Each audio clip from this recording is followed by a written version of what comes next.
Farming Simulator. Or on YouTube with Farming Simulator. Come on, there you go. There's YouTube. But yeah, so we're gonna hop in where we left off, and we're gonna be continuing what we have here. That is the Survivor Man Challenge, which is a thematic challenge in the Farming Simulator community. So it's not one of those challenges you go on here's your 30 rules that are heavily defined starting this. It's nothing that defined. It's basically you start with $0, a chainsaw, a segment of land that you can work on, and then usually you're not allowed to take leases or loans, which is in our rules as well. But then if you want to add other things that are strict or more lax outside of that, you know, have at it. The big thing is to give yourself like the worst starting possible, like the worst starting position that is doable. Or that you can actually do anything. Because without owning the chainsaw and the land, you physically have no means of making money. It's an impossible run. Outside of mods. But with that, we've been doing this challenge for a good while. And I'm going to very quickly just start one thing before we get too far into everything. Which is to get that thing running. Because that'll be our bottleneck time-wise. So when I started this run, we started with $0, this chainsaw, the plot of land that includes this little hill here, this bus, and all this bus is it the thing that lets me fast forward time. So it doesn't give me money in any way. It actually technically costs money, it's just not enough to matter. But it's just a way that when you finish what you can do in a day, you can get to the next day. And then we also gave ourselves this truck. That way, chat didn't have to watch me cut a segment of log that it could carry because I don't have the super strength mod. And then run the cell pointers on the other side of those trees way out in the distance. So they didn't have to watch me bring one segment of log there at a time. Just a practicality thing.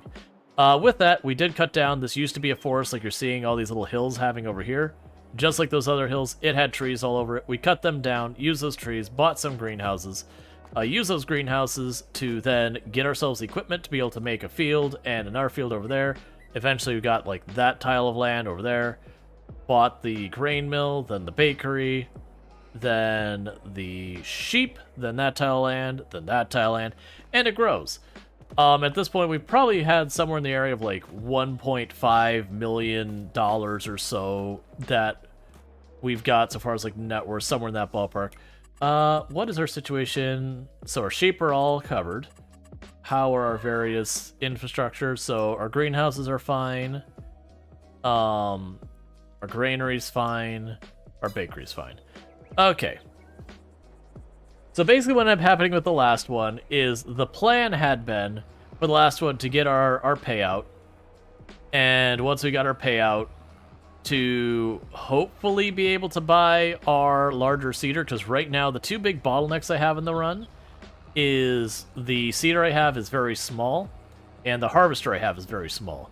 All the rest of my equipment has already been pretty much upgraded, so we're trying to resolve those problems because that's our big time bottleneck. So like right now we're dealing with the harvester. So I'm going to try and help it along. But I made the mistake last time that I forgot I needed to do the sorghum this in-game day that we're on now. And fast forward and it all withered. Luckily, we were able to like backtrack or save and undo that mistake. But because I forgot to do it, this should have been running asynchronously with the other stuff we were working on. That way, like while this was just doing its thing passively, I could be handling, you know, seeding the other fields and all that at the same time. But because I forgot about it, now we're kind of in the waiting on the harvester mode. But it should be okay, because what I'll end up doing is each time that it goes, rather than waiting for it to be full, I'm just going to jump in and pick up the sorghum as it goes by. But the crops we grow on the farm here right now is wheat and sorghum. That's because we are making our bread by selling bread, and a whole lot of flour, because we have more flour when we know what to do with. We also sell wool, tomatoes, lettuce, and strawberries, but those are only a small fraction of our current income. We're the vast majority of it. Honestly, the most of it is flour right now, but the highest return on investment is our bread.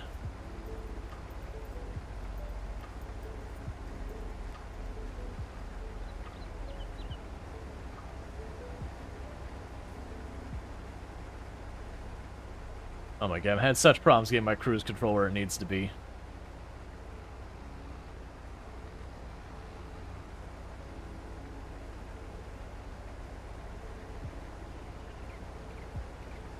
Okay, so you're going about 6 miles an hour.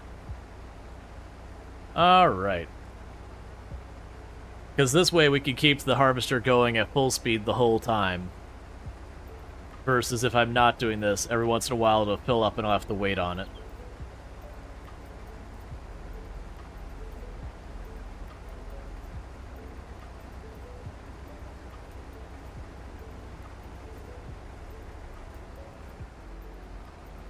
Okay. But yeah, so we're just trying our best to get this, because what we're going to do with all this sorghum once we've got it is we'll drop this all off in the grain mill. It'll become even more flour. And that will be the last thing I need to do with this in game day. Then I can sit there and process this field anytime I want. It doesn't take long, so I'm not going to prioritize it at all. Instead, what I'm going to do is I'm going to just move time forward till it's time to sell the flour and all that. You know, we'll rotate out the bread and all that so it doesn't back up. But we'll just get everything positioned to try and get everything sorted out there. And that'll be good. Alright, so we're going to wait right here for that to come around. I just realized I moved that to where I can't see important stuff. Just double checking on something. Okay, we're good. Yeah, no, it seems like people are having fun with Bannerlord. I see no reason to not bring it back tomorrow. So that's good. I'm hoping it goes kind of like Bannerlord did last time I played it, which is it was one of those games that like we started and it gradually went down in viewership until I was like, okay, I can't keep doing this. But it took a while to do that. Like I think we got a good like 5, 6 or so streams in before, you know, before the numbers were starting to really drop. And it's just the nature of any of those games that you have like longer playthroughs, that people who miss the beginning, the longer you've gone, the harder it is for people to jump in. Bannerlord, I feel like, is a bit better about that, which is probably the reason it stuck around longer before that number started to really properly drop. Versus, you know, games like Factorio and that, if you're not, like, super into that game and you jump in late, you just kind of stare at the screen and go, I have no understanding of what's happening right now. Like, it's really hard to get into some of those games if you're not in there right from the start. And that's true of, like, all the automation games, not just Factorio, whether it's Satisfactory, Factorio, all of them. It can also be big on, like, any type of narrative game, especially, like, RPGs. Like, if you were to jump in the middle of a run of Baldur's Gate 3, it is real tough to jump in the middle. As the said, should be interesting to see how the new field goes. Like, see if the granary runs out of time, can run past 12 months. That would be a good problem to have, because if I can get to the point that I'm kind of topping off the granary, that means I can probably repurpose one of my fields into something else.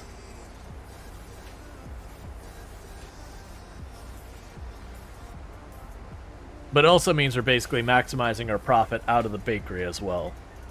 Or, sorry, we already are maximizing our profit out of the bakery. Out of the granary. Grain mill, whatever. The thing that turns plants into flour.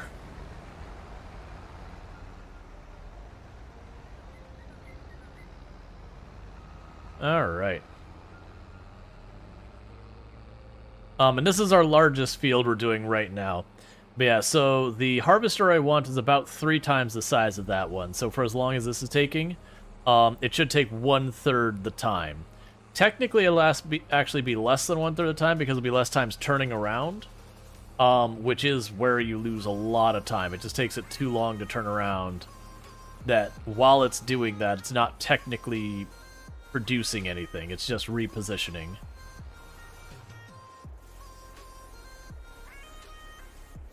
Alright.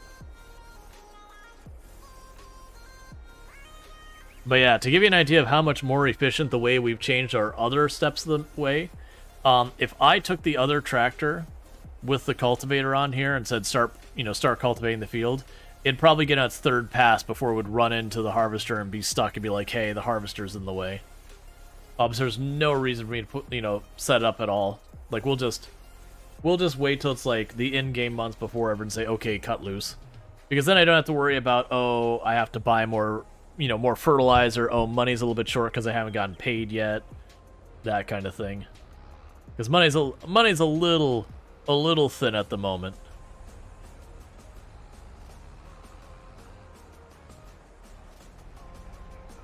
but we did buy a new plot of land, you know, set up a new field, fertilize it, lime all the fields. Like, it's been an expensive year.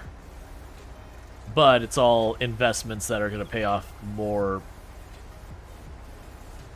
Like, we should be making 40, 50, 60,000 more dollars at the end of this payout than we did the previous one, and it should keep going up.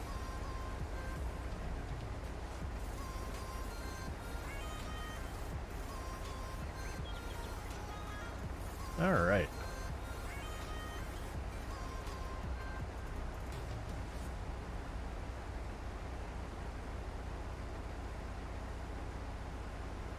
Let's see. Should take more than 1 year to get the funds to get that harvester.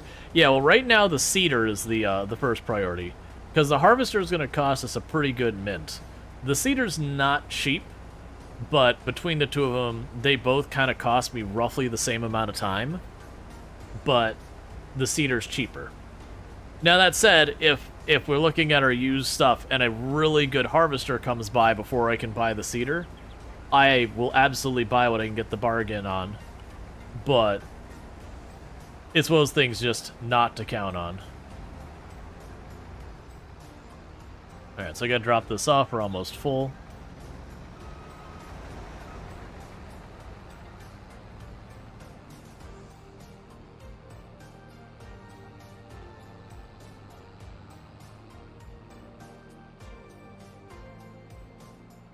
But yeah, so some of the other stuff I have to go, like, these you can't tell, but those are seeded with wheat. All of these fields over here are seeded with wheat. We've got that sorghum field we're harvesting today. And you can see kind of behind the trees over there, there's like a brownish tan area. That's the other sorghum field we have. I do plan to take that sorghum field and eventually make it something else, like maybe canola for a different production line. So keep all my grains on one side of the map, and then have like another area for like all our oil plants or whatever, and then, you know, another area for this. But right now, investing in buying the building for this tractor worked out well for you? Yeah. But investing in our production line, we're not quite there yet. Yeah, no, that's the thing. I've in a lot of runs I buy this specific tractor as one of my earlier ones. It's a tractor that has a lot of negatives to it, like a lot of negatives. But it does have one positive, and that's it's 100 horsepower for cheap. That for the price, you get 100 horsepower, and the next closest one that's like 100 horsepower is more than double its price or something like that, or it's pretty close to double the price. Now, for the negatives of why I say there's so many negatives, there's no front hookup on it, and you can't get a front hookup on it, which means I can't put a counterweight, or I can't get like forklift attachments. I can't, like, mowing the grass with this one's a pain because you have to mow and then get, you know, separate, you know, run, do stuff. So that lack of front attachment can hurt you pretty bad. It's got a pretty low top speed. And so there's a lot of negatives to it, but it's 100 horsepower. Versus I want to say the next 100 horsepower is like 70,000 or 75,000 or something like that. I could be wrong about that. I'm trying to go on memory, and that shouldn't be trusted. But yeah, so there's a lot of runs. I'll grab this as one of the earlier ones, because it's also one of those ones, it's got enough horsepower that when you're kind of done with it, you're ready for the next tractor, I can do stuff like I can have it drag around a trailer or water or whatever, and it's still got enough strength to do that, even if it can't use the other tools. Yeah, oh yeah, and the repairs are cheap. Well, the repairs on the tractor usually are based around the cost of the tractor and then how badly damaged it is. Thank you for the follow. Welcome to the stream. So that's the reasons why the other tractor, when it gets badly damaged, it costs me like $4,000 or $5,000. Versus this cost me a couple $100 most of the time.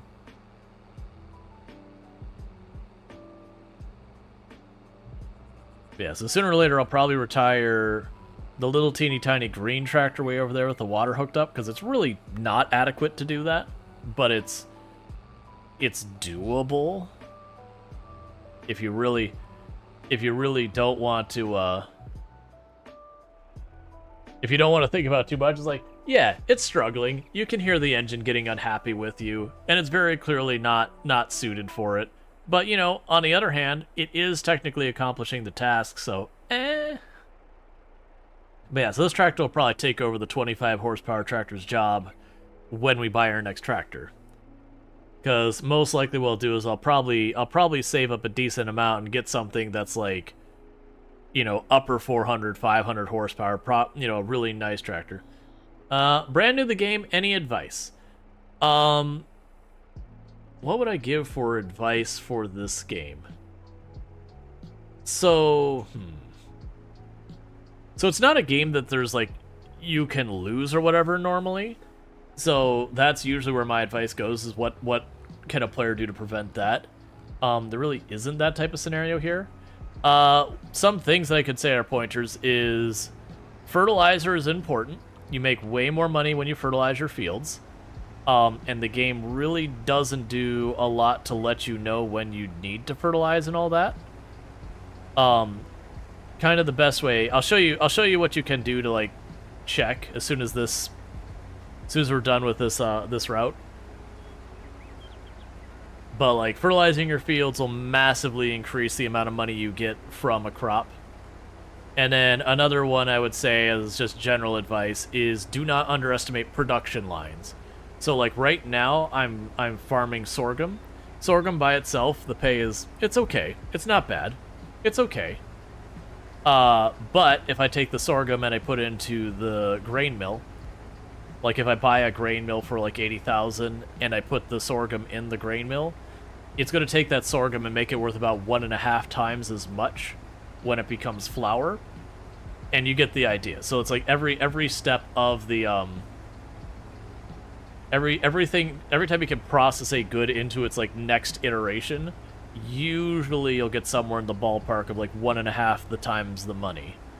So it is well worth buying those. But if you're ever curious if your field has been fertilized or not, if you put your mouse over it, you see how this says 0% fertilized, like a little bit below me over there? That means this field needs fertilizer. Like, not at this stage. I'm literally harvesting it now. But if I run over here where I just planted this and fertilized it the other day, you can see it's 100% fertilized. So this says as a yield bonus of 80%. Without fertilizer, it'll probably be 5-10% at the most, and you can imagine getting an extra 70%, you know, product on the other side is going to massively improve the amount of money you get. Everybody's saying, be patient. Don't buy a big equipment earlier. Stick with the smallest equipment you can suit your needs, and expand from there. That's my advice. Yeah, well, make sure you have everything you need. Like if you're gonna try and grow. Oh, I'm sitting here using cruise control. If you're gonna like set up a field, like don't spend all of your money on the equipment as fast as you need it, because you'll run into a situation where like you'll plant your plants and all that, you'll get the seeds in and realize you can't afford the harvester. And normally you can like lease it or take loans and all that, but then you're paying interest and all that, and it's certainly doable, but it eats into your profits. Another just random piece of advice I would get is it's usually not in your best interest to make your fields absolutely as large as possible, because you're most likely going to depend on the AI drivers to help you do your work, but they're really not smart. Like, really, really not smart. And any obstruction you have in the area will be very difficult for them. So just being mindful of, like, making sure if you make your own fields, you don't butt them directly up to tree lines or fences or stuff like that, where the AI driver sees it as an obstacle and then gives it, like, a 10-meter berth or whatever and just misses a huge chunk of your field. Should you grow one high-value crop or a little of everything? That's more subjective than objective. Obviously, to make the most money, you would figure out what production line is the most lucrative, and then just make the crop for that and go with that. And that's if you're only looking to make as much money as possible, that is certainly how you would make the most money possible. I would find that boring, personally.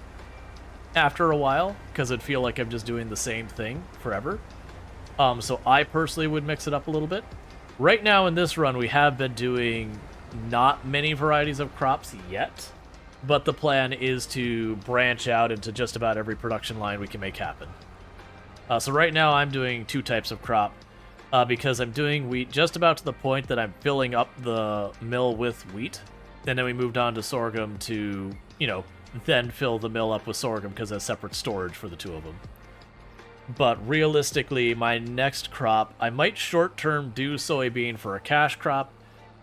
If not that, I will probably plant canola, because all my existing equipment can also do canola, so there's no major investment to be able to switch. And that would let me set up a new production line I'm not doing right now. Yeah, even with Courseplay, which is a mod, the AI isn't the best. Courseplay makes it better, but you'll use the AI. There's just, you'll have to understand there's certain processes the AI is not great at. Like, the AI is really, really bad at plowing fields, whereas it's pretty decent at harvesting fields.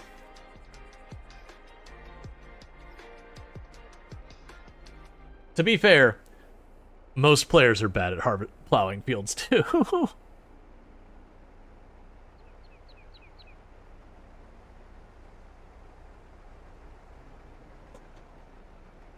Most players are like, it's not a straight line, it's this weird angle that doesn't turn well one way. I don't understand. Why is turning so hard? I say this inclusively, by the way. I actually do pretty well with it, yeah. Can the farm be accessible by your teammates when you're not on? Yeah, so if you're playing multiplayer, then yes. I can't show you because I'm not in multiplayer at the moment, but what'll end up happening is when you hit escape and you go on the left side here, there will be a thing that says like farm or whatever. If you allow them to join your farm, it is as if they are, you know, they have a lot of the same controls you do. You can give them more or less control if you want. That gets more advanced, but generally speaking, they will be able to work your farms and all that. You can make it so they can or cannot buy equipment and stuff like that if you want. Those are all settings. But yeah, you can set it up where they can help.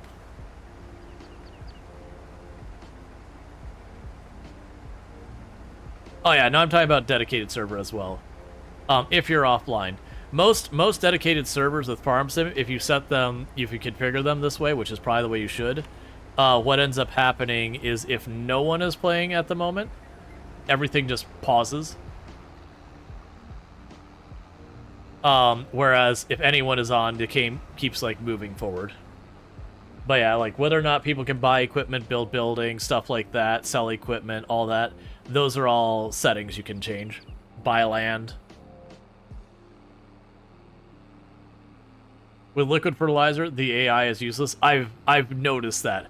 I have noticed the AI is extremely terrible at doing the herbicide and the liquid fertilizer. The solid fertilizer did alright, which is what makes me so curious about, because the solid fertilizer, for the most part, is conceptually the same as the liquid fertilizer and what the AI has to do. It's just the liquid fertilizer is just way wider. So I get it. It's not the brightest.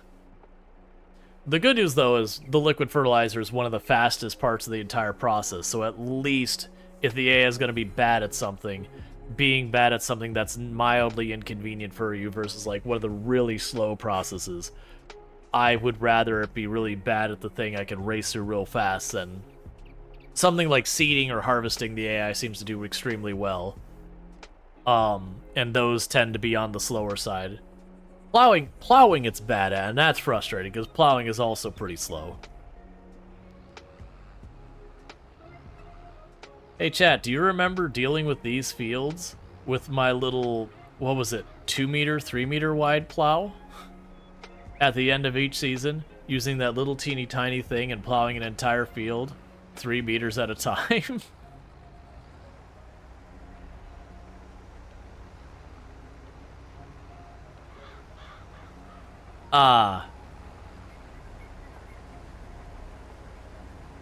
The hour-long plow show. I mean, at that point, none of my fields were kind of big enough to be that long. If I had a field like this one and I was plowing with that one, yeah, it would honestly maybe have been an actual hour. And manually harvested seed would be painful. Yeah, the harvesting, at least there's like a satisfaction in just, you know, doing this. Hey, Soul Adams, how's it going?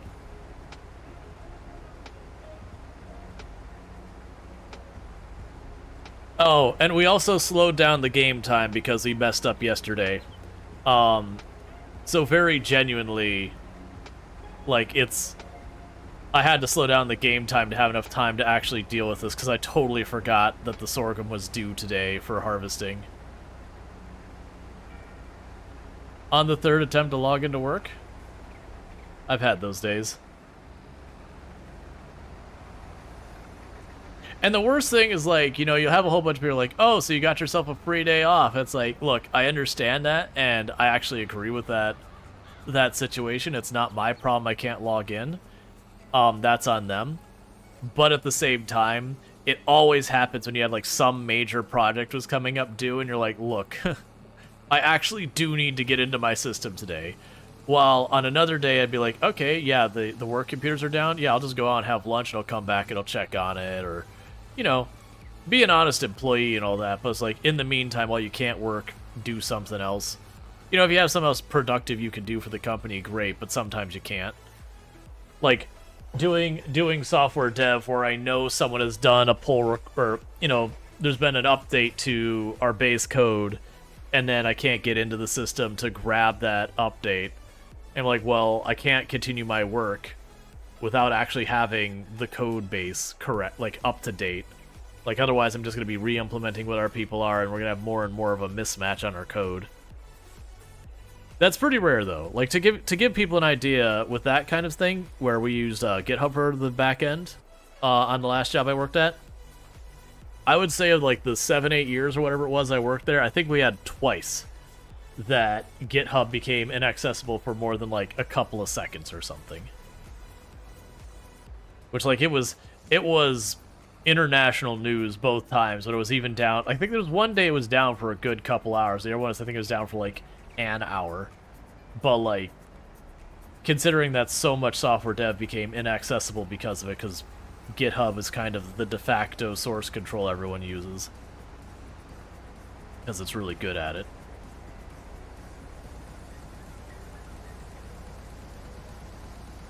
But yeah, I remember that being the whole thing. But I was usually ahead on all my projects at that point, because I had learned how to do proper estimates, which is something when you're earlier in your career is one of the hardest things to do.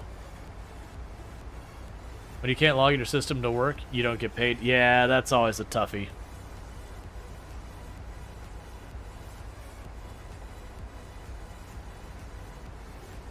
Someone says, at one point, I had to have IT remote into the laptop to install Windows Update because my laptop was quarantined because it didn't have the Windows Update because it was on holiday. I can understand how those things happen. We talked about, and this is going back 3-4 weeks, maybe a month, I don't know. We had talked about in the early 2000s there was a particularly bad virus that went around. And that's literally how we had to tackle it. Not the remote work thing, but we literally had to just take every single computer, just shut down the entire network because of how bad the virus was. And just go room to room and just go to each and every individual system, check to see if it had the virus, remove the virus if it was there, do the updates. So we actually put the updates on USB keys, so you go computer to computer to, like, update the update the definitions and all that, or not the definitions, the Windows to have the 0-day vulnerability tackled.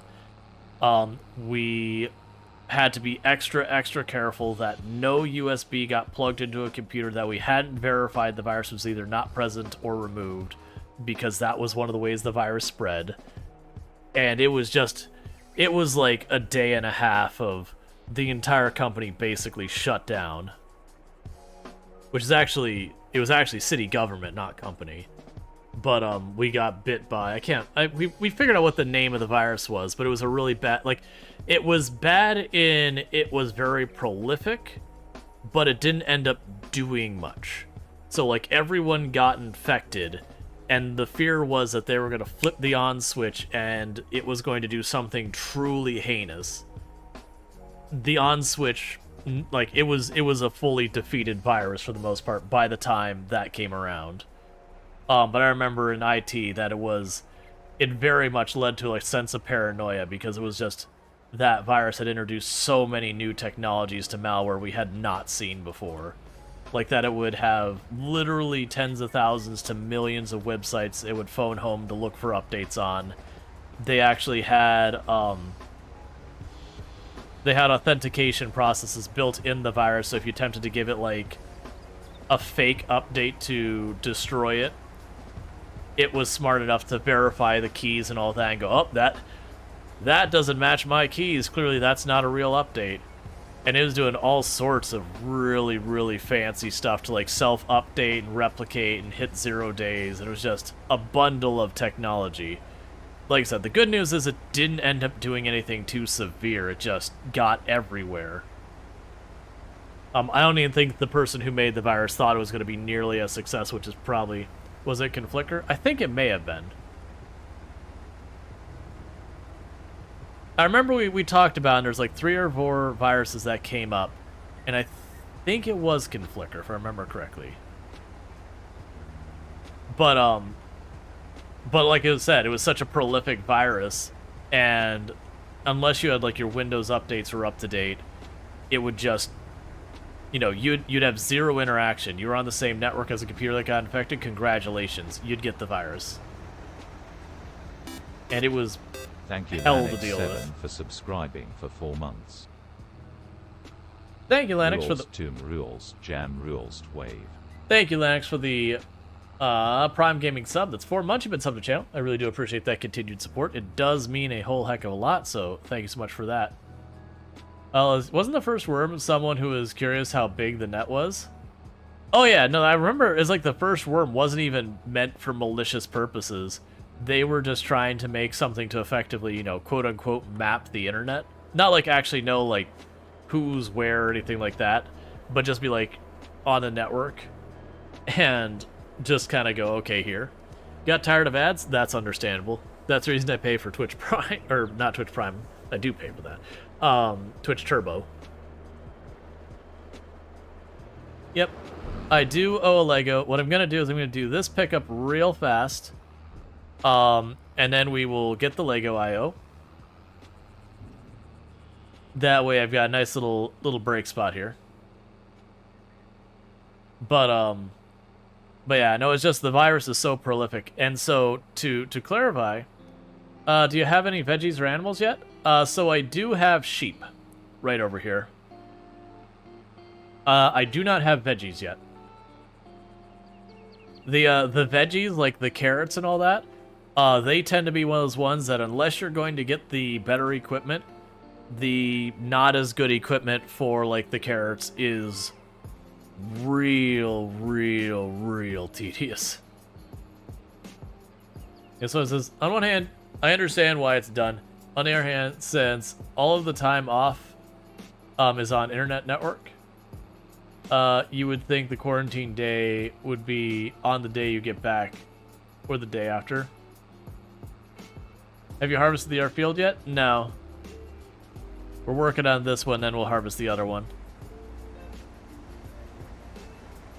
But yeah, no, it's just the whole thing of it takes a little while for them to deal with it.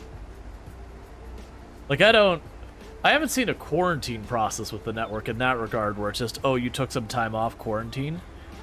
It makes sense to me if they're going to go through and like put you on your own part of the network, you're in quote-unquote quarantine, you know, they update your virus definitions, run the antivirus, and then you're good to go, or like that kind of thing. But just not letting you log in general is weird. I could also see the quarantine thing if they're worried about, you know, you went on vacation, did someone jack your laptop and is trying to get on the network. I could see that kind of thing as well. But I would assume that would be one of those things that they would just schedule you'd get access to your laptop, you know, like that morning you're supposed to be back in the office. Because you'd assume people would know if their, you know, their equipment was missing the morning, the day they work. Like within an hour of being in the office. Alright, good night, Dragos. You have a good one. Alright, so let's go ahead and plop down here for a second. I do owe a Lego. For those who don't know, every time we get a sub or we get 100 bits, I have to put a Lego piece on the kit. So where were we leaving? We were here. So I've got this piece here. And I know I'm talking, it's probably echoey or whatever because I'm talking from behind the mic. But, there's the piece I own. I need to find a better way to do that camera. So the issue I have with the camera and what's going on there is I can raise the camera up and then the angle's really good, so I can just hold like if this is the Lego kit, I can hold the piece right above it and it's in perfect frame for all of you to see it. But unfortunately the camera zoom is garbage because it's designed to be like 6 feet away from, not even like 4 feet away from the subject matter it's pointing at. It is not an AT-AT, I will say that. But like I said, it gets blurry once you start going way high to like point it down to be above that. Not unless you know what I could do? I'm willing to bet they make an arm that, you know what, I actually have an arm that extends forward. That'd be perfect. The problem is it has my prompter on it, and I don't have a spare. I could get an arm that would stick forward off of the base there, and then that would be doable, because then I could put the camera mostly straight above and relatively on top, and that would fix it. Because I feel like this is going to become a regular thing on the channel. Do you need the prompter mounted? Yes. Because how else would I... Oh, that's not the button I wanted. I turned off cruise control. Why am I hitting all the wrong buttons? There we go. Yeah, because like right now my prompter is kind of above and to the left slightly of me. It's over top of the monitor. If I was to try and center it, I mean, if I don't mount it, it's sitting down below and I'm looking like this. So it would not be good. So the prompter has to be mounted somewhere. So basically what I do is I have an arm on the left side of my desk that goes straight up, and then there's my main light that goes on me, and then the prompter's kind of catty corner to that light. But they're both mounted on the same arm. The arm itself goes straight up to the light, and then the prompter is a separate arm that attaches to it and then goes off to the side. But yeah, now the prompter needs to be mounted. I probably need to adjust it. It's gotten bumped around a little bit, but it's fine. I like the prompter. I do wish I could make some more adjustments to it. Like, I wish it was easier to, like, that I could mount it on its side kind of thing. That way the screen was tall versus wide. Because when it comes to reading things, I find tall monitors to be much nicer. Like, to give you an example, my screen layout right now I've got my middle screen is just set up normal. The screen on the right is also wide versus tall. And then my screen up top here is wide versus tall. But my screen on the left, which is where I usually put chat and all that, I have it turned sideways so it's tall. And like when I would do a lot of coding, I would usually have my main screen that I'm doing code in would normally be a tall monitor. Then turn it sideways, that way it's easier to read more than like 2-3 sections of code at a time. That sometimes went back and forth depending on what tooling I was using. Sorry for the yawn. Because there's definitely some code editors that really don't play nice with vertical layouts. Do you have an ultra-wide monitor and a smaller one for work? And I love it. Yep. Mine isn't ultra-wide. Like, if I were to just buy brand new equipment, because most of these monitors I've gotten over the years from, like, when I parted ways with my... Well, actually, it's not when I parted ways with my last company. We had an office in my area, And they ended up closing it. That the company did buy a bunch of different locations, and then eventually went, okay, like, we have too many physical locations, we want to narrow them down. And it didn't let people go from, like, that's not true. There was one location they let people go from because they were they need to be like on in-person kind of thing job. And they offered a bunch of them to relocate from that office to their other office. But, you know, the redundancies there did get knocked out, like the person who was like running facilities or whatever. So that it's not true that there wasn't anyone let go. There was a lot. But most people got the option to go remote. Hey, Farmer Kylie, thank you so much for the raid. I do hope you had yourself a good stream. I'm guessing just from the username that you were probably playing some farm sim. I don't know that for a fact because I am busy turning around at the moment, so can't check. But welcome in, raiders. I do hope you had yourself a good stream and all that good stuff. We can hit this button. I can take 2 seconds. And what were we playing most recently? It actually says Call of Duty Mobile.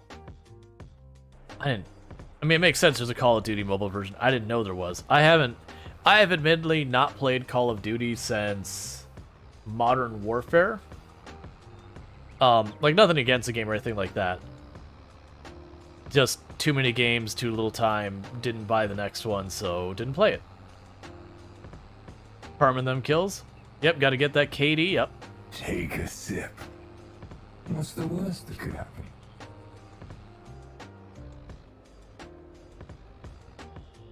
Yeah, but welcome in. Alright. I forgot to shake that up. It's nothing but flavoring. Oh, it's so strong. Ooh. Yeesh. I need to shake that up. It was just all the flavoring in the bottom, because it's a thing that's like, Does he be able to stream better in a couple weeks? You hope. You got $666 in your Amazon cart.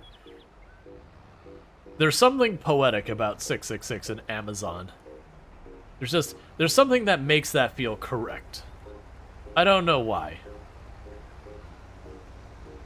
I'm just gonna go with the fact that they did their season premiere of Hazbin Hotel. That's probably why. Which is a show I have been enjoying, but takes place in hell. But bear with me.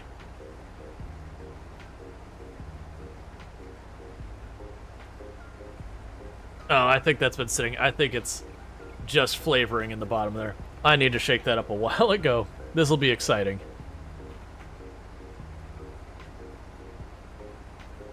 Okay, still pretty strong, not as strong. It's still too strong. I like the flavoring. I'm just getting it all at once. Let's see. Off to grab some coffee and get your thinking brain on. Need to auto detect blank spaces in an Excel spreadsheet and auto complete them. Well, blank spaces should be easy to go. I believe you can just white space trim.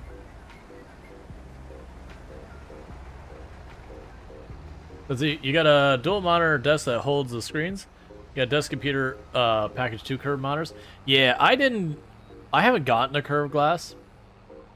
This is probably old timey shake the cane kind of thing. But I don't like curved glass. I understand the benefit in it, but I'm like, no, that's not the way a monitor's supposed to be. Just young kids and their curved glass, and it's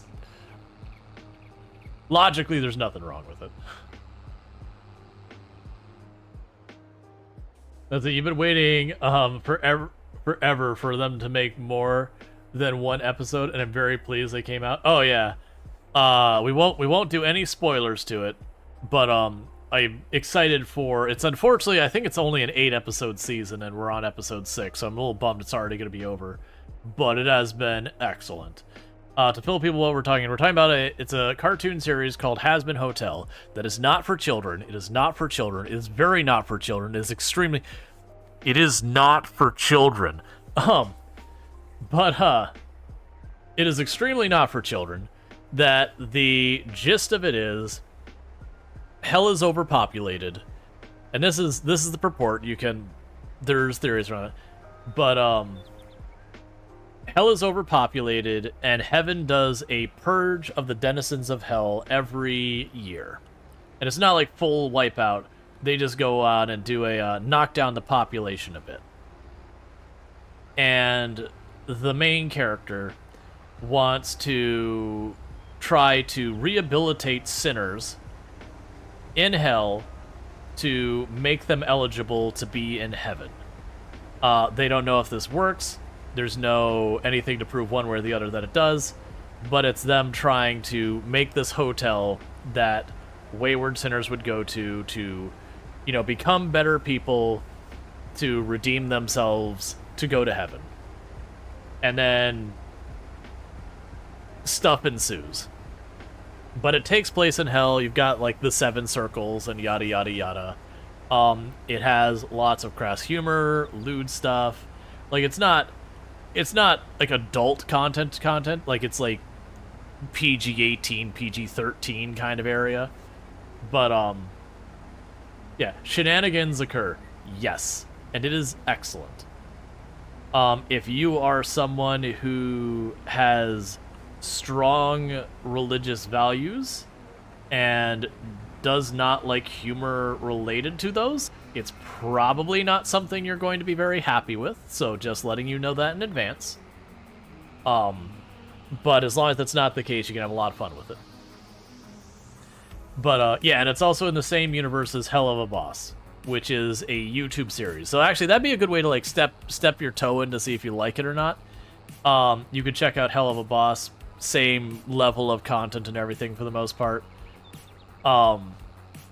It takes place in the same universe, same people making it and all that. But you can check that out, and if you're cool with it, then you'll probably be fine.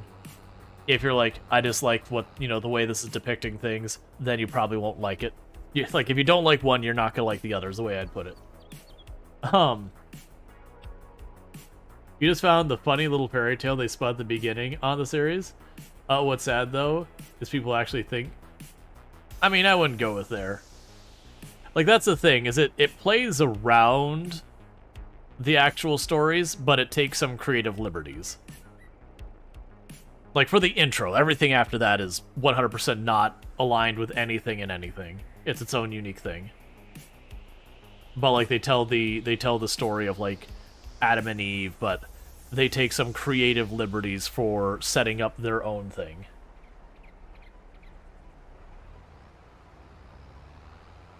And that's Has Been Hotel. Hell of a Boss. It's just, they're in hell, and the person's basically, you know, basically an assassin killer for hire, running a company that does that.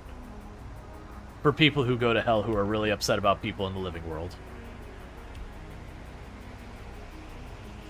But it's a fun series. I like it. Again, not for children. It is a cartoon. It is for children in the sense that Happy Tree Friends was for children, as in absolutely not. It does hit some heavy topics at times. It also has a lot of songs. We're talking like Disney princess songs, but you know, not as happy. Like, the music will be happy, but then, you know, they're going through and it's in hell, so you gotta lower your expectations a little bit. And some of the songs are absolutely amazing.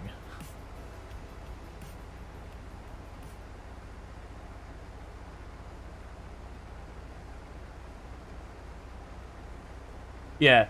No, I remember like, I don't remember early teenager me. I don't remember when Happy Tree Friends is a thing. I don't remember. Either way, like, teen me finding Happy Tree Friends and finding it pretty humorous. It was definitely one of those ones. I found it kind of fun for a very short period of while, and then it was very quickly, it's like, okay, I'm actually a little bit over this kind of humor. It's like, this is fun, but like, it's kind of the same thing. That's one of your favorites? Yeah. The egg minions are fun as well.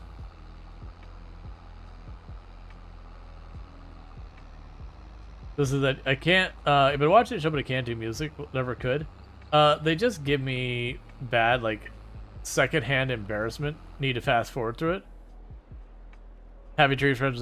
Yeah, no, that's the thing. Like I enjoyed it a lot at first. It was just kind of one of those ones that like after you start getting a whole bunch of episodes, I'm like, all right, I get where we're going with this. I'm ready to move on to the next thing. Like the joke's been told. Like there's some excellent ones in there. Like don't get me wrong. There's still some ones I remember like just absolutely laughing my head off on. But yeah.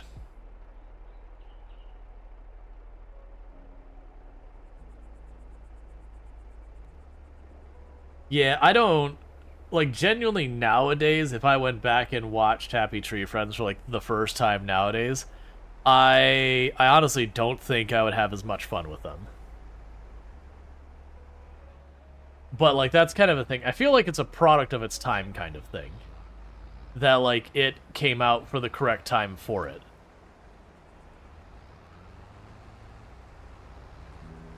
Which happen I mean that happens a lot. Like if you introduced Strong Bad Email or Homestar Runner nowadays, I don't like people would probably be like, what is this cartoon? Like not that it's like problematic or anything, they'd just be like, okay, but why? But like at the time it came out, it was excellent. Yeah, it came out during the shock timeline on the internet. That's kind of the thing. Like at that time, like doing a whole bunch of, you know, shock and awe kind of stuff was like, you know, shock, like all sorts of like gore stuff and all that was like the big thing at that time. And I think it just kind of got overdone was one thing, and then once like it became more normal, the main draw of it being the shock thing kind of didn't have the same value. It's like, you know, games introduced cannibalism like as like a core mechanic. Like RimWorld added, a whole bunch of other ones added, and at first like, oh no, cannibalism in video games, oh no. And they weren't the first, but it was one of the first ones that got properly popular. And then it became like every game does it now, and it doesn't even blip on the radar anymore. They're just like, oh, look at Mr. Game over here trying to be edgy.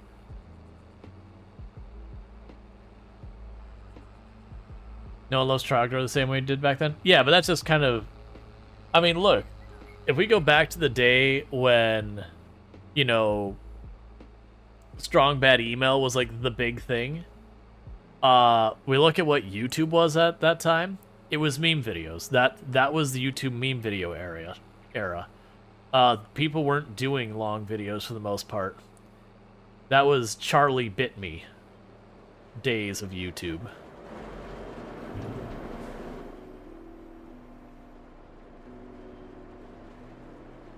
And then we went from that to where they started building up like proper like long form edited cartoons and videos. We started moving into that route around like a little bit towards the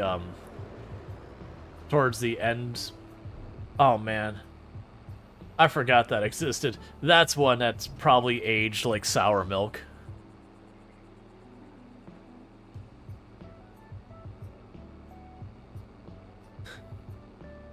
Those old Flash games that were like super gore fests with like humor going on to them. Cute cartoon characters being mutilated. Like back in the day, those were funny, but it is one of those things that when that was more than like this like shock new ridiculous thing, they very quickly dropped off. Like that's you have some of the games that came out. What was it? Oh, there was one that was a squirrel.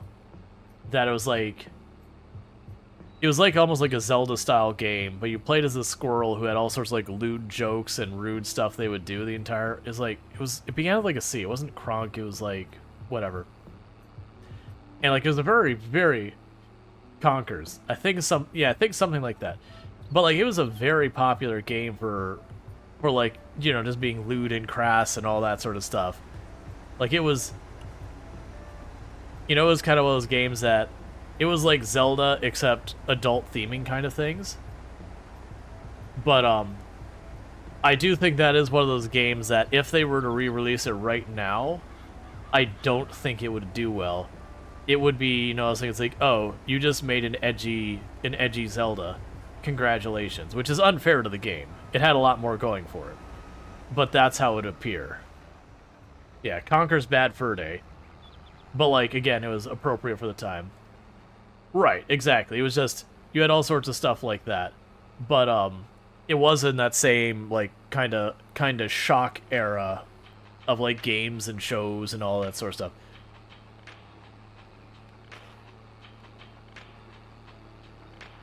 I mean, this is the same time frame we had that, oh, what is the one? Where you had, you know, the series Jackass, was, like, popular around that time of day, versus nowadays you look at a lot of the stuff done. And you also had, like, all the prank shows, where you'd have people pull some, like, really, honestly, horrible pranks on people. Like, really, like, the kind of pranks nowadays, you would get sued and the judge would be like, yep, nope, that's fair, that's a suit with cause. Like, that prank was not okay. Like, you know, trapping people in, you know, a building and pretending they had just, like, witnessed a murder and everything as a prank. And, you know, really messing with people. And those shows, if you release those shows nowadays, they would not do well for a whole mess of reasons. But, like, at the time, they were popular. I was never into that one, personally. I didn't like those serious prank ones. I liked the silly prank ones where you'd have a person and they would walk in for, like, an interview kind of thing. And it'd have, like, this faux building or whatever. The person would walk in for the interview and they'd do their whole interview thing. And they would go to exit the building. And what they would be doing on the outside is they'd actually have, like, a trailer kind of thing that they would pull up to the door and, like, line up with the door so it looked normal. And you'd open it up and, like, open into a boardroom. So you'd leave this office and into a boardroom. And they'd be like, why are you interrupting our meeting? And, you know, they would, like, kind of hold the door for a moment. Like, I think they had, like, part of the dialogue. They'd try and keep the person in that room for a minute, and they would move a trailer on the other side, so they'd open the door from the boardroom, and it'd go into a toilet. And the poor person going, what is happening? They know after, like, the second or third, they'd figure out that they're being messed with. But for a moment, you know, you've walked into a room, and you're like, oh, you know, it's time to leave and go into, like, you know, like, I'll just go and, you know, step out into the hallway, you know, my interview's done, and then you open the door that you clearly walked in a hallway to get here, and it's just a different space now. And you're just going, what? Bully by Rockstar? Yeah, I feel like Bully would do okay. Like, don't get me wrong, there's individual things in Bully that probably wouldn't do as well today. But, like, when you look at Bully, people who haven't played it, they'd be like, oh, you're playing a game about being a bully? Well, that's messed up. Well, it's like, no, really, the game Bully, you kind of bully the bullies. Thank you for the follow. Welcome to the stream. So, like, you behave as a bully, but you kind of target other bullies type things. Yeah, I remember Laser Suit Larry. They still make those. I mean, for a while, they actually pivoted Laser Suit Larry from being, like, the quest-style game to, like, literally just being...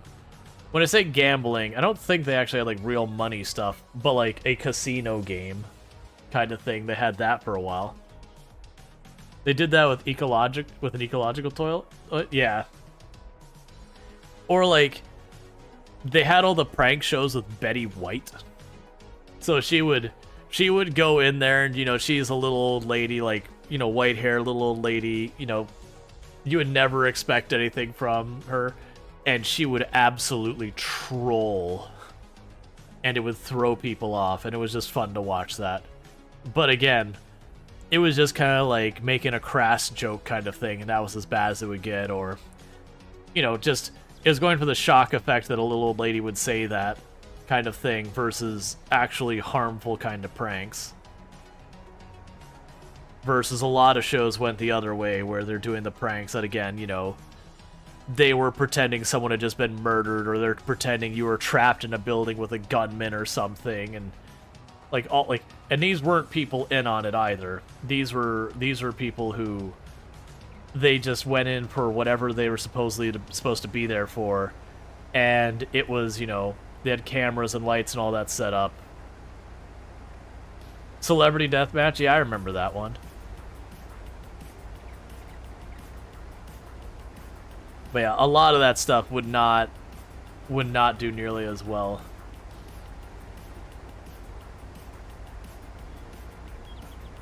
They even made a game for MTV Celebrity Deathmatch? That's not surprising. Take a sip. What's the worst that could happen? But yeah, so a lot of that shock factor type of humor, it's just not where humor is right now. Humor does change over time. I actually don't know what you'd consider like to be the main form of humor right now. Like, we had a period of time where, like, stand-up comedy was, like, the main thing that people were doing so far as television and all that. That's not died off, but that's nowhere near where it used to be.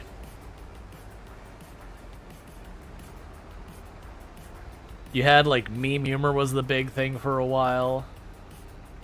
For a while, you had, like, very jump-scary kind of stuff. Yeah, loud sounds. That's kind of where it is, and, like, don't get me wrong, again, old man with his cane shaking kind of thing. Where they're like, oh no, this happened. Of like, where you hear of, like, the, you know, the bass bottoming out sound, and you're just like... I was like, okay, look, man, it's just not my kind of humor. Maybe it's a sign I'm old, but... It's just not my kind of humor. I do enjoy a good self-deprecating joke. Now, obviously, they could go too far, but, you know, people have heard me, like, where Toom is like, you know, who's my handsome hubby or whatever, like, I don't know, like, where are you hiding this person? Or she'll go stay handsome and be like, can't stay what I'm not. Which, it's self-deprecating humor. I'm very comfortable with who I am. Degradation of the population's intelligence as a whole? No, I wouldn't agree to that. When you generally look at millennials and Generation Z, they're some of the highest educated generations of all time. So it's not an intelligence thing. It's just different humor.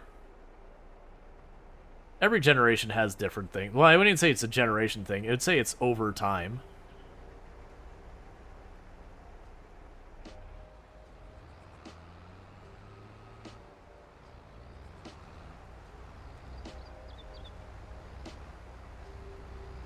But no, I wouldn't say the younger generation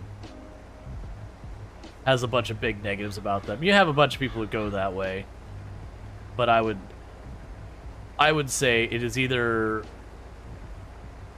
deliberately misleading at worst to exaggerated is very common. Honestly, a lot of the time it's just people having different values and then trying to judge people based on their own values. And so it's just, you're not talking on the same things. Like, people have different things that are important to them. And so you'll judge people on the merit. Because, like, that was, like, the younger generation, I would say, are far less defining themselves based on their job exclusively. And I would argue that's a good thing. It's kind of weird that when you talk to someone new, that literally the way they will introduce themselves is along the lines of, my name is whatever, oh, you know, it's like, and I X for a living or whatever. Or like, or I'm a plumber, or I'm an engineer, or I'm a whatever.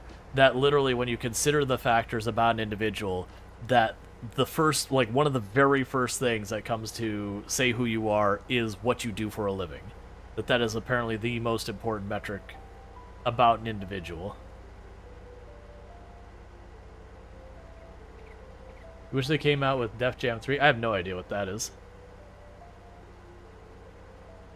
Like, to me, that's honestly a bad thing that we define ourselves so much exclusively by our jobs.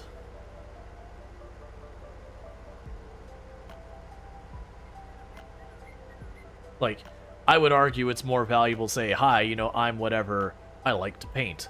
Or, you know, whatever, or like, you know, something I actually have a passion and care about versus, oh yeah, this is what I do to get, you know, this is what I do to pay my bills. It was a fighting game with rappers. Snoop Dogg was the final boss. Oh. Okay. I can see that.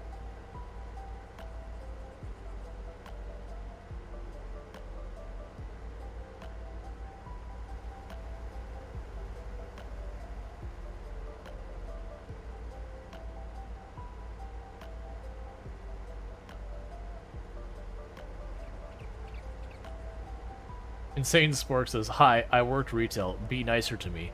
That is universally true of anyone who works in any type of service industry.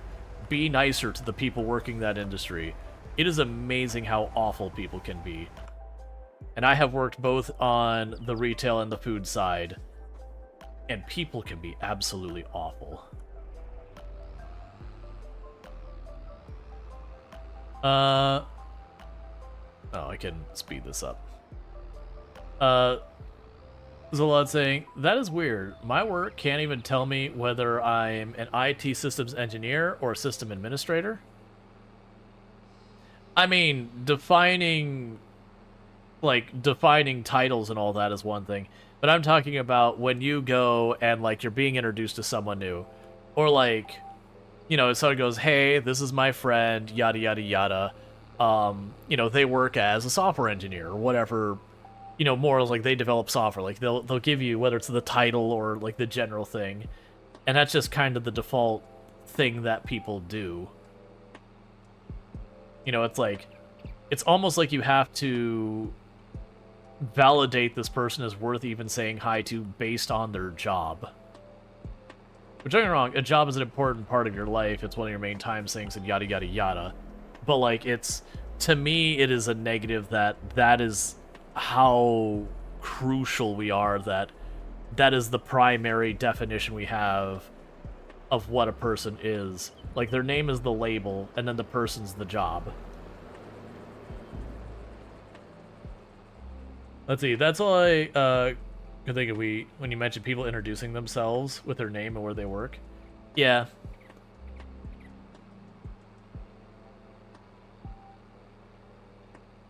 Yeah. Okay, so this field's nowhere near as big as the last one we did.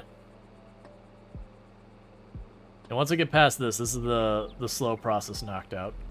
Okay, so we'll catch it on the other side. Need to slow down our cruise control to about 6 miles an hour, so we're going the same speed when it gets there. But yeah, not just a thing. Like, because it's one of those things that people who define their entire existence around their job, and then they get to the age that they retire, and then you've basically removed the entire definition of their existence. And there's a reason why a lot of people after they retire go into depression. You know, when it's one of those things that they kind of have to retire, or that you'll have people who will end up working, you know, 80, 90 years old until they physically cannot do the job anymore, not because of finances, but because their entire, like, mental and emotional state is defined by how productive they are. And it's like, you should be allowed to retire comfortably after that and not feel like you no longer are contributing to existence or whatever. You've earned your time off. Because a lot of times, people don't have the mental, emotional capacity, health, or time to spend actually looking at themselves to discover who they are, and how the traumas of their life thus far have formed them. So it's Bob from IT. I mean, don't get me wrong, I would agree with the statement that a lot of people don't, you know, whether it's time or whatever, don't come to terms with the various stuff they dealt with. But I also don't think your introduction should be, hi, my name is Jill. I suffer from post-traumatic stress syndrome after this horrible experience. I will now tell... I don't think you'd introduce yourself that way either. I think you'd be like, you know, hey, like, my name is this. It's like, I like to go out and throw Frisbee. Or, hey, you know, I'm like this. here's a random factoid about me. Just like whatever. Like, you know, something fun. Like, hey, you know, like I once ran a 20-mile foot race. You know, just like whatever nonsense. You know, break the ice. You could also even do like even as a joke. Hi, my name is this. I like long walks on the beach. You know, something that's actually about you, the person.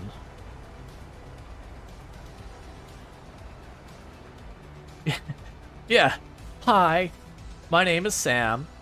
I cry myself to sleep about 5 nights a week. And getting lost in the rain. Well, yeah, and of course you have to sing while you're doing it. Yeah, no, it's I don't expect people to like, hi, my name is this, here's my trauma.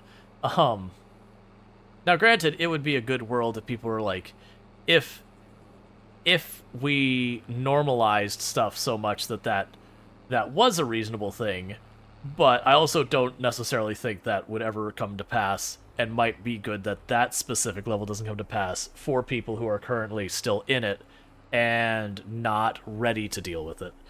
But the bigger thing is that, you know, again, hi, my name is this is what I do for a living. It's like, man, there's got to be better. It's not that we have to hide what we do or anything. Like, it's a part of us. It's a big thing that takes time. But like, I've seen people that they change careers, and it's a difficult thing for them because they more identify with their past career that they really didn't want to leave, but either like it's not really economical anymore, or like its pay is garbage, or just, you know, it's one of those positions that as time and tech and all that change is kind of going away. So like, you know, the coal miner, it's kind of going away. That it's just one of those things that they've defined, you know, they have that as their identity, and now they're coming to terms with their identity changing. And Saintsborg says, you worked with a lot of elderly in retail, and man, it was crazy. A lot of them would either not retire because of money, or they just felt like that if they weren't doing something, they weren't useful, and they had to be useful. Not sure if that second part is a generational thing or something, but they would work themselves to death because of it. I have observed, and this is broad generalizations, I have observed with what is typically referred to as the greatest generation, that they felt they had an obligation to help others, like to do their part to help the greater good kind of thing. And I've seen that. I usually didn't see those kind of people having problems stepping away from like fast food, retail, that kind of thing. But if they were working a job that they felt was very important for people, like if they were working like as a doctor, that a lot of them would struggle to retire if they didn't feel someone could do what they were doing. They tended to be okay about it though. And I will say for people in my parents' generation, a lot of them literally feel like, you know, your value is your work. Like that is everything. And that's a group I really worry about. For you know, honestly being taken advantage of. That, you know, they should retire, they should do these, and they continue to work underpaid jobs and all that kind of stuff, because not working to them is to be a failure. Then there's a lot of people who, for financial reasons, can't, which is a lot of people in my parents' generation as well made choices that have left them with little or no retirement. And so they kind of can't not work, which is a tragedy. All humans are just broken children. I wouldn't say that strong, but I would definitely say the difference between children and adults is nowhere near as much as people would like to think. Like, that's kind of the big upset when you grow up into an adult and you realize just how dysfunctional adults are too, and you're like, I have been lied to my entire life. I thought you people had this in order and you knew what was going on. I understand now that you're flying by the seat of your pants, too. You're all just trying to do the best you can.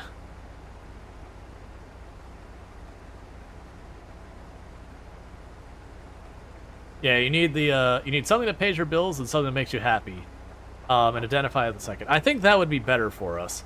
If people identified with their hobbies, I think that would be better for people's mental health. Because then, you know, when like you wouldn't run into a situation when in industry things aren't in a good place. But that's who you define yourself as. And you end up having to leave that industry and effectively take a big step back in your career so far as title and progression to move into something that, you know, is better for you, whether it's better because finances or better because mental health or better because whatever. Better, you know, better benefits, better location. There's a billion reasons to switch jobs.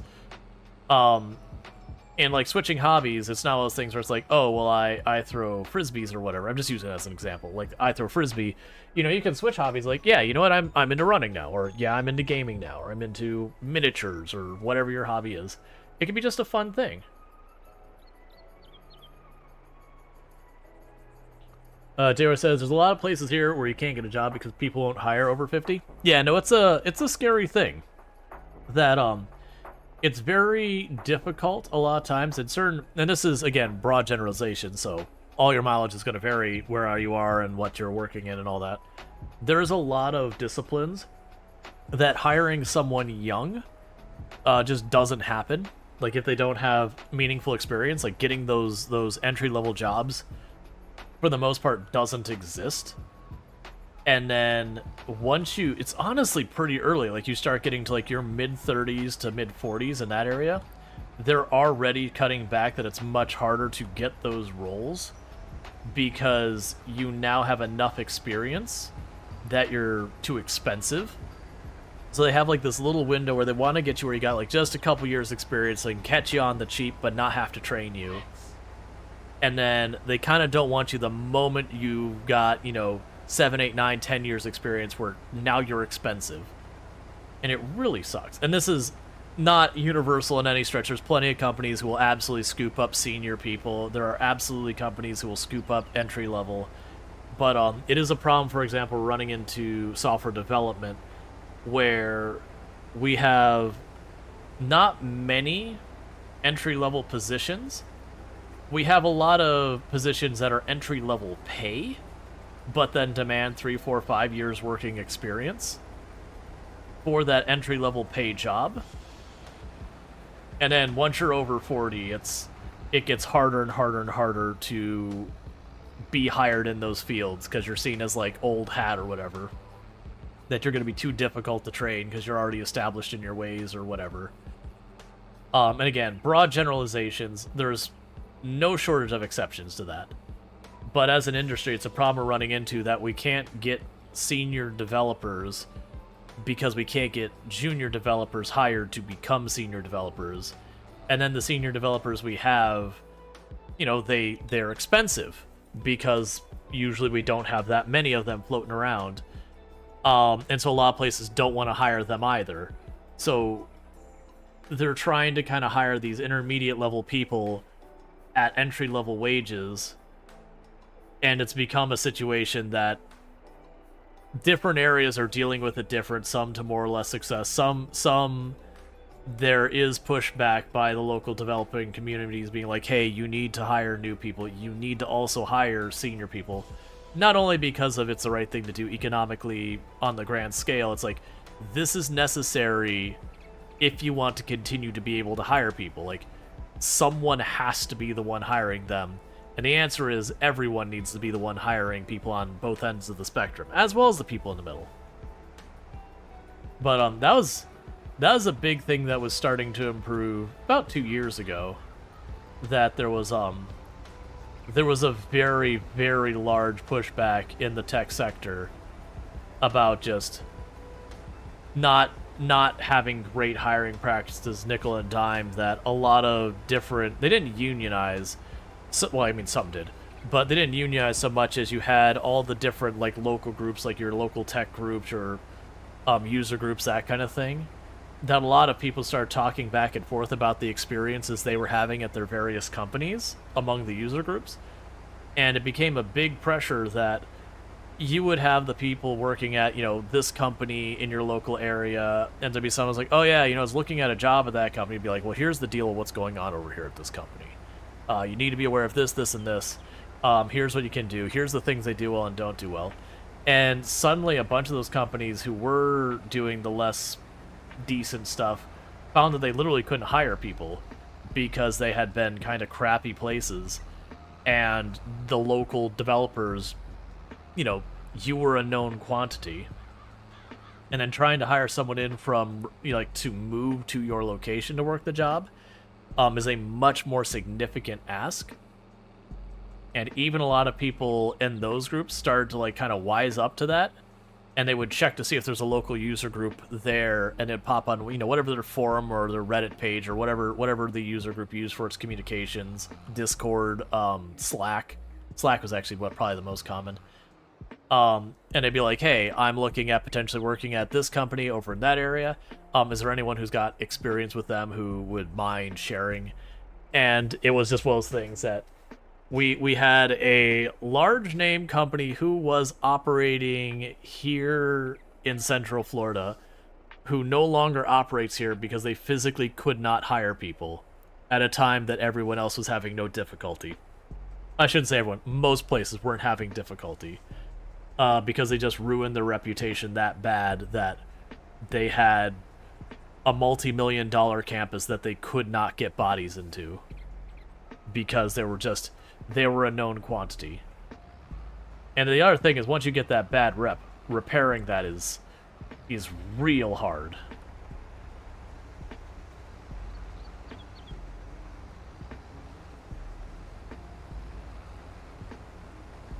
That said, for the tech sector and everything it's going through, well, my area hasn't escaped that. There's not been no problems here. It's definitely weathered them better than a lot of places. Central Florida has not had nearly as bad with the tech sector layoff kind of stuff. They've had some, but it's not been nearly to the same scale. Proportionally, not total numbers. Total numbers we don't have nearly as big. Because there's a tech hub here. Just like there's one in Detroit, or one in Michigan, there's one in New York. There's lots of places that have tech hubs. Yeah, you remember Tennis here years ago wanted someone for photography, and instead of hiring someone to do a job, they wanted someone to do it as work experience. We had, oh man. If I could remember the name of the company, I would actually say it, because I don't think they're around anymore. We had a company who wanted to get a logo, and they thought they were going to be all clever, that they were going to do this contest, and whoever won the contest for the logo was going to get, some of their product for free. And their product wasn't even, that expensive. I can't remember what it was. And they got railed by the local community that they're like, you know what you should do? Is one, you should pay someone to do this. Because very specifically, what you want is to hire a computer graphics artist to make a logo for you. At a minimum, if you are going to do this contest, there should at least be a cash prize for the winner and probably follow-up prizes for at least the highest couple. Or a baseline that you're going to pay everyone who entered or something.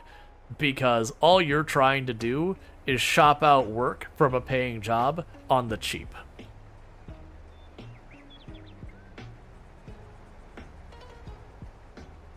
And Sainsbury saying, people talk, and companies should know that workers are going to talk, and let people know if you're treating your people poorly. It always surprised me when companies are like, we don't know why we can't hire people or keep people. Well, I mean, it was also one of those things we ran into for a little while. It's changed now, that there was a local fast casual place. So, for those who don't know, the city of Orlando increased its minimum wage to $15 an hour quite a while back. That they voluntarily did that for the city. And what ended up happening is that had a ripple effect that, by and large, Orange County in Central Florida it doesn't officially have a minimum wage of $15 an hour, but it might as well. Because the main employer in this area is Disney. And Disney also increased its minimum wage to like $15 an hour. I can't remember who, I think it was, man, I can't remember if Disney did it first and then Orlando or vice versa. It doesn't really matter. But the point was, your largest employer is going to pay at least this much, and people can drive up the road, you know, to the main city and get that much. It doesn't matter if you don't want to pay that much. Do you know what the minimum wage is now if you want any decent talent? It's $15. And we would have, like, the fast casual restaurant, and they would be offering, like, $8 an hour, and they would have their sign, you know, hiring people $8 an hour, and that poor sign sat out there for, like, 5-6 months, and then it said $9 an hour, and it still sat out there, and then it got to, like, $12 an hour, and then it finally went down. It's like, because at the, you know, price discrepancy, it was worth just driving, you know, half an hour away to going to town to, you know, get your extra $3 an hour, $4 or $5 an hour. I remember the, I don't know what her position was. I remember going into a Chipotle in the area, and she was arguing with someone over top her, no idea what they were, that she was basically saying, you need to let me increase the wages because I can't get people. And she was getting pushback and all that. And they ended up having for a little while, they kept closing the store because they couldn't get people in there to work it. And that was one of the places that, you know, then they raised the amount they're paying, and suddenly they had people again. Like, it was like suddenly it was all fine. And they're still there, and they've been operating years since they raised that price, so. And with the increase in wages here, like, you know, there's been places that have gone out of business, but not at any higher rate than we've had before. It's just, you have to be willing to work with what's going on in your local economy.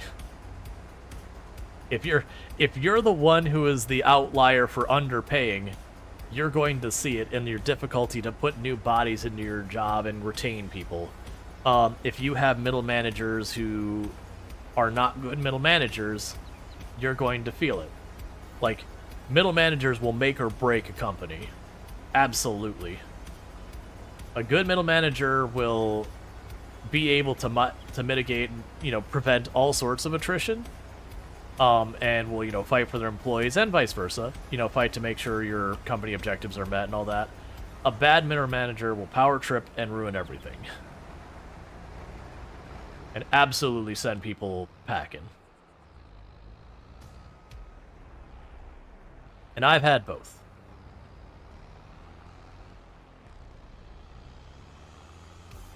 Okay, field is getting close to done. It's over halfway on that field. So we're looking pretty good there. Then it's just, like I said, rotating the bread and the flour. Till we wait till payday. Okay, going from there. If we're lucky, if we're real lucky, that seeder or a harvester will come up on sale. If we're real lucky. We probably won't be that lucky, but let's just pretend that it's a guarantee that we're going to be that lucky, because that would make me feel better. It would be very convenient if we just got what we wanted on the cheap. I like when that happens. But now it's kind of the same thing. Like, there's the saying, you know, treat people as you would like to be treated. You know, it's just like a thing. It's a good thing to live by. Like, if you're going to treat everyone like garbage, you should expect to be treated like garbage. If you're going to treat everyone with kindness, well, certainly you're going to have people who won't reciprocate. You're more likely to have people who reciprocate. And to a certain extent, that's also true when it comes to employers. If an employer nickel and dimes you on absolutely everything and treats you like a completely expendable number, the employees will return that favor, and the moment someone offers them a penny more, I'm exaggerating, the moment it makes sense for them to switch jobs, they're going to switch jobs. So the lack of loyalty will go both ways. But when I've worked for companies that genuinely treat their people well, and I've worked, like, that is honestly the thing that I was the most bummed about with my last employer when how it ended. That the company I got hired by treated their employees extremely well. We were well paid, we were well taken care of. They practically forced work-life balance on us. Like, it was an extremely awesome place to work. And we were making really good money. We were doing a lot of actual good out in the world, and we got acquired. And the first acquisition wasn't bad. It wasn't as good as what we had, but like it was still a company trying to do the best it could, and not quite as good at it, but it was still relatively good. But I can say in the entire time I worked for the first company, man, how many people did we have quit? Out of the 2-3 years, I think we had one person quit and one got fired, I believed. So, like, you're talking multiple years with basically no turnover at a company of over 50 people. And then when we got acquired by the other company, that, like I said, wasn't as good, but was trying to do the right thing, the turnover was definitely much higher. I have no idea what the numbers are, because it is a company of like 500-600 people. I have no idea, but it was significantly higher. And then that company got acquired by a financial firm who was just looking only exclusively at profit. And the turnover at that point, man, it was like 70% a year or some ridiculous nonsense. Like, you couldn't keep a person in that company. And I left during that point myself. And I know the entire team I worked with, all but one of them left. Sadly, they got laid off this year. But it was just one of those things that, like, there were people who turned down really good opportunities because how good care of they were taken at that place. So it was just a bummer that, it went public, got acquired, and things were kind of downhill from there.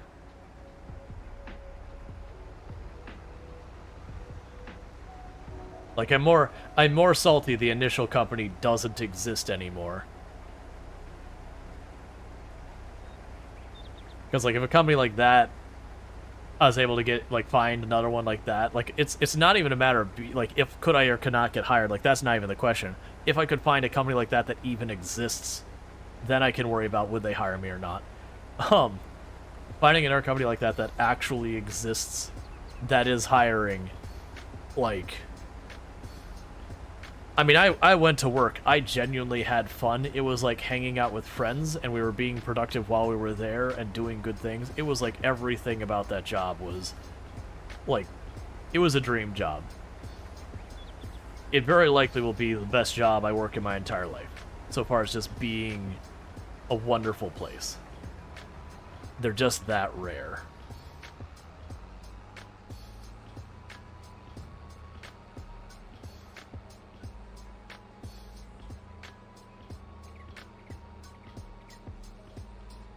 But when it stopped existing and things went really bad, I was like, I've been doing this for over 15 years without ever having time off, really between jobs of any meaning. I want a break. So I was like, all right, well, I'm going to leave this job. I'm going to go on sabbatical for a while. And then the channel blew up, and I was like, all right, maybe I'll do this a while. And there's been times that I've been like, I don't know if I'm going to keep being able to do this and all that. Like, right now, things are all right. But, like, last January was rough. But I'm enjoying it. As long as I can make it work, I'll probably keep doing it. If it ever gets to the point that I can't pay my bills doing it anymore, then obviously I gotta do what I gotta do. But it's good. And there's absolutely times like this. Honestly, stress-wise, content creation is not the most stressful job I've worked. But it can be stressful because so much of what you build, you accept as not in your control. Like, if people decide they're just not interested in my content anymore, that's just what happens. Like, that's just... I can't force people to be interested. It's just the way it is. I do my best to be entertaining, and people enjoy it or they don't. And, you know, I'm on Twitch. Twitch can just change its policy any day, and suddenly this can go from viable to non-viable. And that's just the life you live. So there's definitely when things happen, like, and very much it can be self-inflicted, like, struggle. You'll have streams that do well, and you'll have streams that don't do well. And you can have a habit of, that stream did well, why? Oh, maybe I just got lucky. maybe like stars aligned or whatever, and then you have a stream that doesn't do well, and you're like, have I ruined my whole channel? Have I, like, is this whole thing coming apart? Is the house of cards collapsing and all that? And your brain will absolutely just not give you a break. Aren't you a streamer? You must be rich. Oh man, we've done that whole conversation plenty of times. Like I said, there was a leak a number of years back that it was barely in like the top, not even the top 100 who were making minimum wage, let alone like a livable wage on Twitch. And to give credit, that doesn't include sponsors, the data that got leaked. It was just the Twitch numbers. So it is actually giving it a somewhat more pessimistic, information than actually was. But it is one of those things. You look at the vast majority of content creators, and like it is real little money compared to what you'd think. Now, don't get me wrong. Once you start getting to like 1,000 average viewers and all that, yeah, you're not rich or anything, but you're usually not in the, okay, let me figure out, like, okay, if I get this brand of noodles versus that brand of noodles, I can save myself 25 cents. Like, you're not in that kind of, I need to pinch my pennies as best I can. Like, I've said, if Toom wasn't working her job, I wouldn't be able to do this. That's just, it's not, I would have to figure out how I can do this. I wouldn't be able to. Like, there isn't a way you can finagle the math without her, working her job. And that's with the both of us having basically no debt or anything going into any of this. Like, we were like, before I started this, I was in a very financially secure position. I mean, I still am. But, so I've said the vast majority either have significant other that supports them or independently rich, or have a day job. Yeah. Like honestly, there are definitely times that like doing this that even for what I consider like making sure I am contributing my share, that yeah, there are definitely times that when it's a slow month that it's like, oh man, like, do I need to stop? And when I say stop, I should clarify that. Stop would be go back to a full-time job or doing a bunch of contract work, so like basically cut into my stream time to work a traditional job or whatever. Jayward says, you're a mod experienced streamer, and he said there are people who he thought would stay with him, and once he switched games, they left.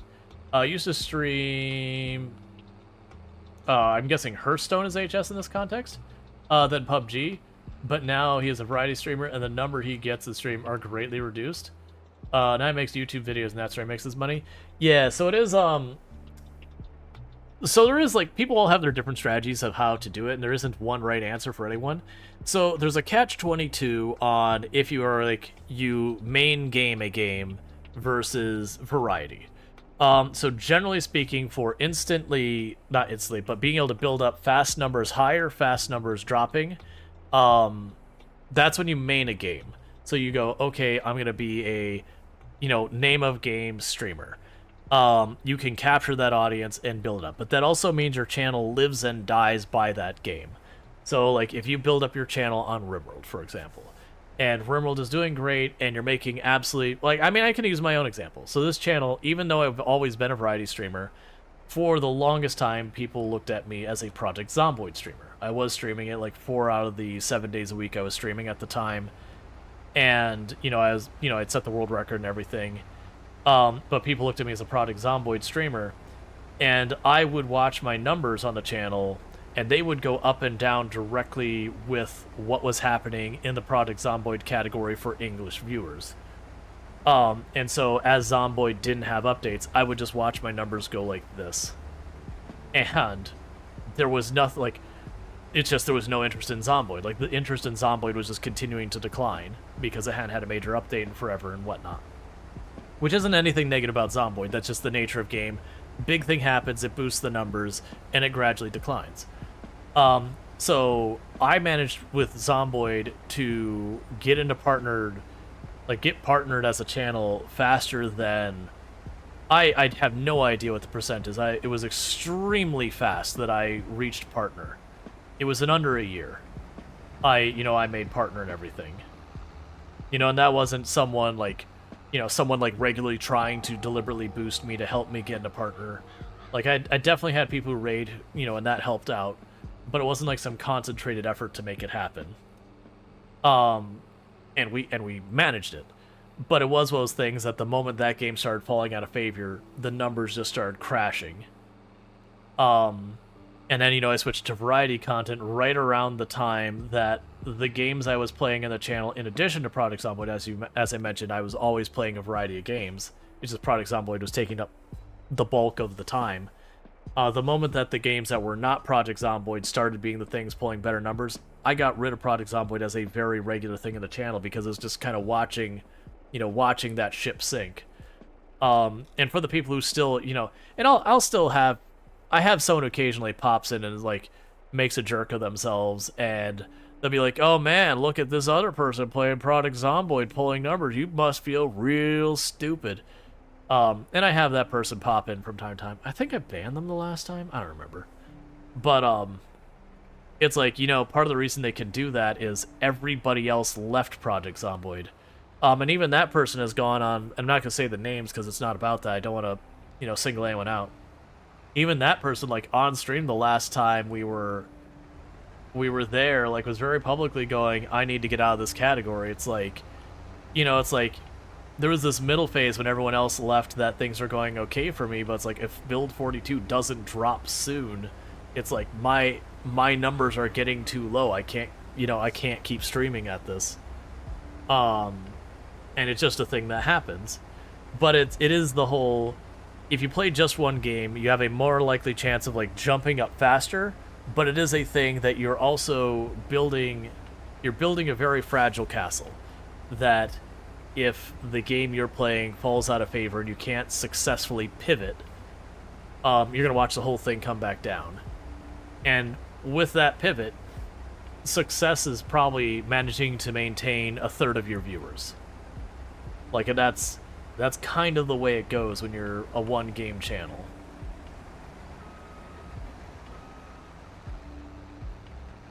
And that's just the nature of the beast. And that's part of the reason why you have so many content creators who, who pop into a game and they'll have 1 or 2 years of success and then that creator goes away. A lot of that boils down to they get in when the getting's good in a game, that they find success there, and then when the wave starts coming back down and they either fail to pivot or they start trying to pivot and they see that number drop. And like when you're used to seeing 500 people tune in and you're sitting there at like 100, even though 100 is a very respectable number of people, it will mess with your headspace because it'll be like, oh my god, it's all coming apart. And like trying to ride that down part to like last until you can reestablish yourself is a whole thing. And especially if you're like, you play this game and you're the best of the best at that game and that's your draw, because you're not going to be the best of the best when you switch games. You're going to be new to that game. It very much makes it extremely difficult to pivot. So you have a lot of them who just don't last for anything. Versus building up in variety is extremely difficult. It just is extremely difficult, and you tend to not get those waves of, building up large audiences very quickly. But the advantage of it is when you are a variety streamer, you tend to be more resilient. That if, for example, I've been playing a lot of Farm Sim that's been doing very well for the channel. If I turn around now and Farm Sim is just dropped off, that no one wants to see Farm Sim, it's old hat, people aren't interested, that's fine. Because then I still have a bunch of other games I'm playing, this game goes away, sure, I'll probably still take a viewership hit, but instead of losing like 2/3 of my viewer because I've completely changed gears, it might be like 10%. And then a lot more as you build up as a variety, those viewers tend to be stickier. that they'll follow you through multiple games and all that kind of stuff. And you'll always have some churn. That's kind of an immutable truth, is you'll always have churn. It's just how bad. And does that mean playing one game is better than variety? No. Does that mean variety is better than one game? No. There's pros and cons. Be aware. You know, it's like, I'm not sticky. I do kind of agree with Urse, which is actually one of the things I've debated doing with this channel, is that I feel like kind of the nice balance to find between variety and, you know, playing one game is to be kind of, you play a genre. So, like, you know, your genre might be competitive first-person shooter games. Your genre might be simulation. Your genre might be slice of life. Your genre might be settlement builders. Like, whatever it is. So it's not that you're, like, a farm sim streamer, but you're you're a simulation streamer. So it's farm sim and snow runner and flight simulator, American truck simulator. I'm sure there's got to be a sub game, like all those, because again, you kind of get the balance of you can build up in individual games as they're doing good, but then you can also hedge your bets when those games aren't doing good. So I think there's a balance there. I still think that is harder to get that initial build up than if you're a one game person, but it's lower risk on losing that momentum. But yeah, no, and so I'm saying, you know, the only place you saw 100 viewers is in your dreams. Yeah, that's the whole thing. Like, that's like right now where the channel's at is pretty good. This is actually not the best the channel's been at any stretch. The best this channel's ever been number-wise is when I was on the world record run in Project Zomboid. It was starting to get to the point where Project Zomboid as a category was dropping off, but because it was like, you know, I had the highest kill count run actively going, that the demand to see like the best player, which I wouldn't call myself the best player, I don't actually believe there is that, but like the best player so far as numbers or whatever, that was a huge draw.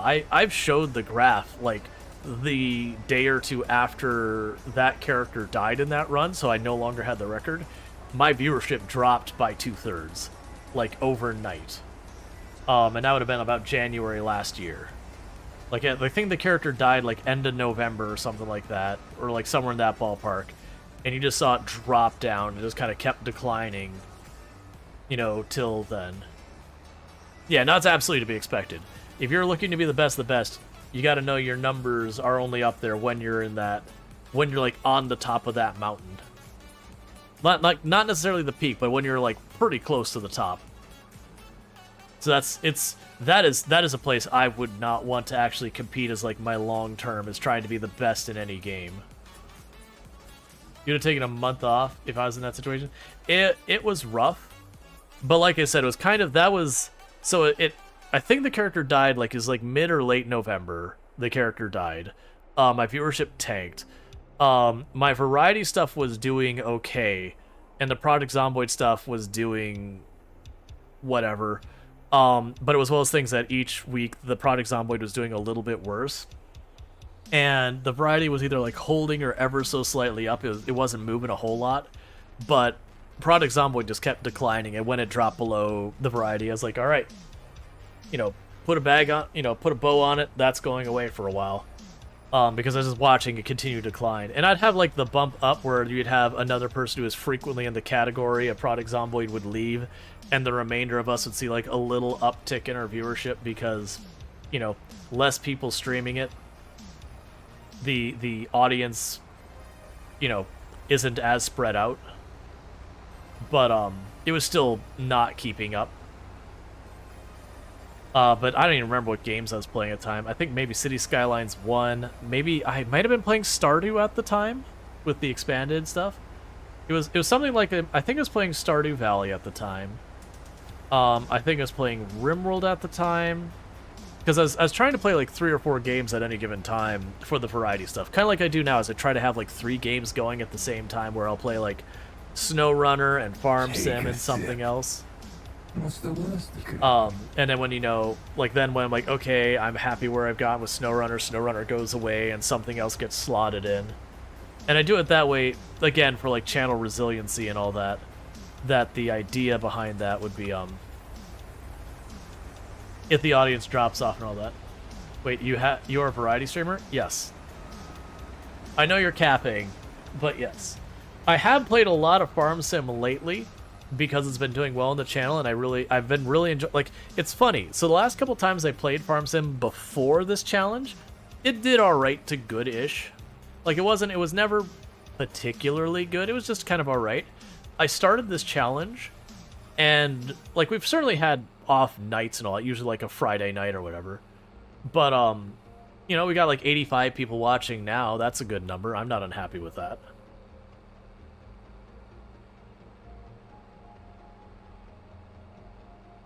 SnowRunner's been a little bit hit and miss. It's overall been pretty good. We've also definitely had some days that just really didn't do exactly well. Well, you know why the views have been going up? You're gonna say something super supportive and kind, aren't you? You're gonna be nice, aren't you?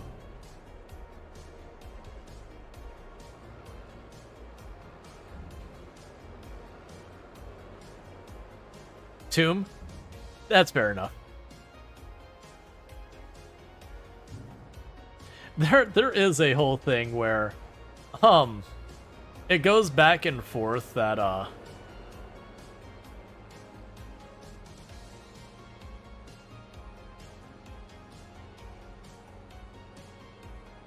we yearn for the farm. To be honest, you just subbed for Tomb Taps. To be fair, a lot of people, it is amazing. It is amazing. You put out the emotes, and you will absolutely have people tune in because they're like, I love the emote. This one emote is worth my money for the month. Which fair. Which again, I mentioned at the beginning of stream, the next batch of emotes we're getting, which there's two I think of people get a lot of mileage out of. And then there's one I'm hoping people get a lot of mileage out of. I'm pretty happy about all of them. Those should be coming out soon. Basically, of the next 6 I've got commissioned, I've got the final versions of 5 of them. You're missing spots, Harvester. I've got the final version of all of them. Of all but one of them. And that one, I have like the rough draft that they just need to color in. They're supposed to be delivered to me in 2 days, but I've never had the artist be late on anything.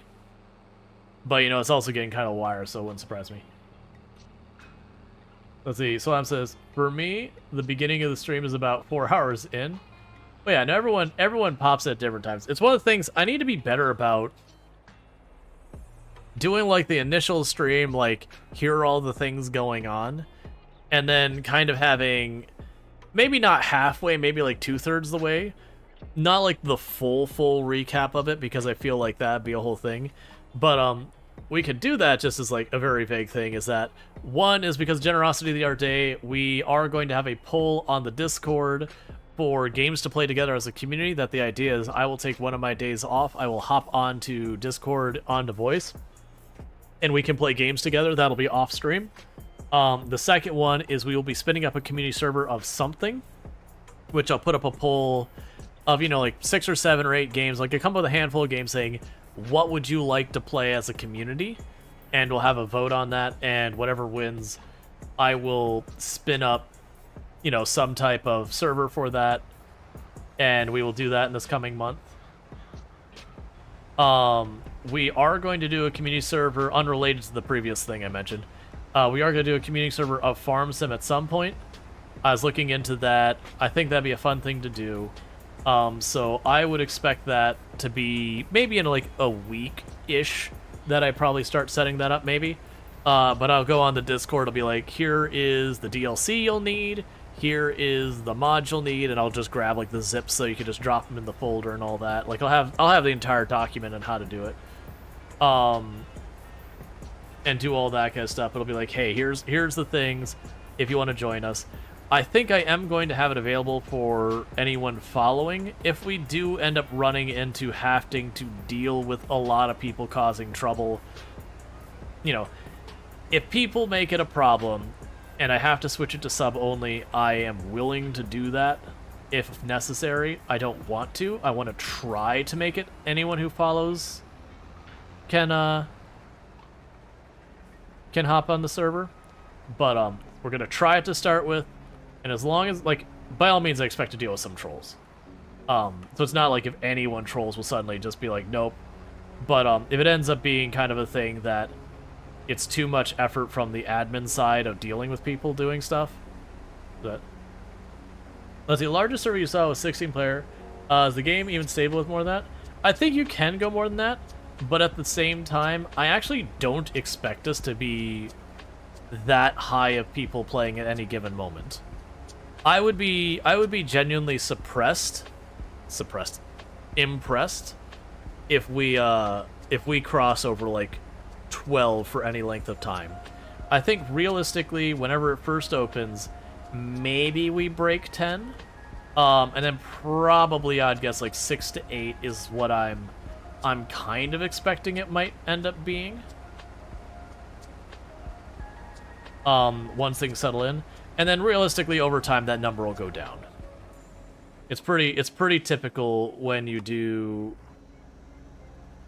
like servers of games that you roll it out, and as time goes on, the number of people on the server go down. Unless it's something like it's your Minecraft server and that's what your entire channel is, that you hop onto this Minecraft server and we explore like the projects people make, and like it's a whole big thing. But if you're anything other than like the one thing, like that'll be a whole thing. I do know I probably won't do Enshrouded. As much as I have enjoyed Enshrouded, what I have played, there's kind of two things working against it. One is everyone's playing it. And the other one is Enshrouded has a lot of issues with multiplayer, where like progression in multiplayer is weird, where if we fight a boss on the multiplayer server and you're not there in that area when it happens, too bad. You can't get that progression anymore at all. You gotta go spin up your own world and do it. And they've got a whole lot of problems like that going on. And there's apparently weirdness when you go to like put down the thing that says this is where we can build our base around, that there are issues that come up with that as well. So it's one of those ones I would be down for doing that at some point, but it's going to need some updates first. But the probably is fun if you do it as a group and decide on goals for the collective farm. Enshrouded has its own set of issues just due to the map being static for multiplayer or persistent world stuff. But yeah, get more patches. Yeah, no, and I'd also want to let Enshrouded have some time to cool off a little bit. I don't want to run on the repair. We basically don't have the money, which is fine. We're about, like, we literally just grabbed the last thing we need for our payday. We just gotta wait till payday. So Enshrouded would be off the table for consideration right now. It's something I think we will do at some point, but right now I don't think that makes sense.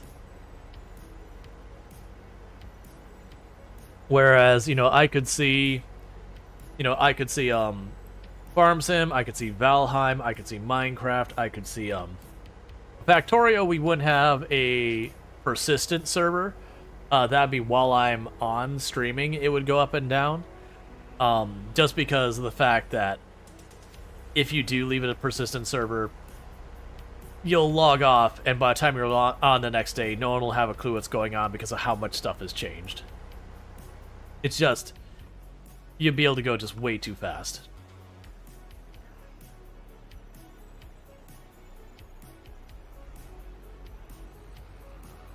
Let's see, JD said, long-term plan, if a server is ever set up, rebuild all the ruins to their former, in former towns. 1 second, need to speed up. Former towns they were. That would be a blast and fit with the static world. Yeah, Valheim's new biome is supposed to be out soon. Yeah, I also think, like, I've tried to get back into Valheim. I burnt myself out on it pretty bad because I played a ridiculous amount when it first dropped. Like, I had, like, 2 or 3 different groups of friends that I played through all the content they had there. And I've tried to go back to it 2 or 3 times now since then. And I get right around the point of having to deal with the stuff in the swamp and get the iron. And it was like, I don't want to do this. And then I stopped playing. Whereas playing with a big group of people, it kind of lets you take the effort involved in that and kind of spread it out more. There is still getting the materials to make your equipment, but it kind of spreads it out a little bit more where you can have different people working different projects and all that kind of stuff. And yeah.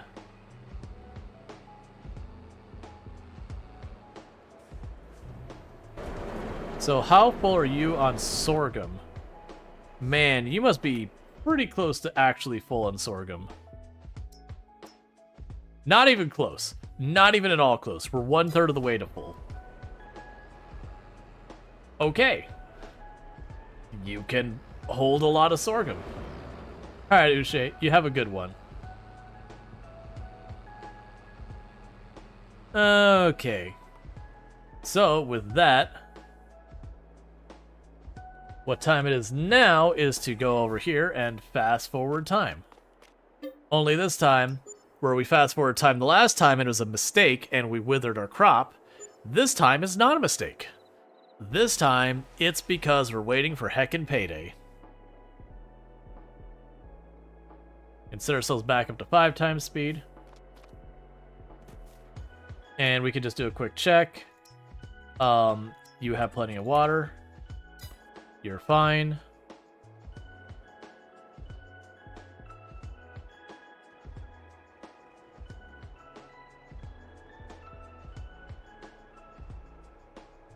So kick that off. Alright, Scuffy, you have a good one. Or Scruffy, I'm sorry. Scruffy, you have a good one. I can words. And thank you for the follow. Welcome to the stream. Yeah, so now all I have to do is, for the next couple of days until it's time to sell the flour and the bread, is all I gotta do is just roll over here. I did this entirely the wrong way. All I have to do is roll over here and just occasionally pick up the flour out of the mill so that the mill keeps producing, because if there's too much flour in the mill, it shuts down because it's backed up. So I gotta keep that producing. And then same with the bread. Until it's time to get the arc. Because, yeah, you've got 17 more things of flour in there.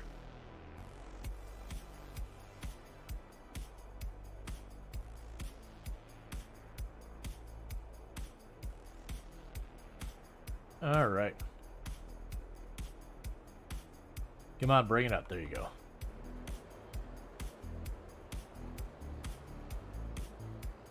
Eventually, some of these production chains, we might end up putting on auto sale, but that's probably not going to be for a while.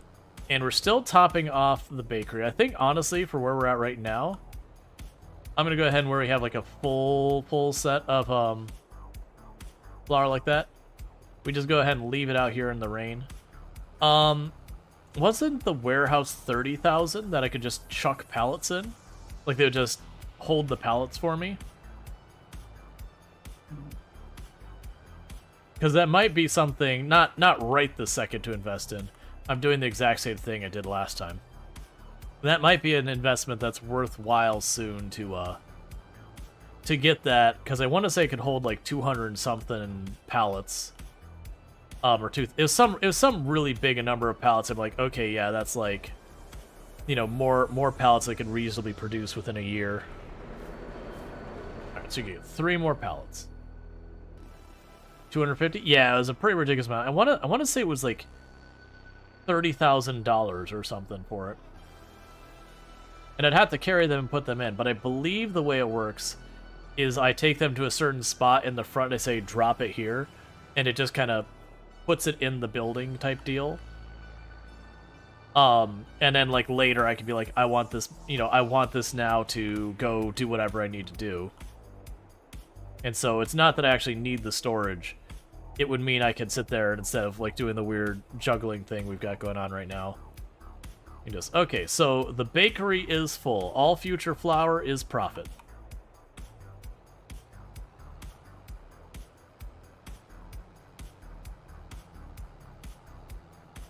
Which the bakery being full can run for like, it looks like it's almost 2 years. So I don't really need to top it off. But I'm kind of looking at just like leaving it there and all that.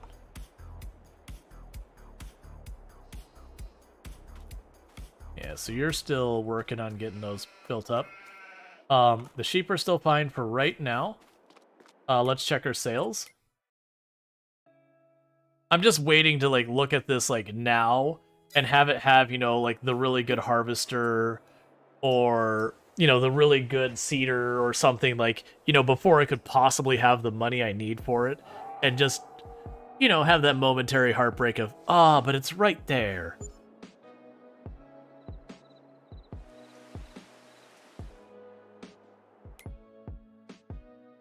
I mean, there's a header for a harvest.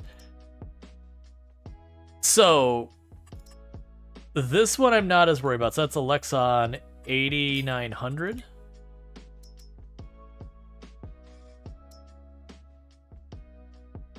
Where are you?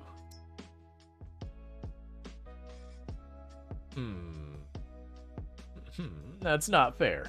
I wouldn't be able to afford it anyways.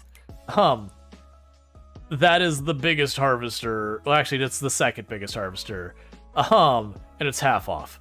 But I can't make that, like, I physically could not make that money happen in time, so it's just something I have to accept as not an option.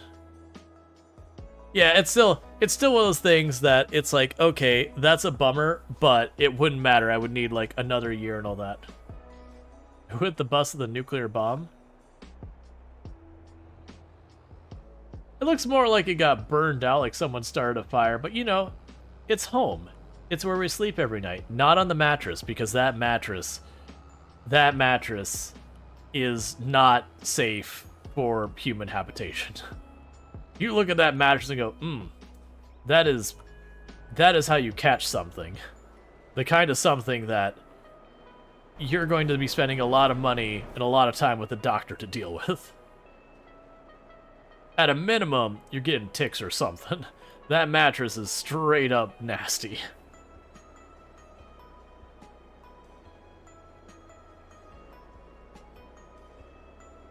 Okay. Got a whole bunch of flour to pull out of here. And if I remember correctly, we sell in January and February, are the big sale months.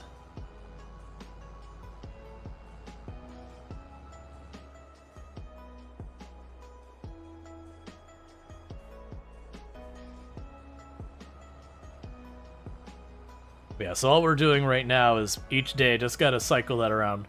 But like I said, that's kind of the reason I was like, you know, it might be getting to be time to get a warehouse.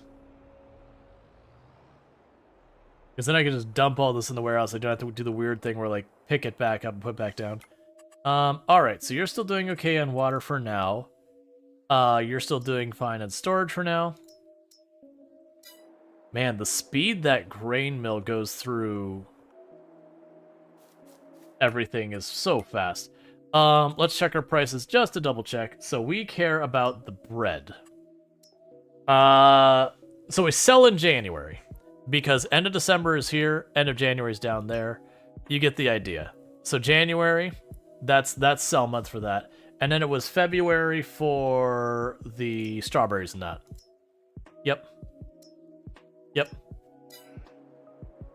Cool.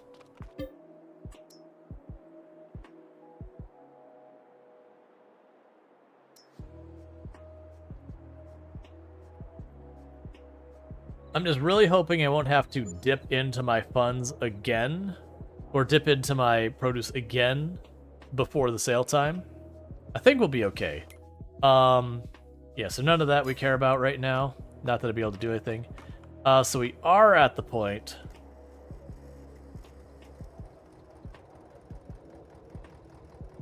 I'm gonna need to drop off some water for the sheep. I'm not going to worry about the greenhouses so far as the water or, like, restocking this thing.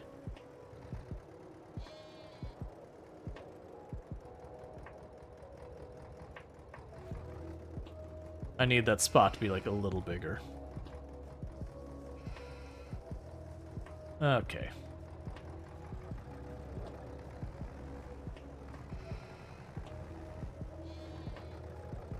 Hey, Recover Rex. I'm still not Ryan Gosling.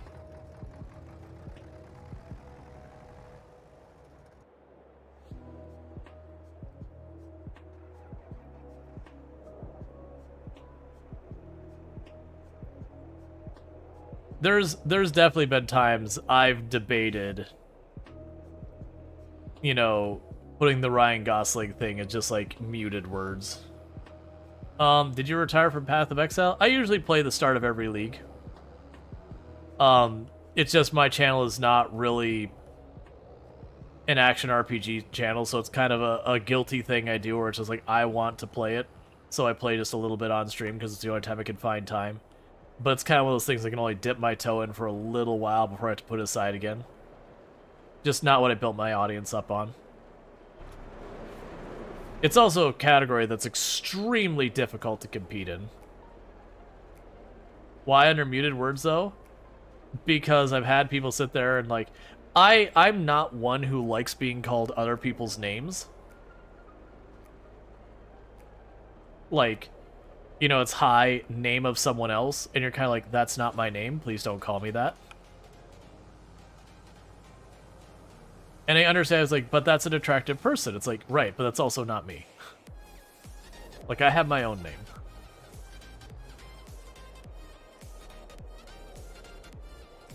You take it as a compliment? I get it. I understand the stance and all that kind of stuff, but still. Yeah, Slab says, one of the things I like to say is I play what I want and hope for the best. At the same time, is not the best strategy.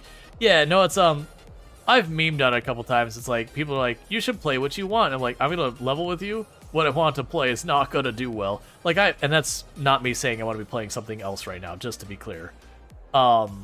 But there are definitely times where the game I want to play, it's like, it just really does not make sense for the channel. And I'll still play it sometimes.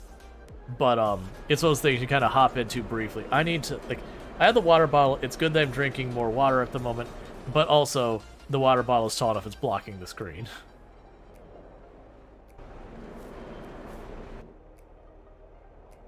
Yeah, no, for me, I'm not one, because, like, one, I don't keep up with any celebrities. So, like, when people are like, oh, you look like Ryan Gosling, I kind of, like, I don't even, like, you know, once I looked at pictures, like, oh, that person. But it's like, Ryan Gosling, I can't remember who that is. They're like, oh, they're in this movie. It's like, I haven't watched that movie. Oh, they're in that movie. I haven't watched that movie either. It's just, I'm not a celebrity person. So far as, like, I don't keep up with any of them. Take a sip. What's the worst that could happen? They're people who are working their jobs.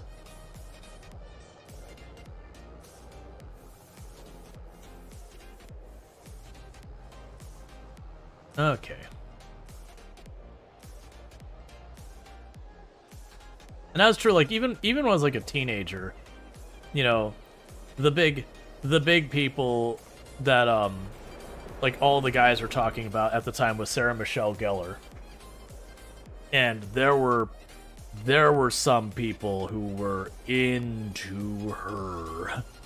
Like, into her. And I'm like, okay, so she plays this character. What's the big deal?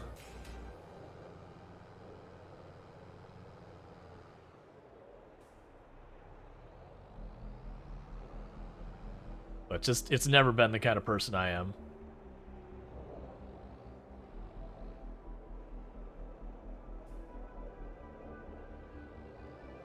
Trust me, people are into some people. Oh yeah, no, there's definitely where you're like, oh, this is not healthy anymore. This is the, you feel like you should warn someone and just really hope these two people don't have the opportunity to meet kind of things. Like, there's healthy and then there's, oh, you're not okay anymore. You need help.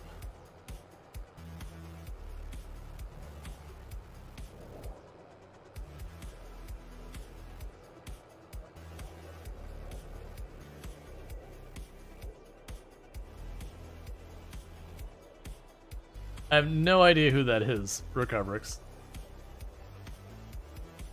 Like, it's not that I don't know, like, any celebrities or anything like that, but generally speaking, I just tend not to keep up with anything, so, like, it's Aquaman? Ah, gotcha. I didn't watch Aquaman, so...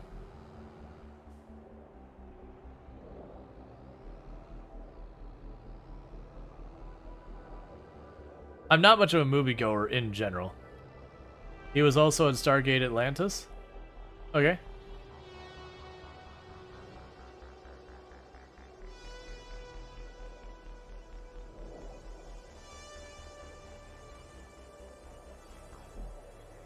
I mean, that's cool, but like I said, I don't genuinely keep up with any of it, so... Like, don't get me wrong, there's people who it's like, oh, yeah, they make good stuff. I'll check them out again. But by and large, for the most part, I don't end up remembering most actors' names.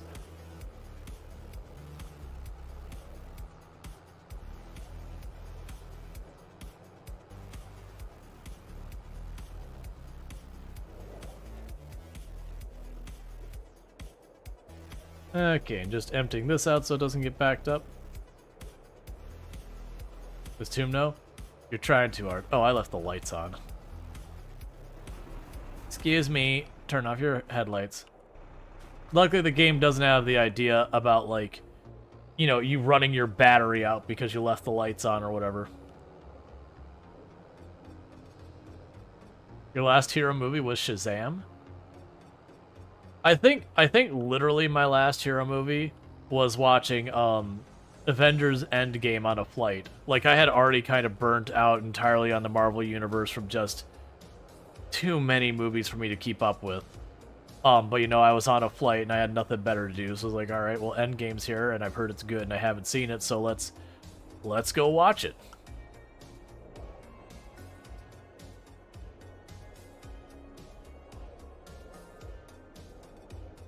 Endgame is one of the last of the good ones. So I've heard people say that. I feel like that's those ones that people are kind of, what's the word I want to say? They're being too harsh. It's kind of the problem is more they just keep making the same kind of movies and all that kind of stuff.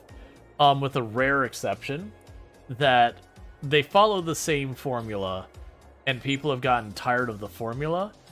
And it's cool that Marvel has their universe all tie into each other, but it's kind of just one of those things that everything ties into everything.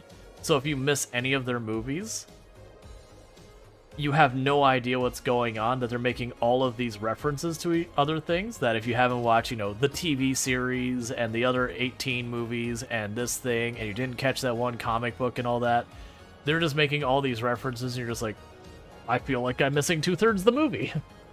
Who is that person? Why are they here? What do they matter?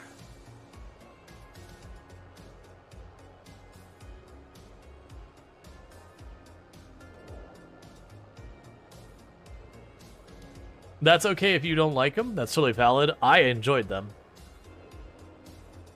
I think they're fine. Like, don't get me wrong, they've had problems. Like, 8 especially had problems. They aren't canon? Yes, they are. They are absolutely canon. Extended Universe is no longer canon. Legends. You can deny them, but the fact is, you're living in an alternate universe. And it's fine to dislike them. There's nothing wrong with disliking them. That's fine.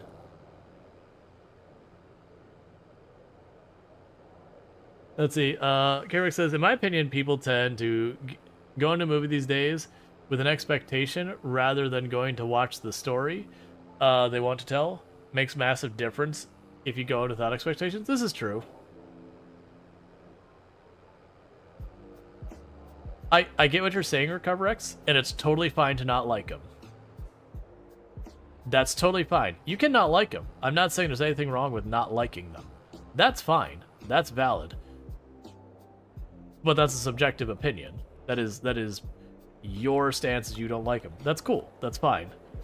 But, like, to say they've ruined everything. Did they get rid of the extended universe? Yep. Was I salty about it? Absolutely. Do I think bringing back Palpatine was the thing I would like them to do? Not at all.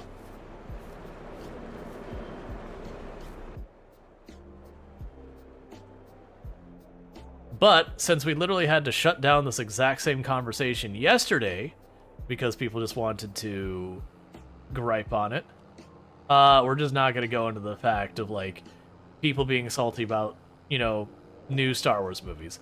It's totally fine if you don't like them. That's okay. That's fine. It's totally valid to not like them. It's totally fair. It's reasonable. There's nothing wrong with not liking them. But we're not just gonna dumpster fire on them. If you don't like a movie, that's a-okay. I personally enjoyed them. I do agree 8 is a hot mess, but I still enjoyed it. It had problems and a heck of a lot of them. But yeah. You want more Captain Rex and Commander Bly? Yeah. No, I could go for them having a bunch more.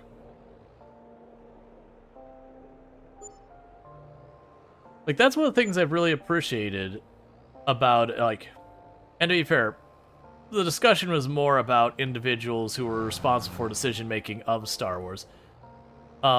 Did you catch Ahsoka? I did, and I very much enjoyed it. Don't say any spoilers for those who haven't caught it. But yeah, no, I've actually, I've been very happy with a lot of stuff happening in Star Wars. Yes, there's individual stuff that's not good and all that, but, whatnot and all that. But that's fine. Okay, says the only people who can say that something is or isn't canon, and be factual about it are the ones who own the license. Yep.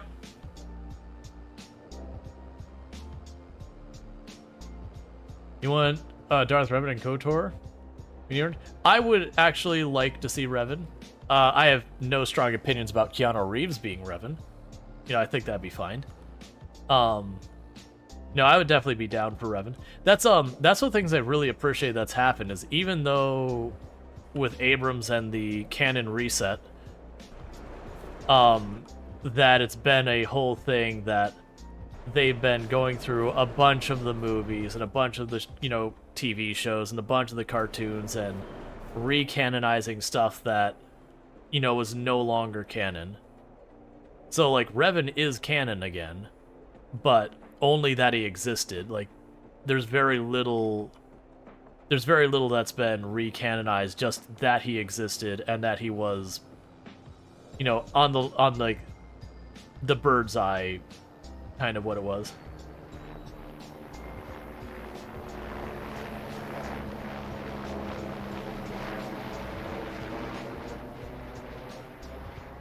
Man, I'll let Lucas figure out what Lucas wants to do with its stuff. It doesn't matter what anyone's opinions are. They're gonna do what they're gonna do, and we're just gonna be along for the ride.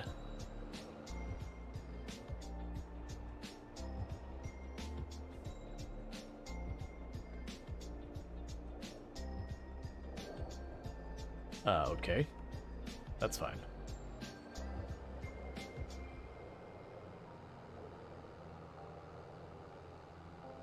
At this production rate, Rual's really not letting his employees get a pee break. No, we have money to make. Are you kidding? Taking time off? Who do you think we are?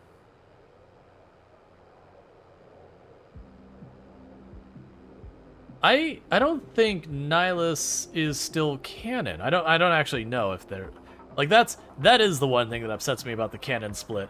Is like a lot of that kind of stuff. You said it's like, wait, is that canon or is that not canon anymore?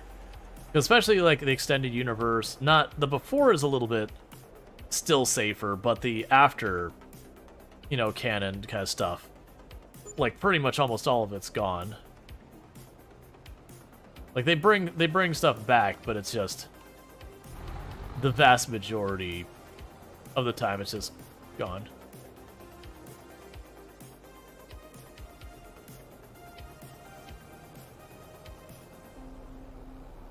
Yeah.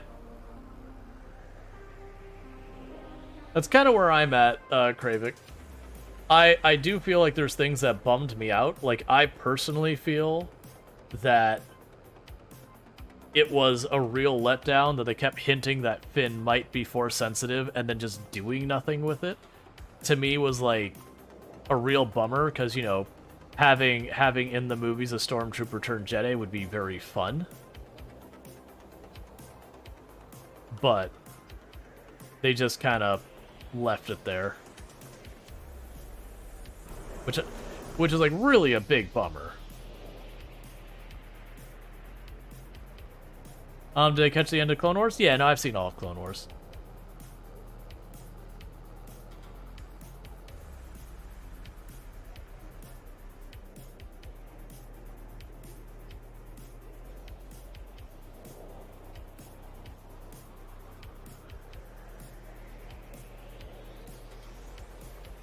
course, it'll be one too many for me to load up at once.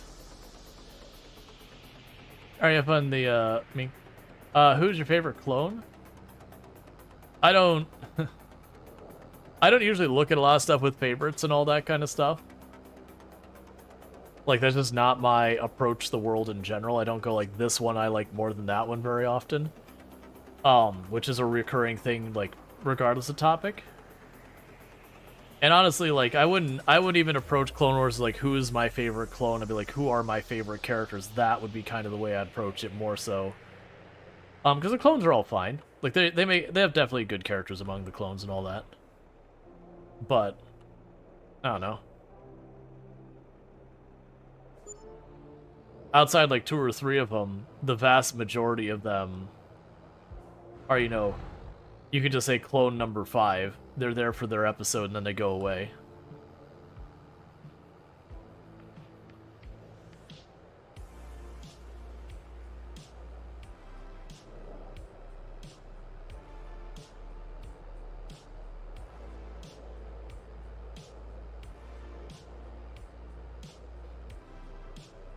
Like, the main characters of Clone Wars would be, like, Obi-Wan, you know, Anakin, Ahsoka, and then the various bad guys when they were, you know, like, whichever bad guy was relevant that particular slice of time.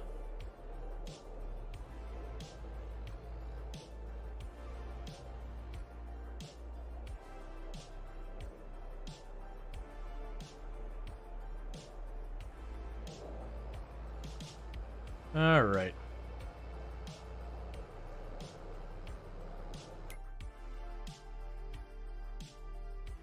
So none of these I need.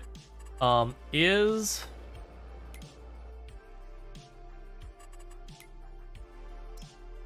Okay, so that's still producing flour. So that is kind of an interesting thing of I'm going to have a bunch of flour sitting around until next year because we're still producing the flour right now. We've gotten it long enough that the flour keeps producing past payday. I don't think it'll be year-round. But you get the idea. So that means all that flour that's sitting, or all the sorghum sitting in there waiting to become flour, that won't be part of today's payday. That'll end up being part of the next payday. So we're going to get delayed gratification on that. We'll still get the same total money from it. We're just not going to get it right now, unfortunately. Which does create the interesting situation. Let's actually check. What was the flour going for?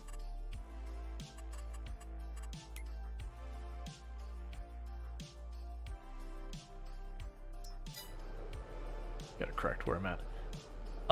That does create the interesting thing of, is it worth it for me to, you know, still grab it at the beginning of tomorrow and sell it, or is that going to be after the price is already properly spiked down?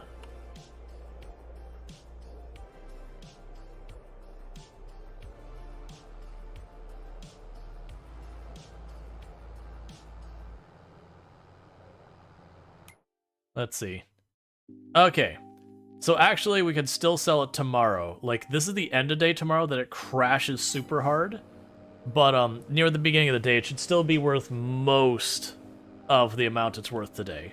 So that's the good news, is that the flour still carries over a bit for tomorrow. That does mean I'll get one more day worth of production out of the sorghum here before it's kind of not, like, it's past when I should be selling it. Yeah, each cart here is like 10,000-ish. 9,200. So we're just loading this up again and again and again, getting our money. We still have the wool to sell in April for this harvest, you know, period or whatever. And we still have probably another 15,000, give or take, from the greenhouse to sell this season. So we'll see where we actually land at the end of it. Because I do feel like we didn't get our full value just because the grain mill is still running. We're not going to get absolute peak, but I think it'll be fine.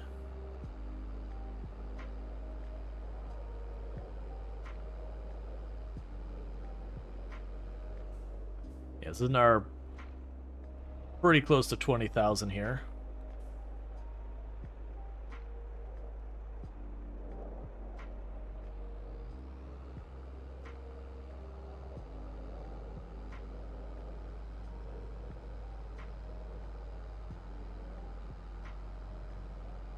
Okay.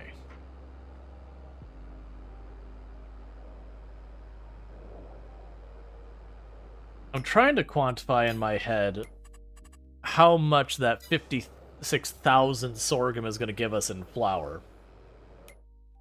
Oh, it's almost equal. So it's going to be 56. Actually, it's going to be slightly more. So it's going to be almost 62,000 flour. Liters of flour. So that's going to give me 4, almost 5 more entire trailers full of flour.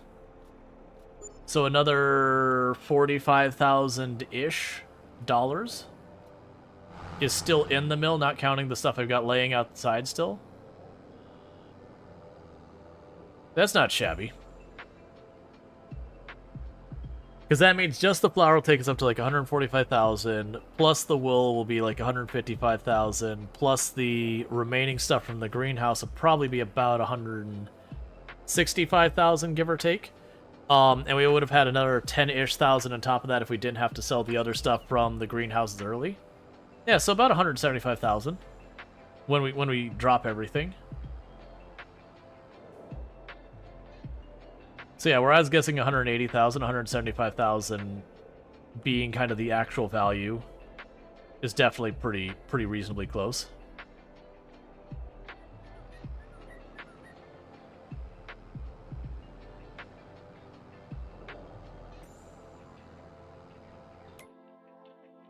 And for the flour price, or the bread.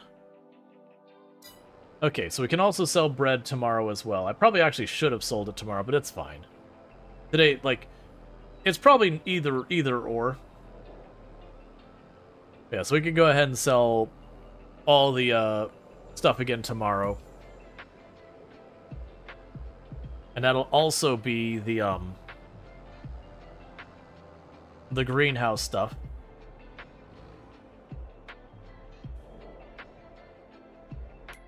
How's our production lines doing? You're still good. Sheep are fine. They're 102,000. Money just keeps on climbing. It won't be too long before we're going to end up needing to get a semi-truck with a trailer just to be able to pick up that many more pallets to make our lives easier. Because that'll mean I'll be able to go closer to 50 miles an hour. And I think it could store I think it's almost twice as many pallets, if I remember correctly. Because I think it could stack them too tall of the bigger pallets.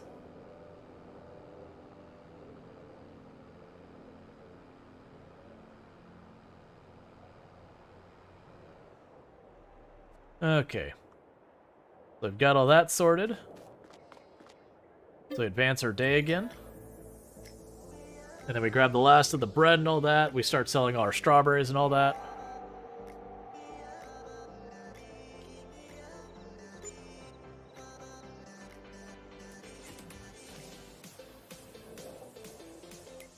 We got any good sales? Nope. I mean, they're good sales. They're just nothing I want to spend money on.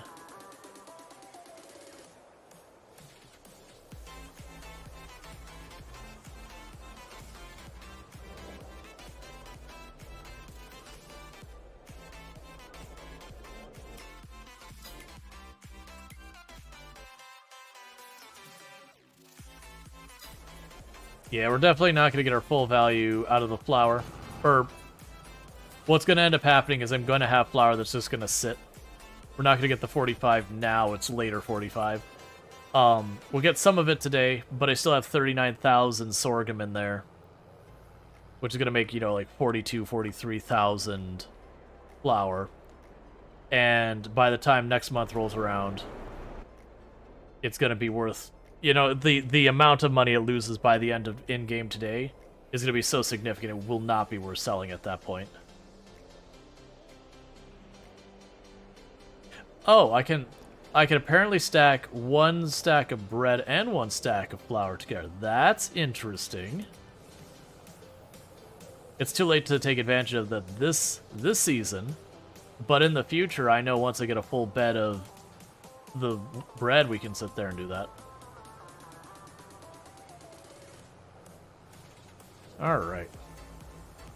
So here's hoping we have a really good harvester show up at a decent price there, or a really good seeder show up at a decent price there. Ideally, like, next in-game day, because I will end up wanting the seeder the next in-game day after that.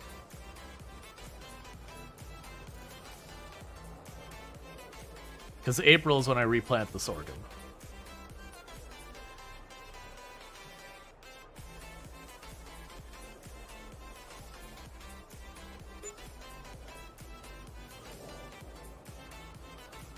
All right.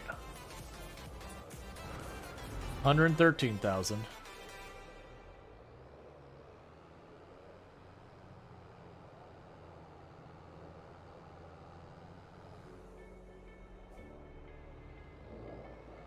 And we're sliding a whole bunch on the snow and ice, as you do.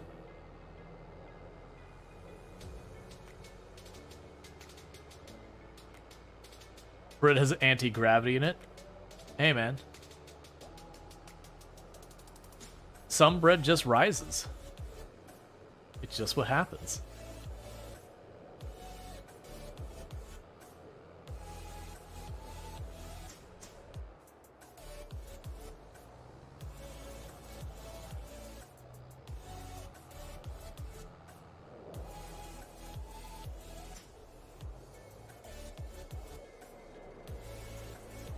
Okay.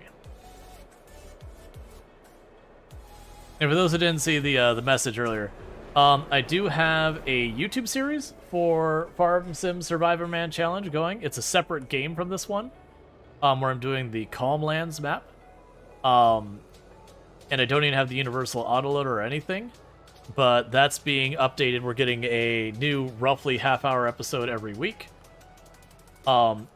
And I'm kind of like, I'm going to keep that going. My thought is to get that going and keep it running. And then also maybe try and get like a second or third series going. To try and have like, you know, content for when I'm not online, that kind of thing as well. And try and build up an audience as many places as possible.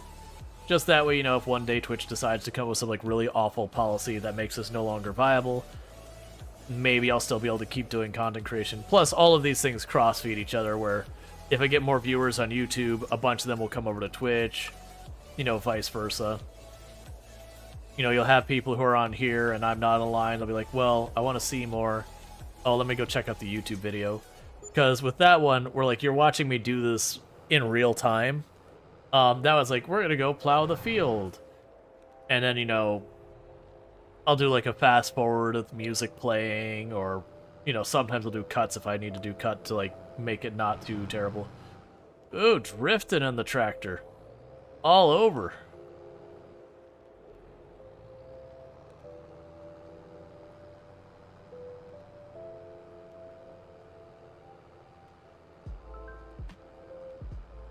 All right.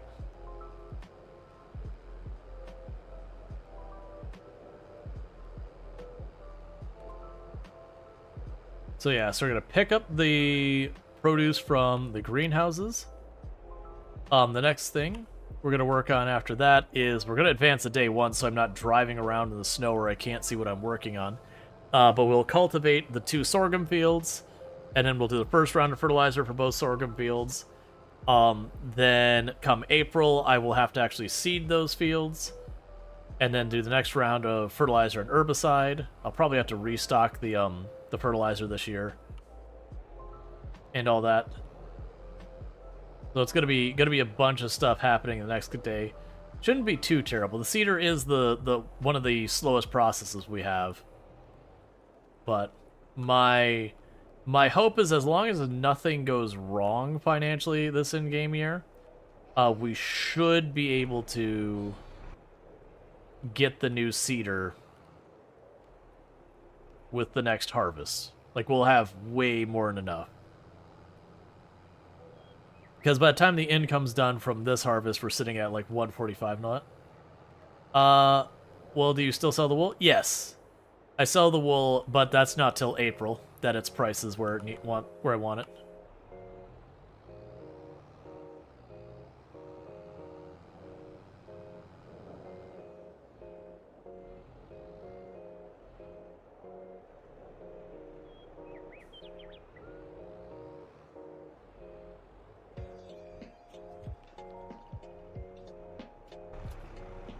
Okay, you've already emptied out completely.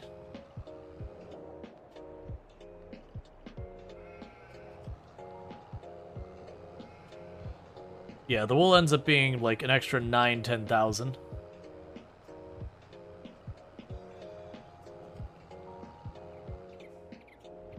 I did. If I don't sell the wool in a year, it'd be overfilled at this point. Like, very genuinely, waiting just 1 year, it's just barely under the point I have to move it.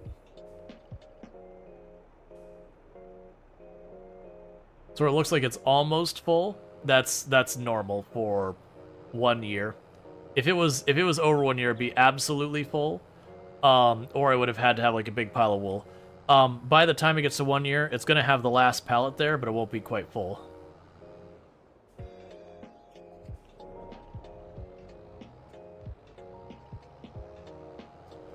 All right.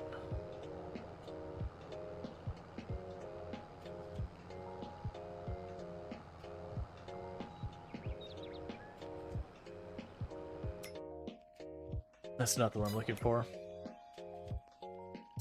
Yeah, still have probably pretty close to like not quite $35,000 worth of sorghum, well, worth of flour when it's done. Sorghum in the grain mill. But that's a good problem to have. It means that when I have like the next harvest, like, or sorry, not the next harvest. That means when we have like the next time it sells, it's just there's an extra $39,000 just sitting there. I just didn't think about the fact that it is going to extend it into next season.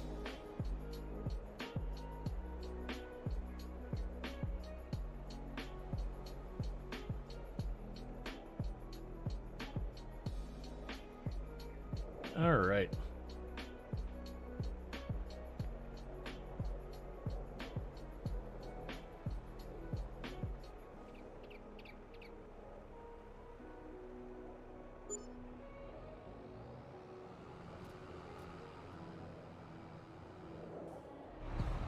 And almost done selling everything. So you are going to end roughly around 140,000.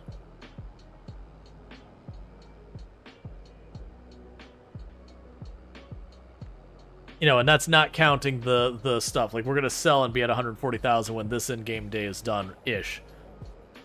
And then we'll have the other 36, 39, whatever it is, in the granary there processing.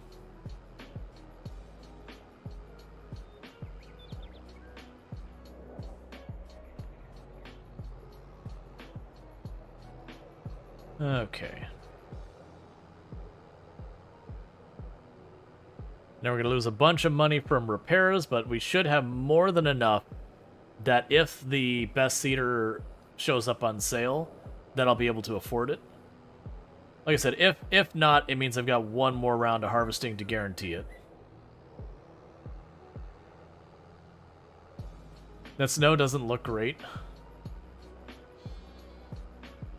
Yeah. It's not the best snow. I was impressed. They did a Christmas special thing in American Truck Simulator, and the snow in that was really impressive. Like, you'd actually drive in the snow on the semi, and you'd hear that snow crunching sound when the snow would get compressed. And I thought that was, like, really, really neat.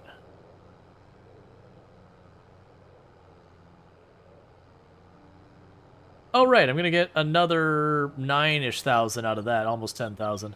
So yeah, we might actually be about 150,000 by the time everything's sold. It just, we'll be at like 140 today, and then we'll get like an extra almost 10,000 in 2 in-game days. So honestly, it seems like I underestimated the amount of total money I was going to get out of all this, but I did not account for when I would get that money, due to the processing of the flower taking a bit longer than anticipated. Is it the best layer of snow you've ever seen, if you compare to what I've seen in person? Let's see. Only ever been somewhere with snowing twice in my life. Both times it melted before it hit ground. Oh no, I've seen like legit snow. Like the grass poking out like this for as much as the snow is layered here. Like the snow is thick enough it's completely covering our tires and all that. I think you'd actually have like the grass under the snow. Like, you might have like little patches of stuff poking through, but usually most of the grass and all that gets flattened by the snow.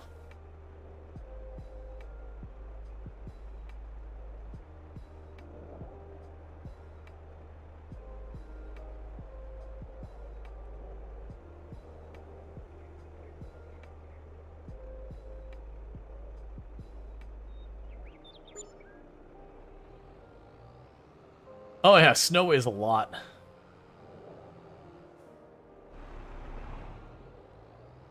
Like, that's the reason it's actually a problem why you'll see people like go and take their awnings and clear the snow off of them, is because it weighs enough it could genuinely break the awning, especially the fabric ones.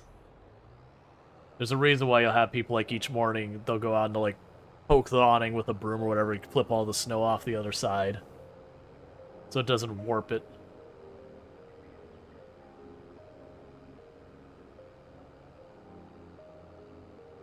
Yeah, no, and you also have to clear snow off your roof from time to time, because if it piles up way too much, it can actually compromise the roof.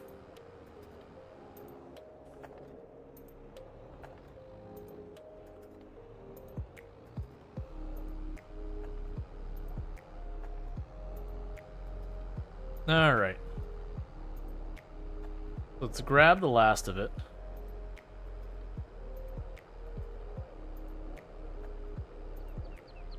Yeah, no, I used to live up in Michigan, so I've seen plenty of snow.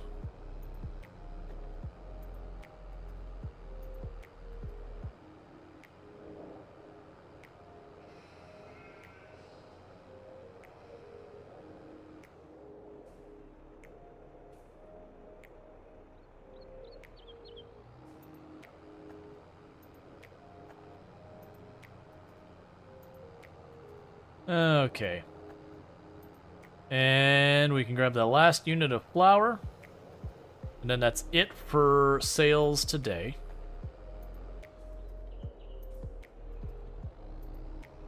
And then tomorrow we can go to the 2 sorghum fields, cultivate them, fertilize them, do all that kind of stuff.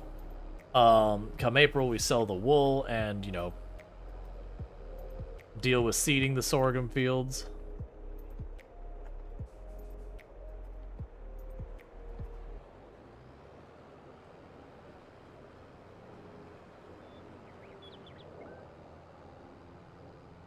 Alright. Yeah, I might get, after the cedar, I might actually get a warehouse and then the harvester. Because I do think with the number of pallets we're getting, we're at the point, it's probably worth it for me to be able to just grab the flour, shove it in a warehouse, and just start loading up the warehouse when it's, off-season. Or, like, not sell time.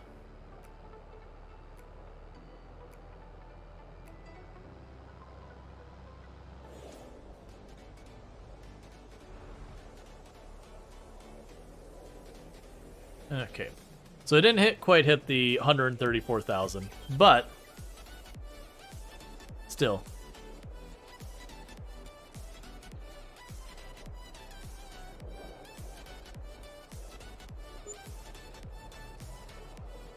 $133,700. We still have at least another 30,000, if not more, worth of flour in the grain mill being made.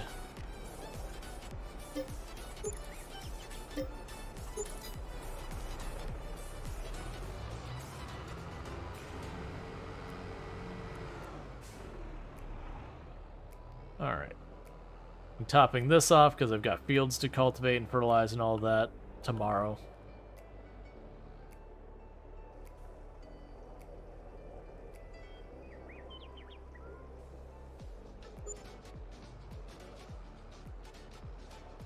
Okay, so that's not a bad place to be financially. We're definitely in the range I can buy the best seeder if I catch it on sale. We wouldn't be able to buy, like, the best harvester, but we could buy a pretty good harvester if we caught one on sale. We may not be able to afford the header for it as well, but honestly, that would be fine. Because if we got, like, a really, really good harvester and I had to just wait till I could cash out one more thing to get the header, that would still lock us in where we at least knew the next round I would be locked in for, the harvesting being way faster or whatever.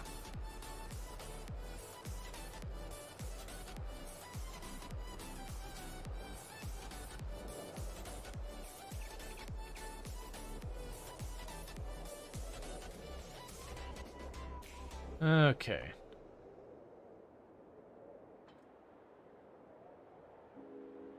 So is everything else set up?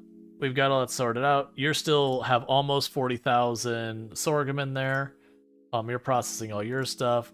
You can use some water. I'm not going to make that an urgent issue right now. And there's that. I think we're good for this in-game day. So that's really good. I always have that momentary panic where I think I failed to start, like, YouTube, like, going again or whatever, which that just saves me having to upload my VODs and all that later. It's one of the nice bonuses. Is, you know, I got people watching over there, but also on top of that, when it's all said and done, I don't have to take any time at all to deal with VODs or any of that.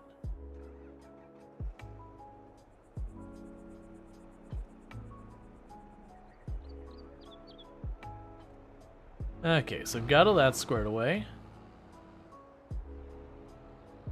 Now I need to do is not bump into that immediately. Oh, here, let's check our sales. Nothing we need. Okay. What we're going to do here real fast is run over here and grab our cultivator and start getting the sorghum fields being cultivated. And then while that's starting, I need to take a quick 2-minute restroom break because I need to do that.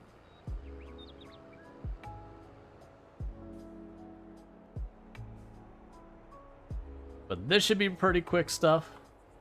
The big slow part is when we go to seed and harvest.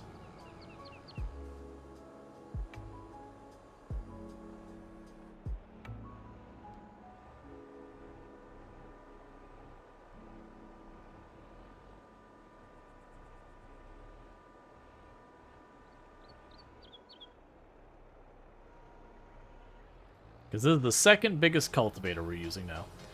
Alright, and while my tractor's doing that, I'll be back here in just a minute. So thank you again for tuning in. I'll be right back.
Okay.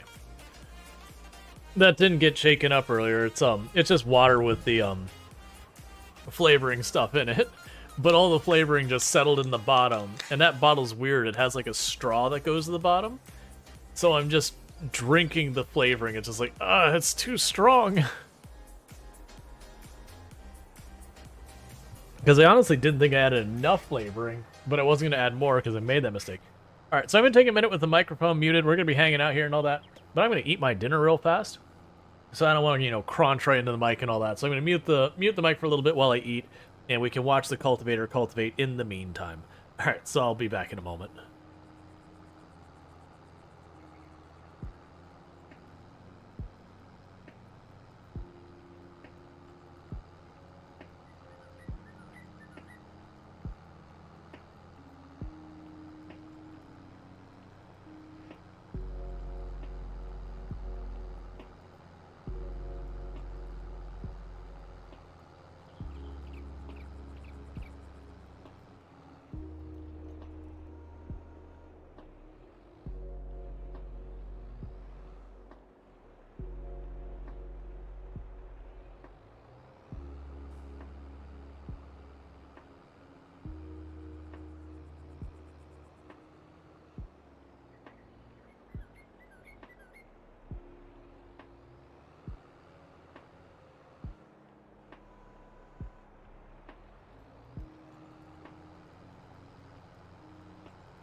All right.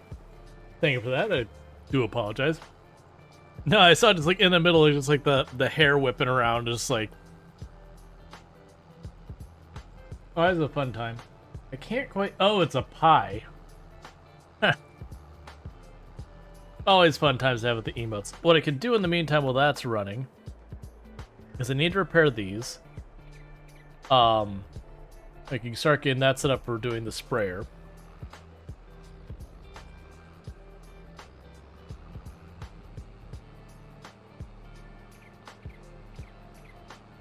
Sainsburg said, so I started playing SnowRunner and Farming Simulator 22 because of you.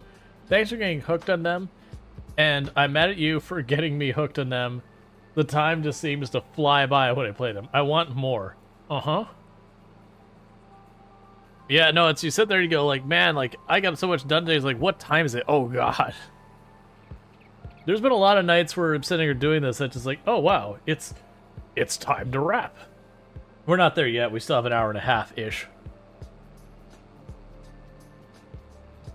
But there's definitely times that when I go to play Farm Sim and that you get into the whole thing where like, I need to get this done, I need to get this done, I need to get this done, and then suddenly the sun's coming up.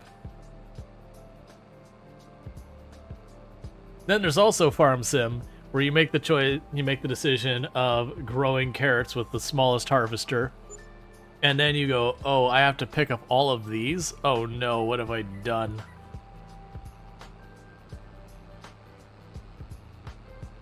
I believe in the series I've got going on for Farm Sim on YouTube, we've plowed the field, and I think the next episode is when I seed that field.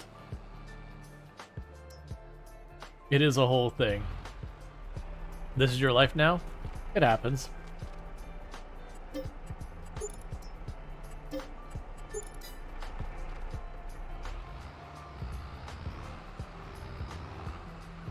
Alright. And just repairing and gassing up all our vehicles in the meantime.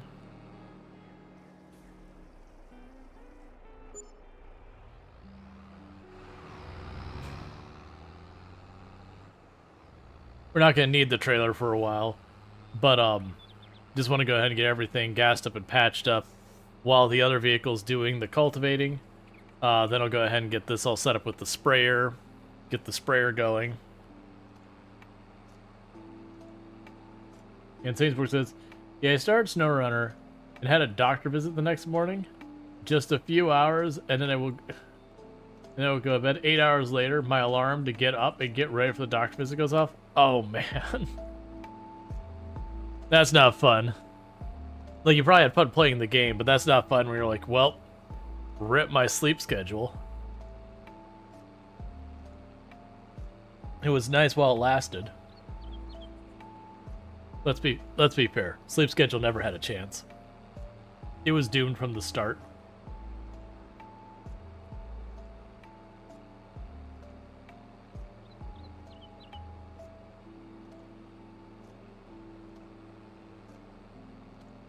Alright, so you're not quite, a little over halfway, I guess. So, low-key, I really like the texture for the plowed field way more than the cultivated field. Like, the plowed field, to me, is what farm looks like. Versus the cultivated field, to me, looks like kind of sort of this, like, weird foam. And it may be how it actually looks. But it doesn't look like farmland to me.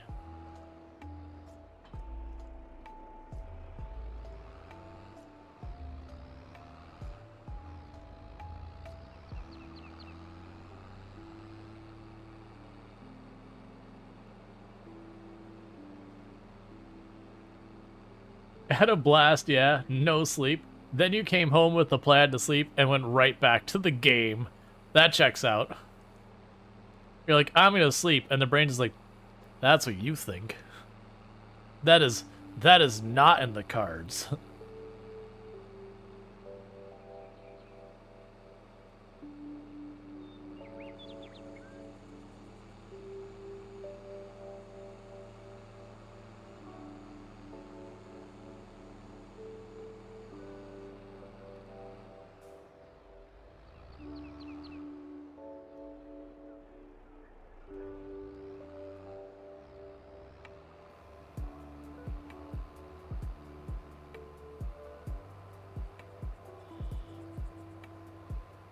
Okay.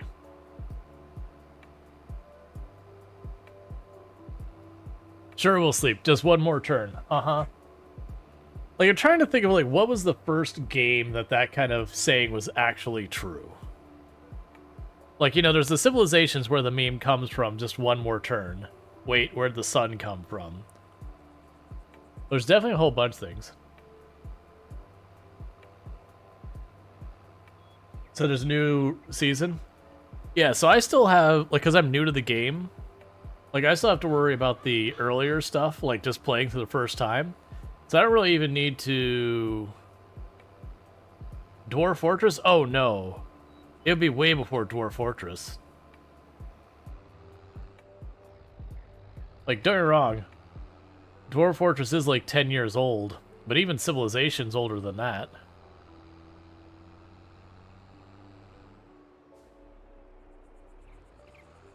Like, the very original Civilization? For you as well? Yeah, no, there's tons of games that you lost time to. I'm talking about, like, the one where there's a distinct, like, one more turn, one more day, like, in-game day, like, that kind of thing.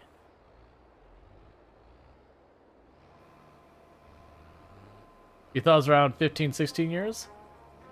No, I didn't think it was that old. Like, we can look it up. I know it's an older game. I don't believe it's that old.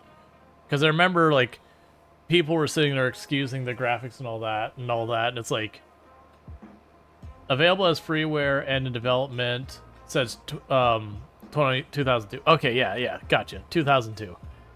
But even then, there are plenty of games that would predate that, so far as the one more turn kind of thing. Like, we were playing plenty of games in the mid to late 90s. Like, all like the classics like Red Alert were around. You had your space sims like TIE Fighter and Descent, and well, X-Wing, TIE Fighter, Descent, and all those were around. You had like Dark Reign was around. Warcraft was already around. Not World of Warcraft, just straight up Warcraft. The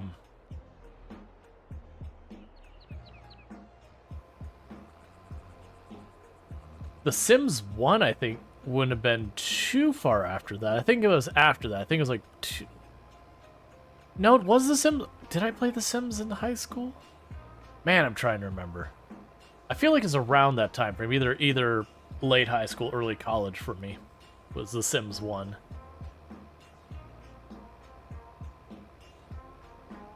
Oh yeah, a bunch of the Final Fantasy games were definitely well before that. SimCity was before that by a lot. By a lot. SimCity was like mid-90s. Because that was Super Nintendo, I believe, was the first SimCity.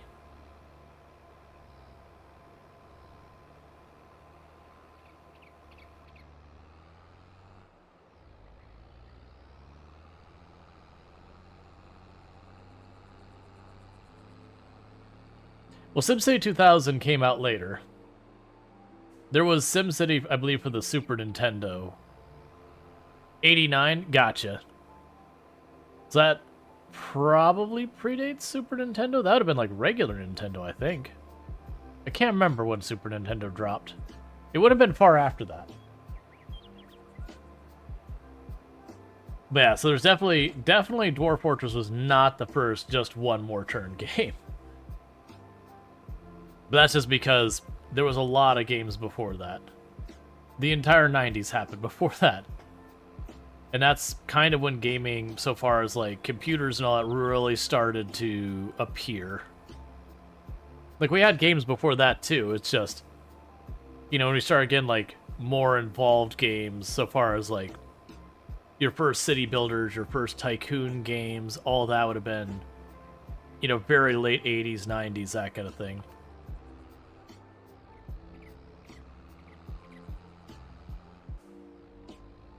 Because I remember there was like a dinosaur, maybe it's Oregon Trail. I could see people doing that with Oregon Trail.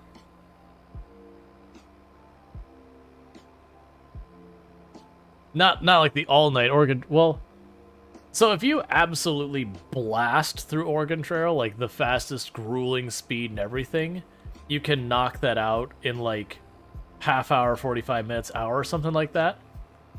But like Oregon Trail, where you like advance your day kind of thing. If you're doing that at like a normal speed and everything, I could see that being the better part of a whole night.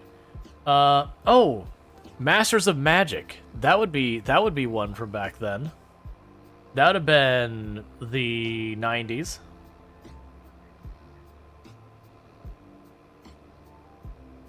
I can't remember if Masters of Magic predates the original Masters of Magic predates the Civilization.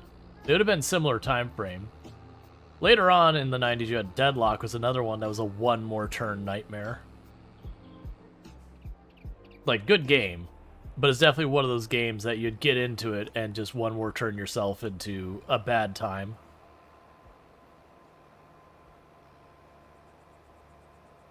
It says, for the one more turn, it will be turn-based, that originated with.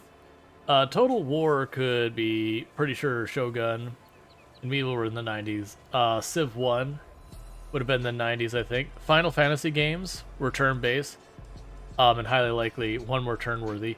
Yeah, and that's the thing. Like, the one more turn, it doesn't have to like, for the actual phrase, I think that was Civilization that came out for. But, for where it fits, I would argue a game that has, like, one more day would definitely fit that as well. Because, like, the day being kind of a turn. As long as the game was based around days. So, like, I would argue The Sims would qualify because, you know, your character goes to sleep, they have to go to work, or, you know, you could choose to go to work, and then, like, the day would be the reset kind of thing.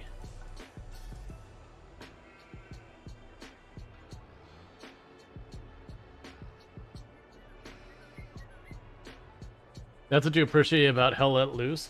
If you play long enough, you will end up in a team that will get you to want to stop playing.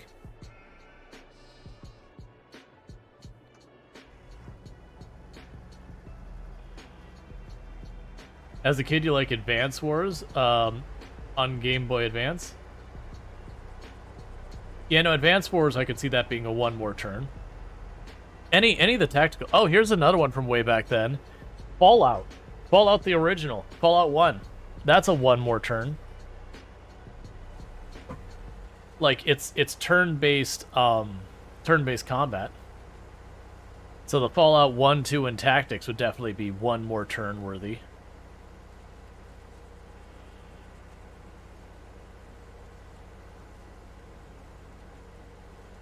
I thought Witcher is action, if I remember correctly. Like, it's not Souls-like in regards to, like, the rhythm of the combat. But, Souls-like in the just overall. Fallout came out in 1997? Really? That late? I mean, I believe you. It's just... I felt like... Part of me felt like it was way earlier than that. The original one. But yeah. No, that sounds... Fallout 1997 does make sense.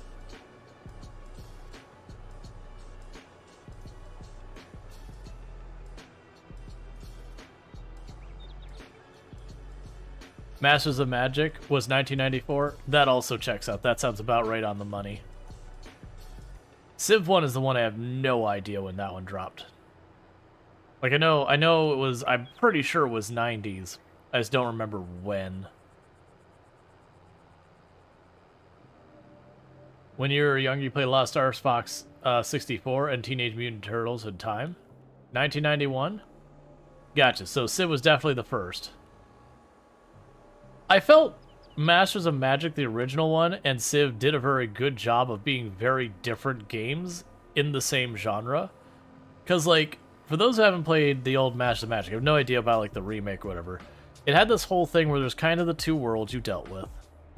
And you had, like, instead of research, you had magic that you were researching. And so, like, the primary win condition was to, you know, learn the you know, there's a spell called, like, it's like the spell of mastery or whatever, that whoever gets it, they win. they have mastered magic as a whole, and so they just win by default kind of thing. But there's this whole side of it where you had like your research of magic, you had these things, and you'd summon, instead of like building troops, you'd use your magic to summon units and all that. And you had like a whole different approach to it where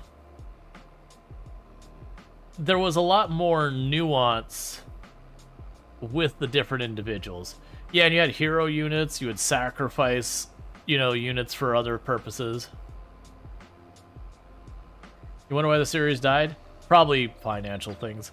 Most of those things where you go, man, that was a good series, whatever happened to them, the vast majority of them, it's just boring financial things kind of things.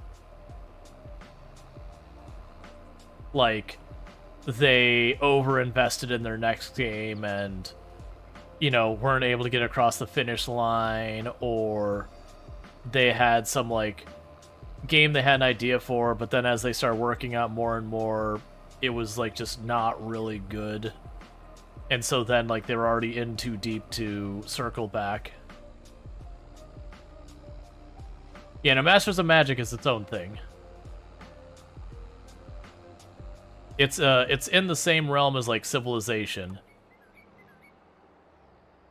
It's just not really based around science, it's based around magic. So you'd summon, like, beholders to fight for you, or unicorns, or all sorts of stuff. A lot of them also got bought and buried, yeah. By Electronic Arts, there's a few other players at that time as well. Like, back in those days, Activision was one of the bullies as well.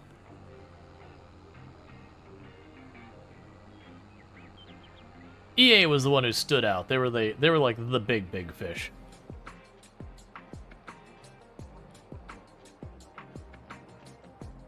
Alright, Saintsbork, you have a good one. Get that sleep.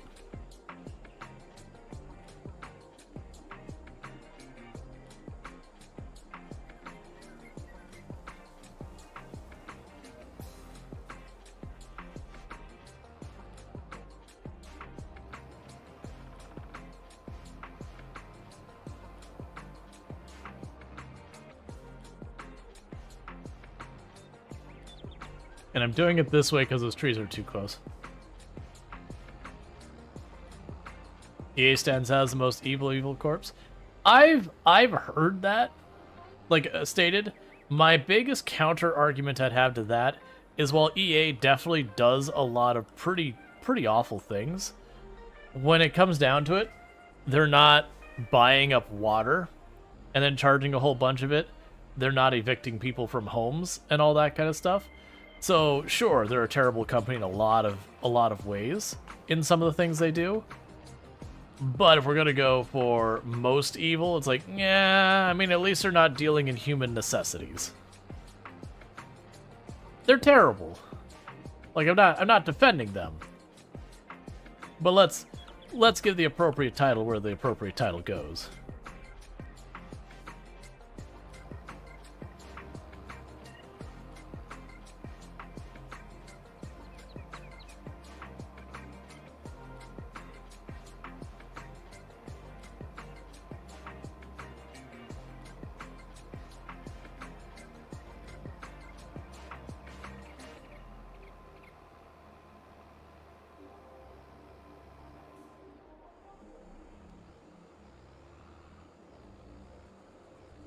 All right.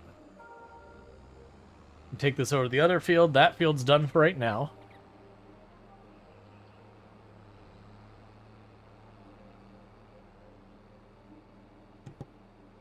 Okay. We're just going to go scooch on over here. That's nowhere along. Let's see. A game you want to play but can't get into, that's 4X, is Dominions 5, Warriors of Faith. It has good reviews on Steam. Tried it and just didn't stick. Though it's recent, 2017.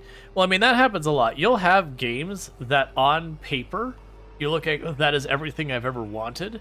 And then you play it and you just kind of go, eh.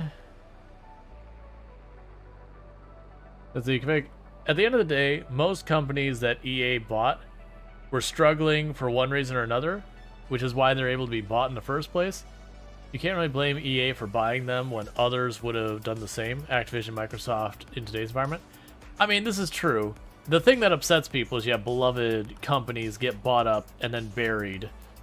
And you're entirely correct that, like, EA does it, Ubisoft does it, Activision does it. Well, I mean, you know, Microsoft, which those overlap now because Activision did acquire Blizzard, which was acquired by Microsoft.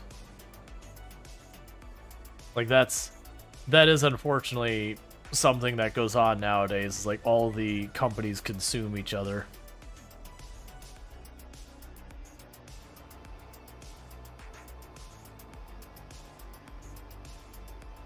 Yep, EA did it to get rid of competition. Yep. Alex said the beloved company is not so beloved it's willing to bail out so fast, but that's the whole thing. If you're sitting there, you've got a company, you've got 100 employees, and you're looking around and going, we can't pay you. Like, we are out of money, we're tapped. Like, we put everything into this, and it's just, we didn't make enough sales. Even though the people who bought the game loved the game that came out, your choices are, you can let the company implode, not make your next game and all that, or you could be acquired. And I'm, you know, stating some situations. And so it can kind of be that way. That it doesn't necessarily mean the smaller company did anything so far as, like, against their fans or whatever. It's just, unfortunately, the reality is games are expensive to make. And there's a lot of logistics that, especially indie devs, don't realize, and I'm just talking broadly here. And they end up selling because they realize they just can't make it. It's also sometimes a thing that they've been developing the same game forever and ever and ever and ever, and they just want to stop, but they don't want to abandon the game. And so they'll sell the game off to someone else who wants to keep going with it. And I've heard people get, like, really upset on that one. But that it's like, okay, but the alternative is the game stops being produced at all. Because they've been doing it for like 15, 20 years, and they just want to not do it anymore. That's an exaggeration. Usually it's like 10 years.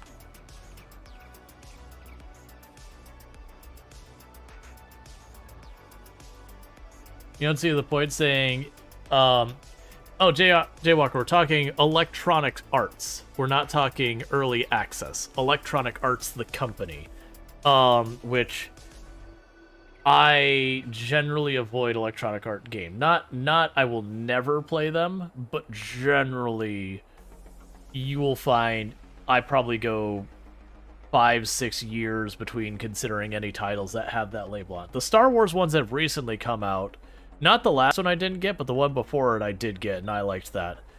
But generally speaking, with Electronic Arts, I, for the most part, stay away. Mostly because I actually don't. The games they make don't tend to interest me most of the time.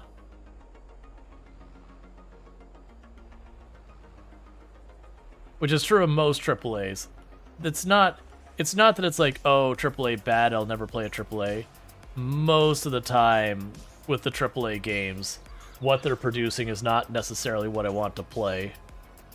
Because it is a thing, you kind of, when you're in those AAA situations, you get yourself cornered into producing the stuff that your existing fan base wants. And it's harder and harder and harder to experiment and do new and interesting novel ideas because of that. And those new, interesting, and novel ideas are usually the places that I want to be checking out. Whereas that's the place that indie devs tend to be much stronger, is a lot of indie devs will take risks trying something that no one's done before, or as an industry has been claimed to be dead. And then an indie game will come out and just completely, like, reinvigorate the entire genre.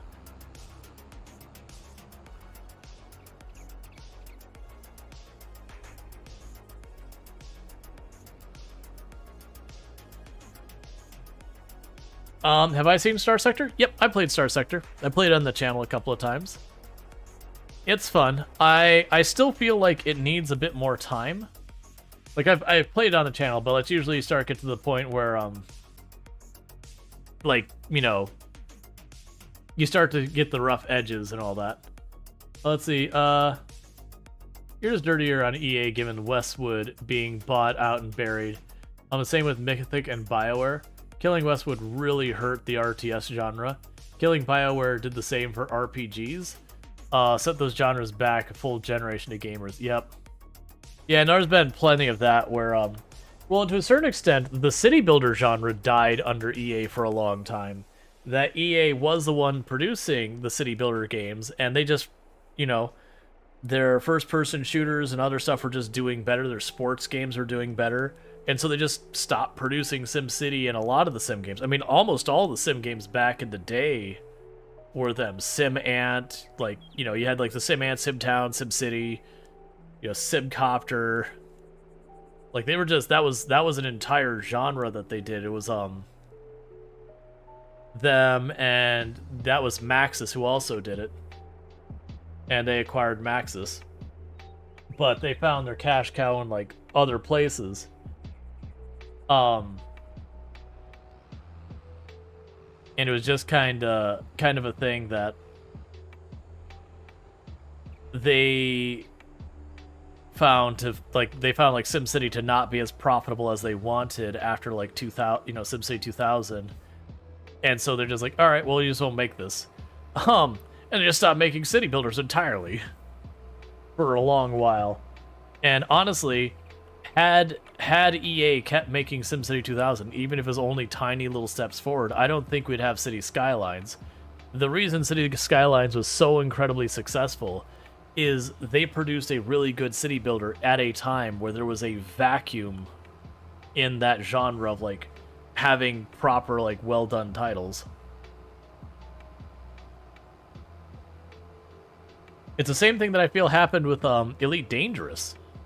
You were having like almost no space sim games coming out. There was not no space sim games, but really not many space sim games coming out, hardly ever. And so what ended up happening was City Skylines like, all right, well we'll make a city, you know, a city game. Or sorry, Elite Dangerous. You'll had Elite Dangerous were like, well, we loved, you know, we made Elite back in the day. We've made these games over the year. Like, let's go for something bigger than we've ever done. Let's make Elite Dangerous. Let's make this giant game. Because Elite's been around forever as a brand under Frontier. And they're like, let's make this giant game.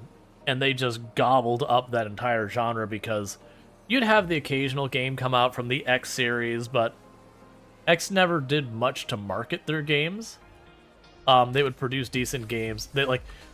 For everyone who's ever been in the X series, which is a series of space sims, they release the game usually in a horrifically buggy state. They're kind of like the Bethesda of space games.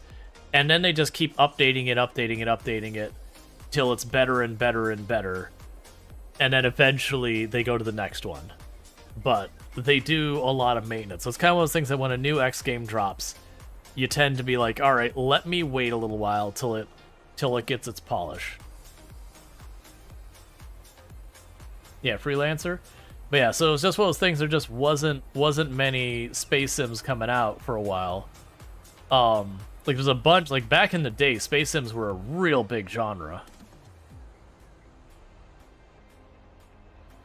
Like you had, you know, the Freelancers, the Descent, the X-Wing series. There was a bunch of other ones. The sprayer's flapping its wings. Yeah, I was making sure it wasn't blocking the tractor in. But you had a whole bunch of them. But it was like, collectively, the industry was like, yeah, these space sims, yeah, this genre's dead. Like, they stopped making any of the X-Wing games. Like, they just all stopped being produced entirely. You know, there wasn't another, like, Freelancer-style game in a while. Elite was still being made, but it didn't get a new game for a very long time. Like I said, one of the problems is they never really marketed, so it had a pretty strong following in like the UK and everything. But in the global market, it was just Frontier Developments as a whole was not particularly well known.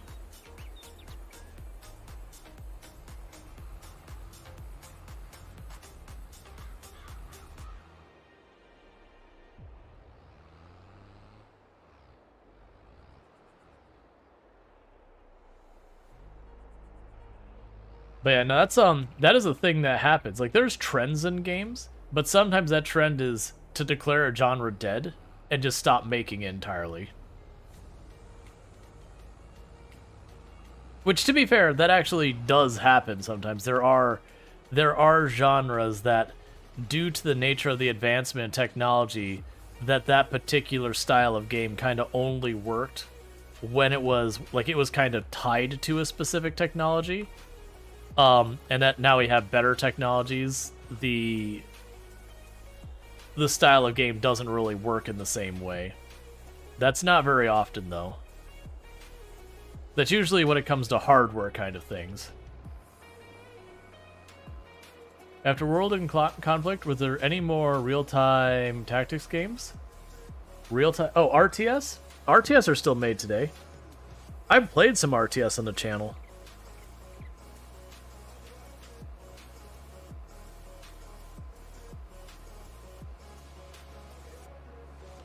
Yeah, they still make RTS these days. They Are Billions is an RTS for a modern one. So how would you describe real-time tactic as opposed to real-time strategy? Because I've actually not heard the term real-time tactic before.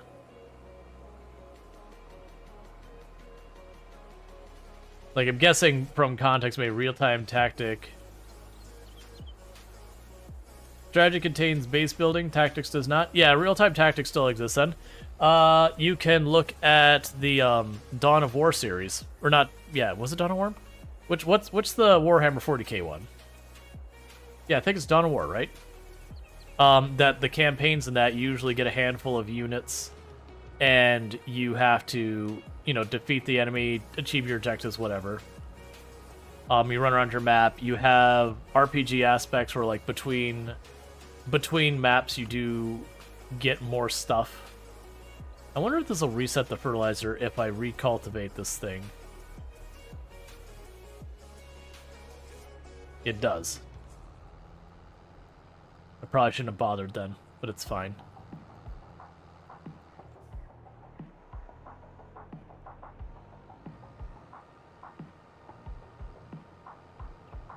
In the early 2000s, The Sims Online existed, but it ended up bombing.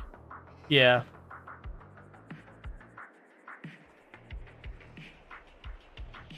Does it reset or just repaint? We're gonna go check. Because I need to drive past it anyway with the sprayer.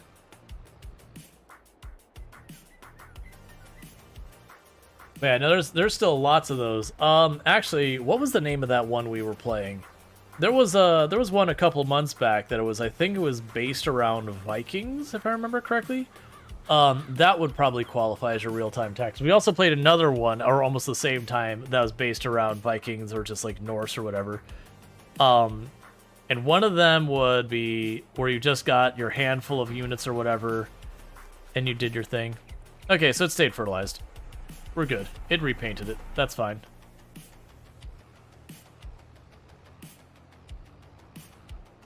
Oh yeah, no, that's the whole thing. So real-time strategy and real-time tactics games, both those are still being made. I would definitely say there's not nearly as much attention for real-time tactics games that I'm seeing nowadays. Real-time strategy, I would say it's nowhere near its heyday back in the days of like StarCraft and Warcraft and Red Alert and all of those, where it's like that was kind of like it's when it was like the genre. But it's still definitely around.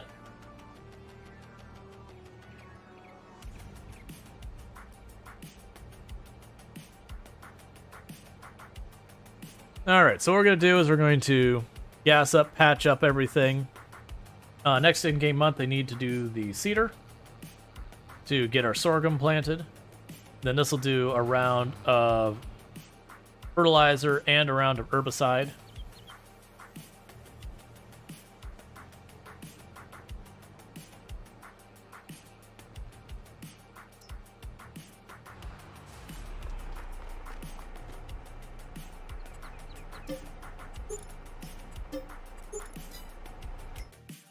And we're going to need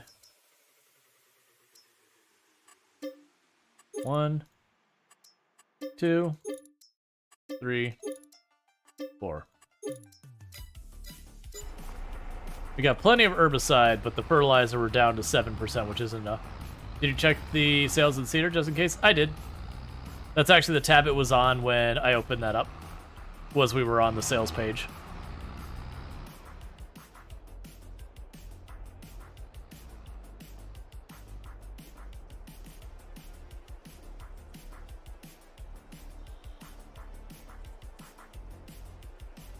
All right.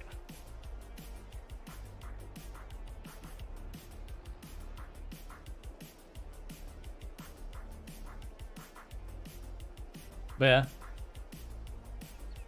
But yeah, there's not many genres that have just straight up disappeared. Like there's definitely ones that are nowhere near as prevalent as they used to be. But most of the genres I've seen that have actually like disappeared were because of like peripherals that, you know, they depended on like, you know, kind of goofy like junky cameras or whatever, or goofy junky microphones built into hardware kind of stuff. A lot of those games went away because part of the lure is because you were using this like silly, not so great piece of hardware, and then when they put like actually better stuff in there, that genre of game just kind of vanished because having like a decent picture just kind of doesn't land the same way.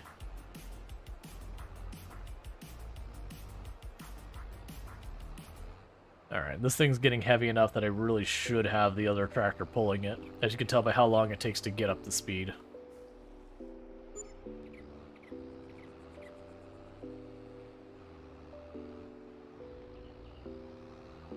Now, there's definitely trends in genres where like you'll have this genre is what's hot today, and then, you know, you'll have the other genre that, you know, might be competing with it that's not as hot.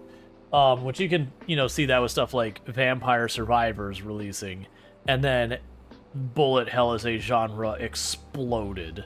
Stardew Valley came out, and the slice of life / life sim genre just exploded.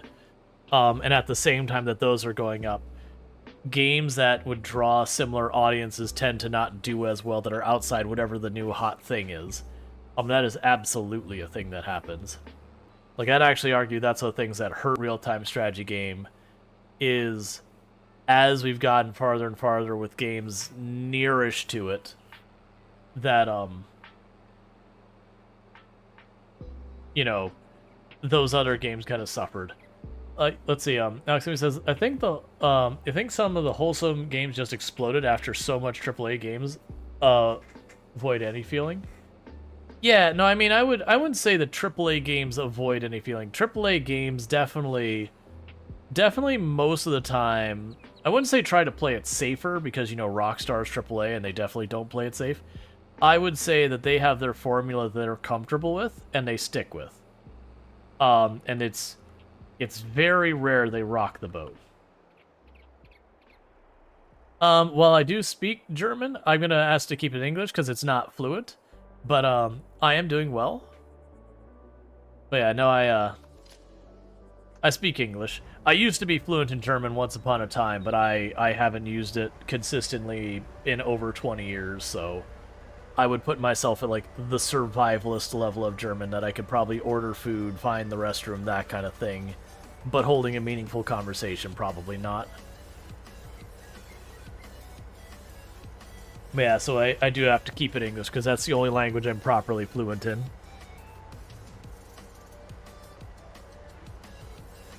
Alright, so once I've got this repaired, I believe the blue tractor still needs to be patched up, the New Holland, and I believe the cultivator needs to be patched up.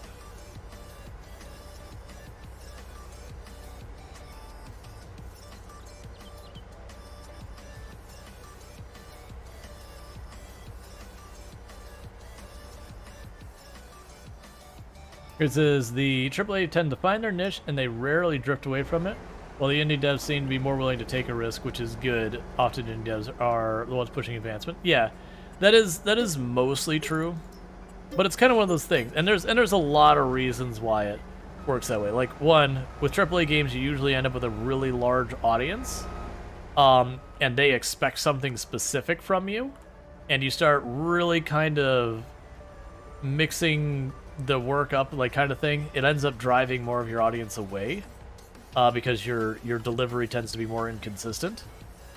But on the downside, it means your games feel like it's kind of the same thing, and while the quality in that can be improved, there's a point where your quality gets to the point that, yes, you made it 10% better in however you want to define better, but that 10% is not nearly as noticeable. It feels far more nuanced. And then you start getting people very upset that your games are kind of all the same, quote unquote.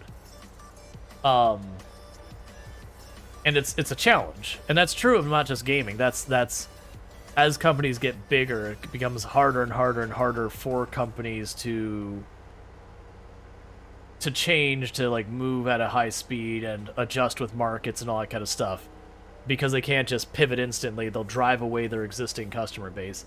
And that's true of indie games as well, but the thing is, the indie game can take those risks, because most of the indie game companies are new companies. There's very few game companies that you go, this is an indie company that's been around for 20 years, like in a meaningful capacity. And there are some, there certainly are, but that's far fewer. I'd also say most indie game studios tend to be one or two and kind of done. You're here for the Withered Sorghum? We don't have any of that. We do have a granary that's still full of sorghum, which is kind of a good problem to have. My delayed gratification's not my favorite, but knowing I still got like another nearly $40,000 just in there for next season is pretty nice. Yeah, the only problem about it is I wanted that money now, but that money tomorrow is, and I don't mean actually tomorrow in game. I mean tomorrow as in the other stuff. Okay. Oh, you've been running the whole time. Cool. That's useful. All right. So those are all fertilized and everything. So let's go and get this all repaired and gassed up.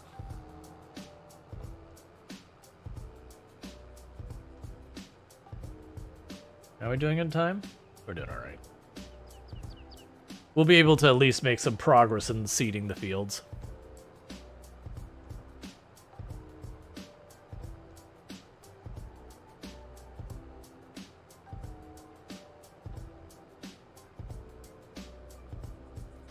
This does make me wonder if I took the time to literally fill up this entire map with farm. Like if we actually got our farm that big, which I don't think will happen, but let's pretend it did, because I honestly think people would be bored with it by then. But let's pretend we did get it that big, that we took up every single tile of the map and filled it up. The nuisance of taking the tractor to the opposite side of the map, and then have to, like, actually, even more than that, the harvester. Taking the harvester from the opposite side of the map and having to drive all the way down here. You have to stop mid-farm purpose. Well, I mean, that's also true. But, you know, like, you're doing your progress of the day, you do your field in the far end, you drive all the way across the map, and something slow like a harvester to repair it. Hi. Hi. I'm assuming you're getting ready to go to Sleepy Sleeps? Yeah. Who's the husband that I love? I assume me. You are the husband that I love. That's convenient and good for me. You stay handsome. I can't stay what I'm not. We've talked about this. Hi, the OG Mana. Hi, Iona. Thank you. You all sleep well too. Eventually, whenever you go to sleep. Now my turn. Now is my time to sleep. Yep. You sleep well.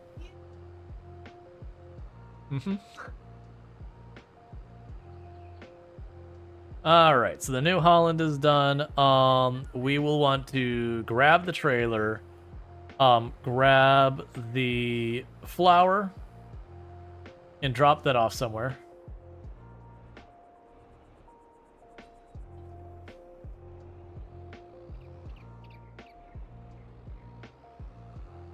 Okay.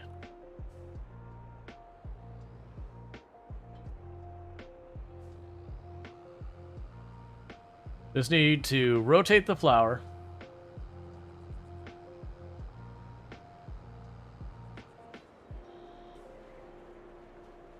So this keeps running. It would be a good problem to have if this could actually run until the next thing up for flower is ready. It's not going to. It's going to be a month or two short. But that'd be a really nice problem to have. If you take over the entire map, you'd have to set up regional transfer stations with a repair shed. It would still be a lot of work, but your game becomes more trucking sim than farming simulator as workers are doing farming. You're trucking between transfer stations. Yeah.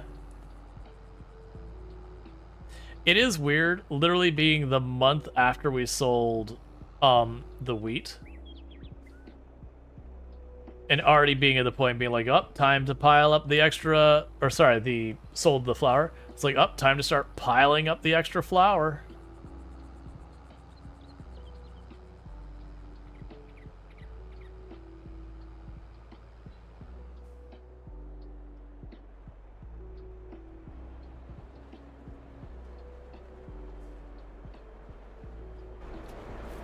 Okay, 2 more popping out of there.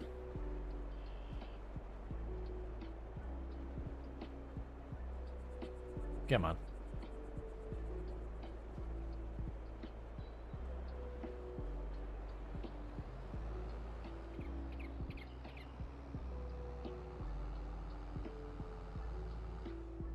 I wonder if I can line up to just drop the flour on the point that the bread is going to come out of.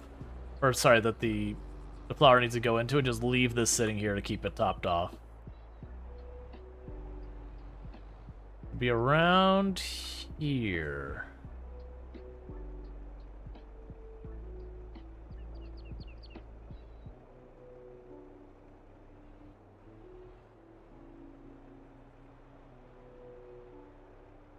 Okay, it already absorbed enough. It's fine. Okay, that's fine. My thought was if I could get like an extra 8 or so of the boxes of flour and just plunk them down right there. If we'd be able to just have it there, so like at the end of the year I didn't have to worry about it. Alright, so we've got all that settled. How are the sheep doing? The sheep would like their water. And how are our other production lines? Those need their stuff.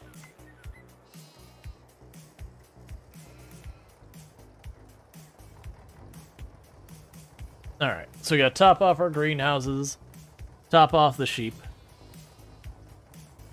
Still surprised, like I'm honestly surprised I still have a wheel of grass there. It's been, we had 2 wheels of grass they put there well over a year ago, and they're still just doing their thing.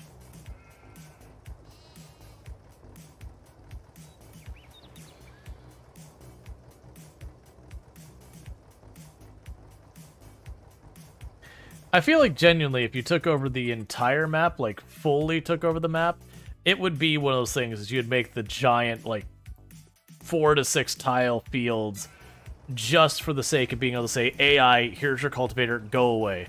And just go do something else elsewhere in the map. And then, you know, you'd keep doing that kind of stuff, just going to the next area, to the next area, to the next area, same deal. Alright, this greenhouse is full.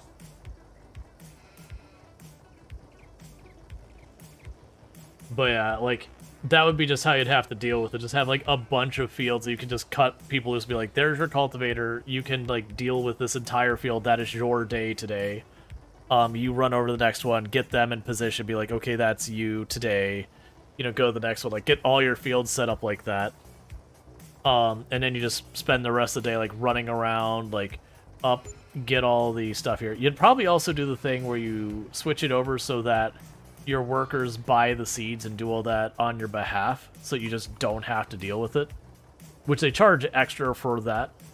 But I think logistically, to make it not a huge chore, you'd have to.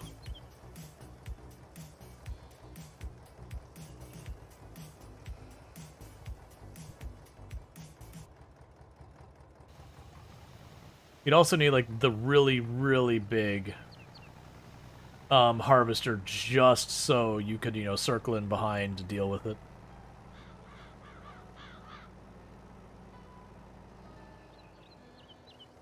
Alright, next in-game day is when we seed and when we take that wool away from the sheep to sell it. Which would be like another 10-ish thousand.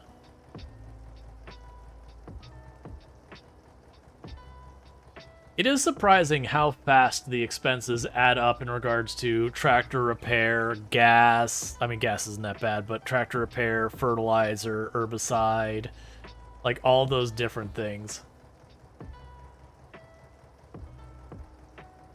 Like, clearly we're still obviously in a good financial situation, sitting at $112,000. But that does mean we spent already almost $20,000 on just keeping things running. But that's okay. That's basically the setup of these fields, and that's going to be the harvesting and setup of those fields is all of our expense.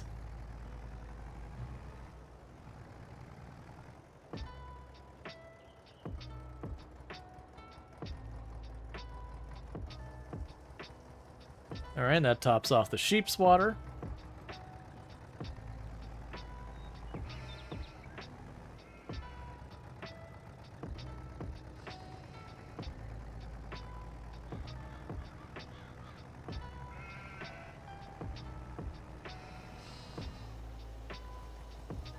And we top off this greenhouse. And that'll be the last we have to deal with in this game day.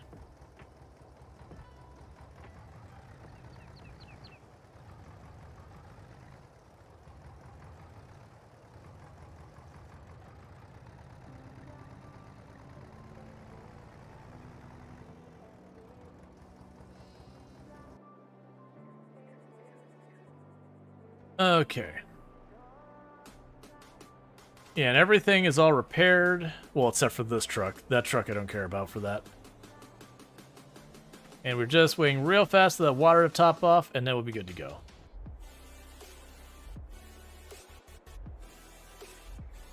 Unfortunately, it takes a little while.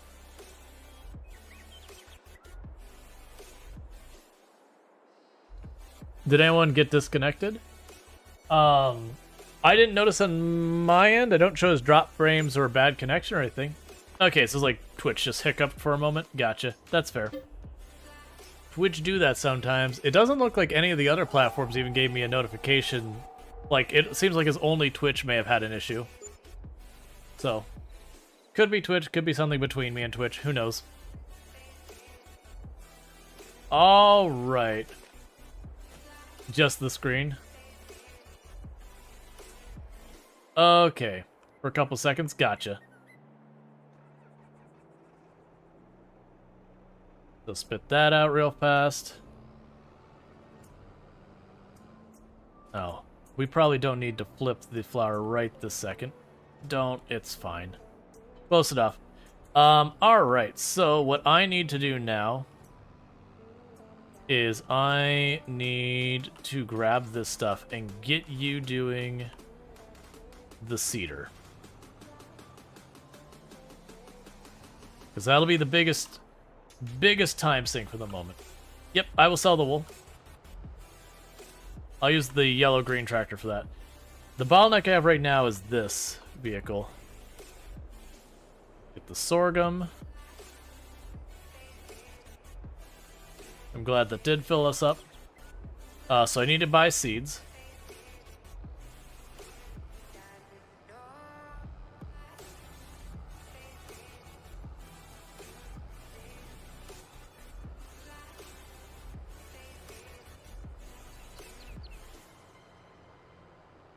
So we'll go and we'll sell the wool and we'll buy seeds. And also, before we start, sales?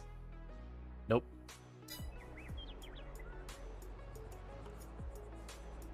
Nothing I need.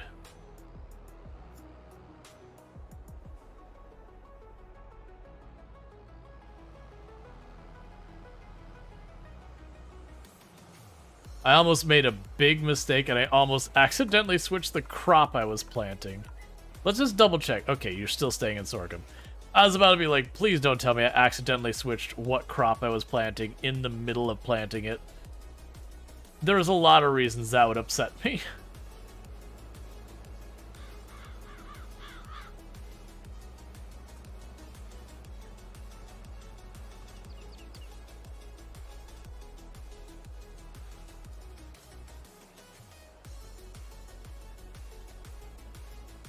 Alright, let's go grab our wool.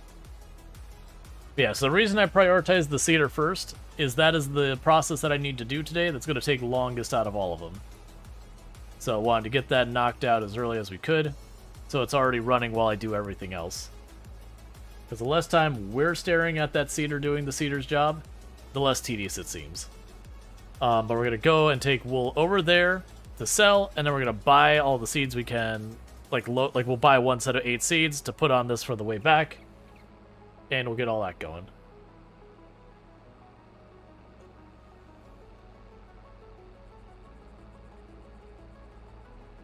And to think, that cedar is twice as fast as the previous cedar we were using. It ended up costing us, I think that cost like $100,000 to buy that cedar. It's something like that. It was a decent amount, whatever. Oh no, did we catch that one? I don't remember. I think it was a $100,000 cedar, and I think we got it cheaper.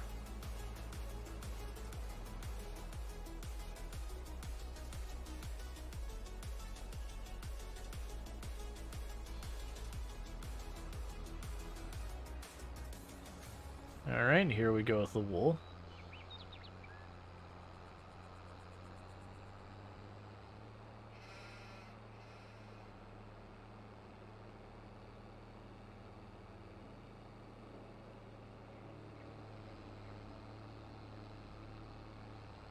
Okay.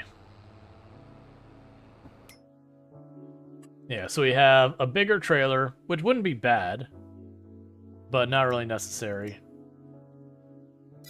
And a harvester for vegetables, which would be nice when we go to expand there, but not really important right now. I need to go here to big pallets, seeds. I would like 8 of these, please. Thank you. Because then we'll sell these, pick those up, and drive right back down.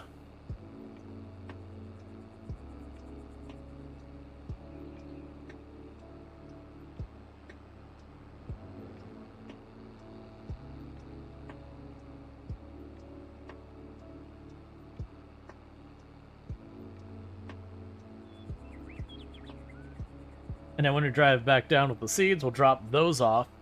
And after we drop the seeds off, then we're going to go pick up the flour and do the whole rotation with the flour again. So you're still fine. Wait, what? Oh, I see. It's like they're aging up kind of thing. I was like, wait a second. Where'd all my sheep go? They just consolidated the age groups more. Okay. Huh. Had a momentary panic, wondering like, did all my sheep die for some reason? Did I fail to take care of them? So sorghum's just about done. It looks like we're gonna get somewhere in the area, probably 13 pallets worth of flour out of it still. So an entire trailer is still there, basically.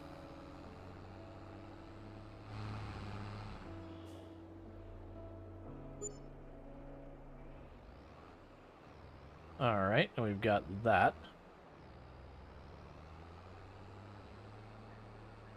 And now with these seeds, I believe there is nothing else I need to buy this year so far as basic supplies. Because we just topped off the fertilizer. We've got more enough for about 1.5 to 2 years of fertilizer. Maybe even longer. Herbicide, we probably have 4 years left of herbicide. This will be enough seeds for like 2-3 years. So we're good on all of those things. J-Mark, if I was playing this, you would just want to buy everything? Well, yeah, so that's the whole thing. I'm playing on the hardest difficulty setting, so I'm getting the lowest amount of money for my sales. I have to be very mindful of when I'm selling to really get my top dollar. When I hand my work over to the AI, the cost of them doing that work is not insignificant. Whereas if you're playing on the easier difficulties, you can just kind of go, fertilize? I could or I couldn't. Either way, probably end up with stuff that can't use. Yeah, nuts whole thing. Like, you're playing on the easier one. It's not that money is free or anything. I don't want to overstate it, but you can pretty reasonably get stuff as well. And then there's also an option in the game, which I don't really use on this because it's against the rules of challenge, that I could go in here and I'm like, I wonder if I like this tractor. I could go in here and choose to lease it. Which means I'm basically paying like an hourly / monthly / whatever fee to use it, which is way more expensive in the long run than just owning it. But it's one of those things where you're like, I don't know about this thing. You can kind of pick it up, use it for a little while, and go, okay, I like it, and then buy it. As opposed to, like, doing it all at once and taking that kind of a risk.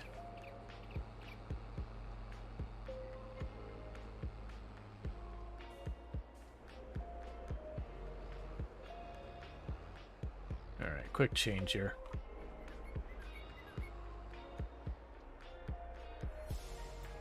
Lease, use, return, basically. Oh no, it's not fee. There's an upfront cost. Like it'll straight up charge you like $2,000-3,000 just to lease it, and then the time to work has a cost. So it's definitely not free, but it is one of those things that if I have a giant field of sorghum that I don't have the equipment to harvest it, leasing it and then burning $3,000-4,000 to be able to harvest that whole field and then selling the whole field for $15,000, $20,000, $30,000, $40,000. You know, that's just reasonable. You just make 36 thing. Might as well be free for several $1,000s. I would disagree with that. Like, if you're playing on the easy difficulty where you're making huge amounts of money, sure, its impact is not particularly felt. But like, if I wasn't doing the challenge run, I probably still wouldn't lease stuff I don't absolutely need to, because those fees get steep.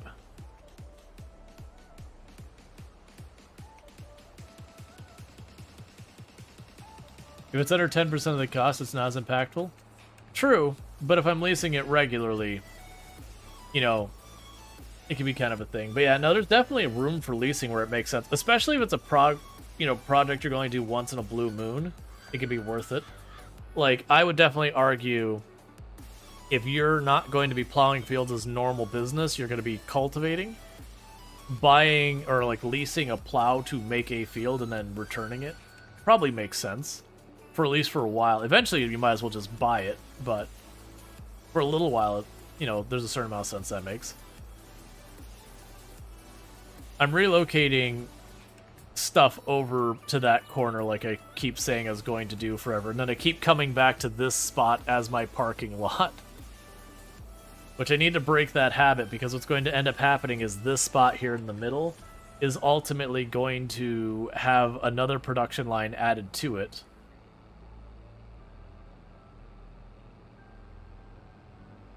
So I don't want that to be something sitting there the whole time. How full are you?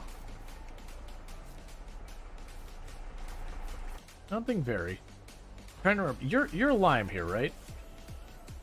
Yes. Let's go pick up the lime. Even as harvesters, you could lease the biggest one. You get a job done in an hour in return for like 4,000 to get 30,000. Right, that's fair. But you also have the other way of approaching it of you could buy a piece of equipment and get, like, you know, get the whole thing done and just be in good order. I'm actually willing to bet, I bet you the biggest harvester is probably way more than 4,000. I think you're underestimating the cost of leasing stuff. Even some of the smaller tractors I've grabbed have been like $2,400 to start with on a lease. We haven't leased in this round, but when I've leased them before. So I would imagine the biggest harvester, you're probably talking 8-10K or something like that. Because there's both the hourly operating cost as well as the just you did it at all cost.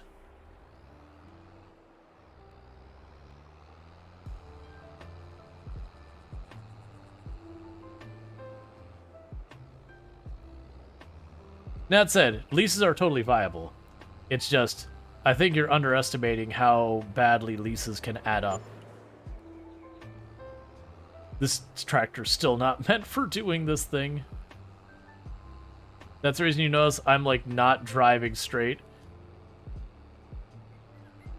It's the trailers lifting my tires up, so I'm not actually on my steering stuff very often. So you kind of fishtail a little bit because I don't have good traction.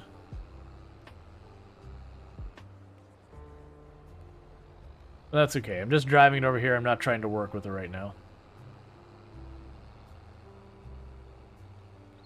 Yeah, and I'd have to check out how bad the cost of it is. I'm willing to bet the largest harvester, leasing and all that, is probably pretty pricey. So the way to look at it is by leasing that harvester, you're effectively surrendering, let's say for a field like that, you're surrendering 1/4 of that field to the lease. And you could argue, well, over the course of 10 years or whatever, you know, it'd take you that long for that to add up to the other harvester, it'd be 10 years. Sure. But I would own the harvester, and that means I wouldn't have that expense anymore ever again. So lease is meant as a temporary solution, or for things that, you know, you're only going to use as a one-off. Or rarely enough that you just don't even want to give it space. Or cheap stuff. If there's something cheap, like you're just going to get like the crappy plow for doing the field, it's going to cost you, like that is going to cost you basically nothing to lease that. So yeah, that would be fine. But then I guess again my counter argument would be, but it also costs almost nothing for that, so you could just buy the initial thing too. I personally found I tended to only lease stuff when I physically couldn't afford stuff I needed. But these stone pickers, for example, are something you never buy, you just lease? Wouldn't you need to lease it? Well, I mean, I guess if you're doing the rollers, you wouldn't need to worry about very often. You just wait till you start collecting a decent number of the orange/red rocks. And once you get enough of those sitting around, then you'd be like, okay, it's time to go grab the stone picker and clean it up. I guess that's fair.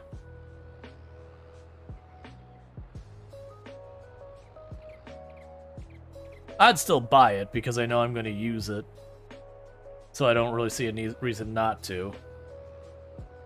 Again, for me, what I always did with the leases is it was just if I couldn't afford something and I needed it, or it was something that, like, I really wanted to put my money someplace else and I just very briefly needed something, I might lease it. Was about the only time I leased stuff. But I'm also the kind of person that people are like, you should take loans so you can buy this so you can make money faster. I understand the idea behind taking a loan to get the thing to be, you know, significantly more profitable to offset the entire cost of the loan, but also, I don't like it.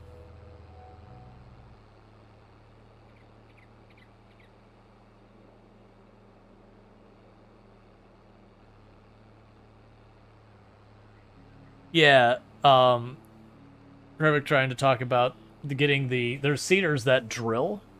So instead of like where I have to cultivate and then seed, you can get really fancy seeders that drill, which means what they do is they actually like put a thing like in the ground that they force the seed in.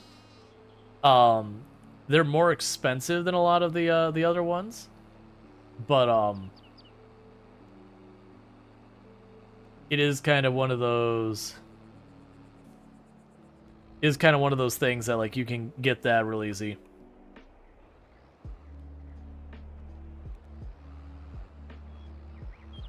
And that's a good move. Like earlier on, I couldn't get it. It could be a thing I get, but I think at this point I already own the better one. Okay, Chris saying, it's. We'll do with that in a moment. Okay, Chris saying that they just checked on medium difficulty. The Cass Lexion 8900 has a base cost about $9,966 per work day, $4,983 per work hour, $10,464 up front is the lease cost for it. So you get the idea.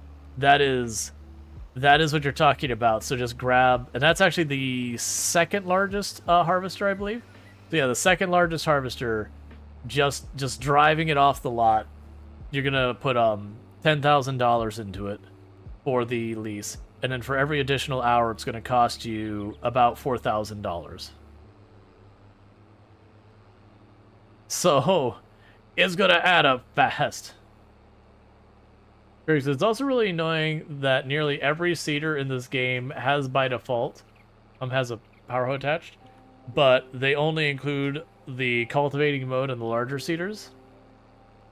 If you're playing this game with the endless amount of money, it would be boring. Let's see. It would be boring. The challenge is really what makes this interesting. I wouldn't I wouldn't agree to that necessarily. Like, there's a lot of people for watching this that where like what I'm doing now, where I have this farm here, that they're kind of into the creative aspect of it, of just watching like you slowly build up the farm. Because I still would need to like make all the fields, decide all that. It's kind of like The Sims. You have people who do like these ridiculous challenge runs in The Sims where, you know, you're fighting for every penny kind of thing, which granted it's not actually that hard to make good money in The Sims once you kind of figure out how to do it. But then you also have The Sims where people will sit there and just literally spend the entire time decorating. And there's absolutely an audience for both of those. It's kind of like they have, you know, home design makeover kind of shows that some of them, it's like, our budget was $250,000. And they basically do pretty much whatever they wanted. But it's just kind of watching them be creative, that kind of thing. And then, you know, you also have the ones where it's like, we needed to do this home. We have $700, which for any type of home repair renovation is basically $0. Because everything when it comes to home ownership is expensive. And there's kind of the allure for both of those. Alright, so you can sit here for right now, actually. Now, we're going to leave you there. I'm going to have the blue tractor deal with the other thing. We are going to move the harvester. Like I said, I am going to try to actually get our equipment moved over to that other spot over there and stop using this spot. Because we plan on making this a parking lot, and I need the equipment moved to make it up nice. We're going to put some other building here next to the granary. I don't know if it's going to be a warehouse or it's going to be oil production. Honestly, the warehouse probably makes the most sense, but that'll be a later thing. But I want to get in the habit of moving stuff over here. And then once we get our seeder, I think I might buy, like, the sheds or whatever you can, like, park your equipment in just to make it look nicer. It doesn't serve a financial purpose, but just to make it look nicer in general. Let's see, sorry, 25,000 of the lot, so 9.9 thousand, base cost 4.9 thousand, day 10.5 thousand, hour. Yep.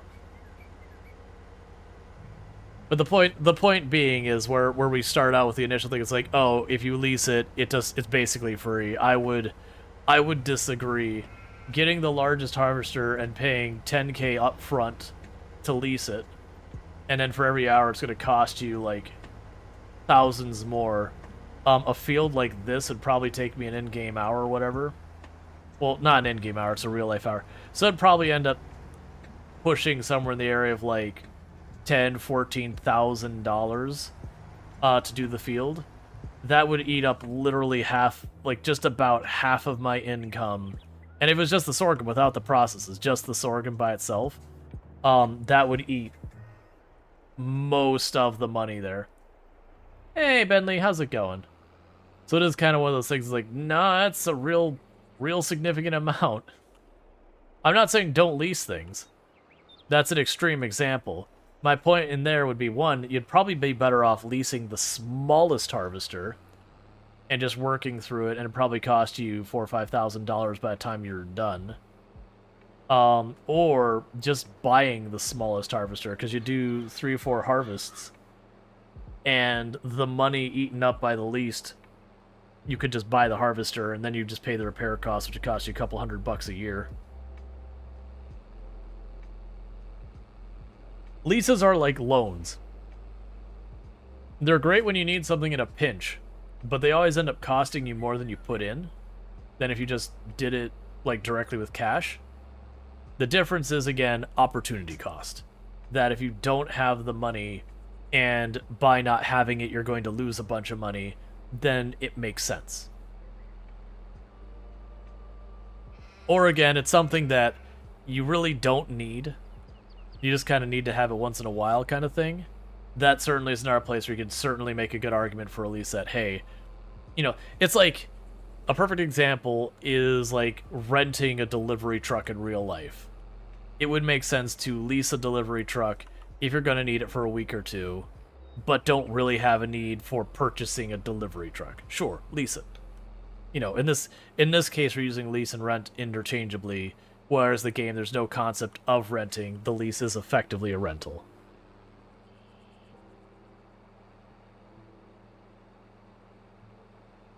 So yeah, so if I was in a situation where, like, I needed to, like when you're playing an existing map and you buy a giant field,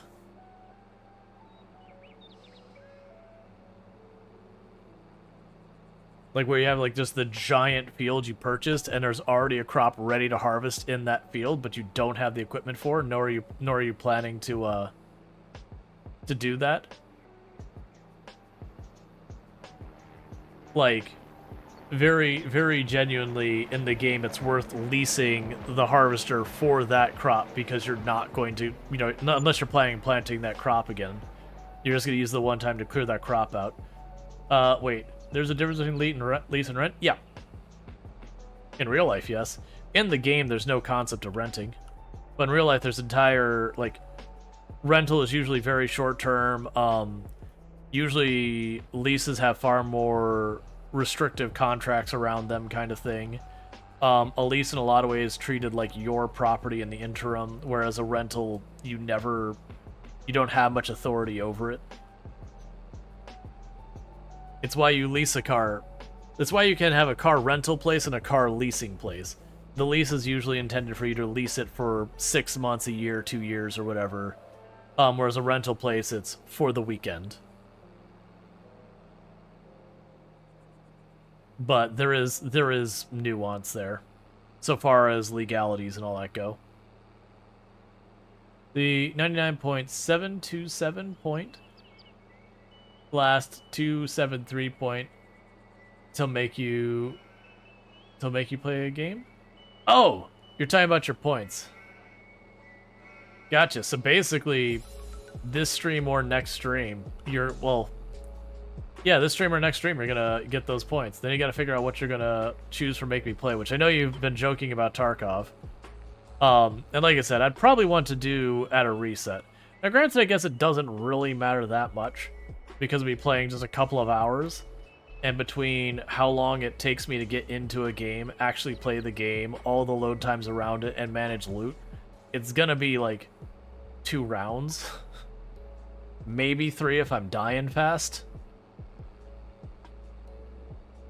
I honestly have a feeling people would not enjoy watching me how I play Tarkov, because I don't push. I am a very slow and stealthy player.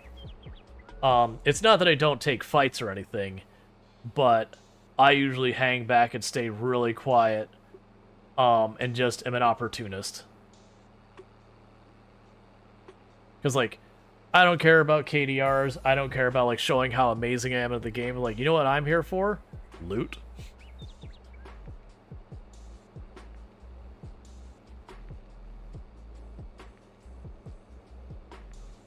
Now, granted, I haven't played Tarkov on any... No, Sniper. No, actually, I usually tend to be an up-close person in a lot of those games.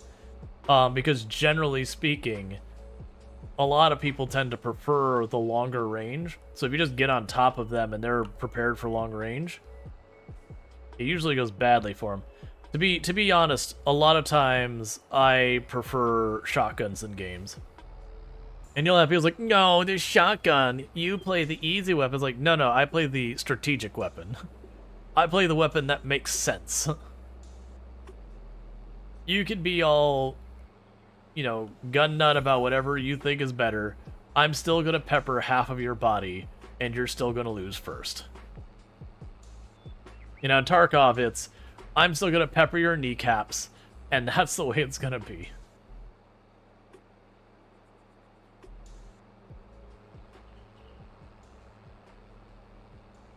I think I'm gonna make you play Styx game you had? Styx. I have no idea what that is. Single player stealth game with interesting humor. Okay, I mean I'll have to double check it, but like, that sounds like it'd be a fine game. Styx Shards of Darkness, if you remember correctly. I have no idea what that is. Like I said, I got a lot of games through Humble Bundle, and there was like a couple of big bundles I bought from Humble back in the day. That there was like the Classics bundle or something. It was like 300 games for like 20 bucks or something like that. That had so many games in it that I have never heard of. That's like, all right, I'll just take all these. That's fine.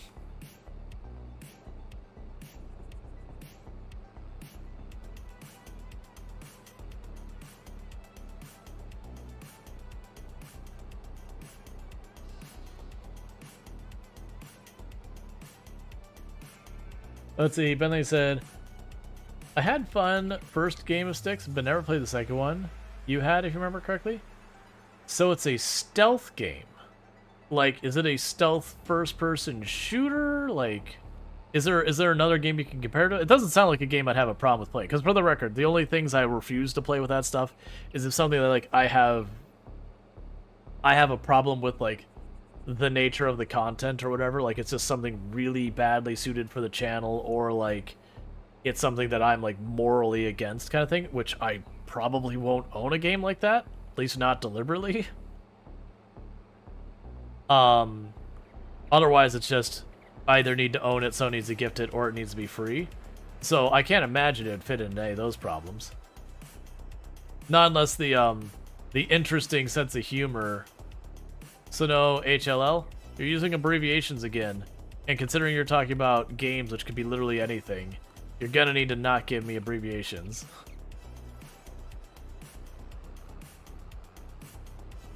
Like, very, very genuinely, when it comes to Hell Let Loose, I don't remember, like, I know people have talked about that. I have no idea what that game is. I know people have told me, and then I forget about it again. Because just the way my brain works.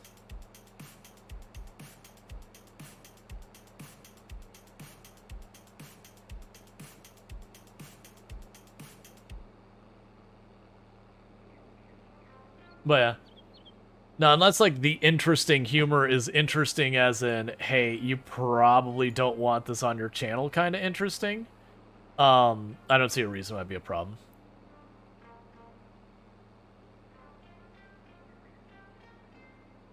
Because I will warn, if I do, and it hasn't happened, if I do run into a situation where someone does the redeem to make me play a game and I start playing it, and then very clearly it's like, nope, this is not okay on my channel, that'll be a thing that I would immediately stop. If I'm just like, nah, I'm very not cool with this. But like I said, I don't know what Styx is, so I have no idea what that. Just kind of warning people if they're like, I'm gonna pull a tricky one. I'm gonna get them to play this game that, you know, has stuff they probably don't want to stream. Haha, it'll be funny. Like, very, very genuinely, if someone has as their redeem something that very obviously I can't stream, like a TOS violating game, they're like, do that's like that. What kind of humor you don't want? Kind of explain a bit. Oh, so the only thing I'm talking about, like, if it's like really problematic humor is the way I would phrase it. Like, just even if it's not like a line of humor that I necessarily like find funny myself, that's fine. But if it was stuff like making fun of marginalized people, you know, very ableist stuff, racist stuff, kind of like that, that would be the thing. I'd be like, nah, I don't want that in the channel. Like, and it's tricky with some of that to explain also, because there's ways you can do that kind of stuff that isn't problematic, but that's the issue is, you know, where is the type of humor going? Is it using people like disabilities against them, like as the butt of a joke? I wouldn't be really cool with. And like how a big part of the game is that's more than I want that to get moved out of the way. It's fine. Remember, there's let's see. There are a few dirty jokes in the game. Had the F word in some variants. That's not necessarily a problem. I'd probably look into it. Like, if you do the redeem and they go, I don't know if I want to play that, like, so far as that kind of thing, like, I'll refund the points. The only case I probably wouldn't refund the points is if I was like, you know, someone did a redeem was like, hey, I don't want to play that. Like, you know, like, that's very clearly not something that's going to be okay on the channel. And if the person just kept doing those, I would just take the points after a while. Like, it'd be one of those things like, hey, man, look. Or if it's something like super painfully obvious, like someone did a redeem and they're like Hoonie Pop or whatever, I'd be like, look, man, we both know I'm not allowed to play that. I would keep the points in that kind of case, because like if you're just gonna troll me, you don't get your points back. Because there would always be the thing that, what if I accidentally didn't check into the game and I was just unfamiliar and I was like, oh, it's this little Mimi puzzle game. And then pornography. And then I have a real big problem because I'm violating TOS. Like, that would be immediately end stream, deletes VOD, and then proceeds to ban the person from the channel kind of situation. As you did not play the second game. The first game was not that problematic. I had jokes, but not sure about the second. Yeah, like I said, I'll look it up. If you do the redeem for that, I'll look it up. Like, obviously, I know you're not going to know all the jokes in there, so if they drop some, like, really bad joke that, like, I realize you wouldn't know, you know, if I was like, alright, that joke's way too much, like, I'm going to stop. Like, I'm not going to be like, alright, you're banned, or something like that. Now, like, if it's something that you deliberately, like, it's something you very clearly knew was not going to be okay, that would be the only time I'd have a problem with someone doing that. Like, if it's very obvious the entire intention was to get me to do something that I wasn't okay with on the channel, that'd be the only time I would be like, alright, there's gonna be a consequence. But that'd only be in that kind of case. Because at that point, it's not a joke anymore, it's malicious.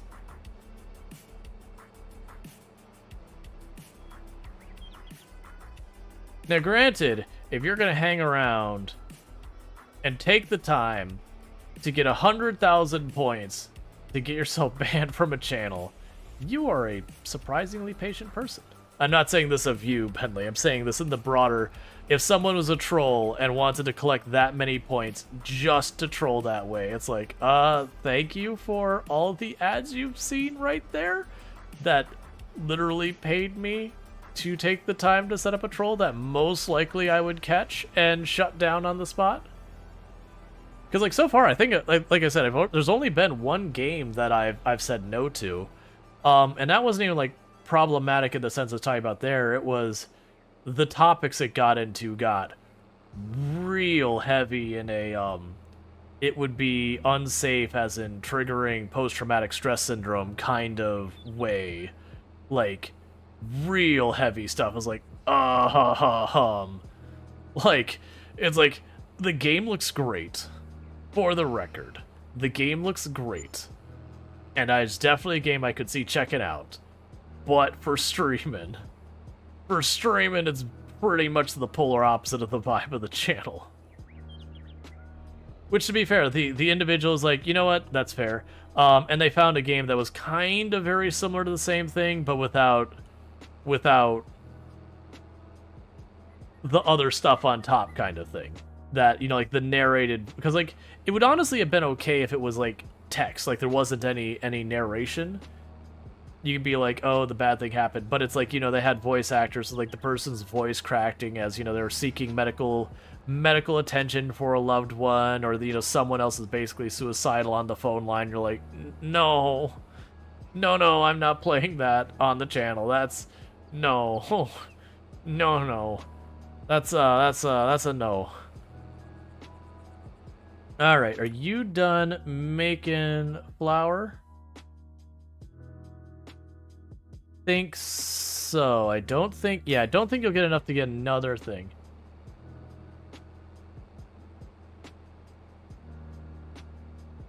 Yeah, that's a way to think of it. Just keep in mind we do keep the safe space on there. And we've taken that down before. Like for Halloween we did Doki Doki Literature Club, and Doki Doki Literature Club is 100% not safe space. That is straight up burn your safe space to the ground game.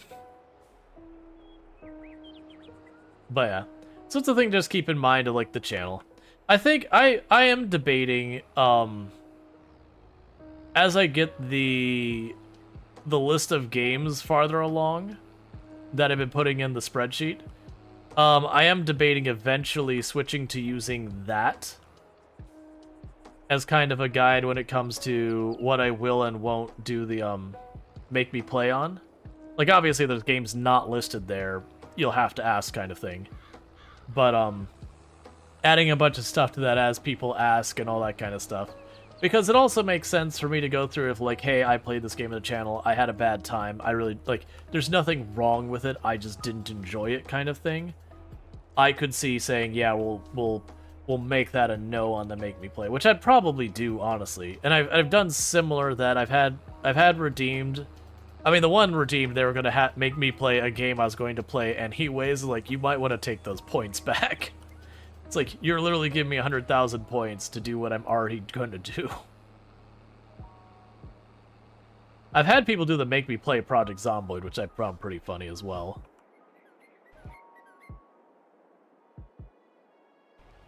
Alright, so what's going to end up happening here is first, I want to see about... Still have some more equipment to move.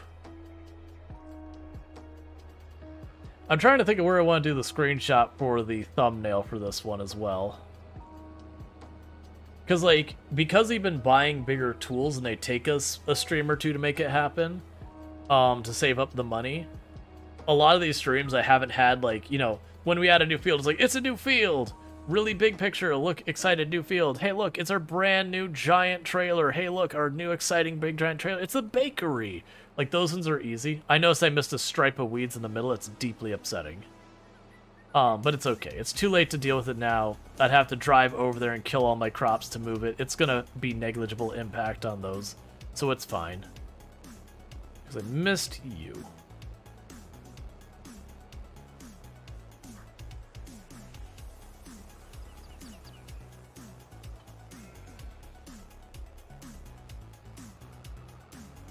Okay.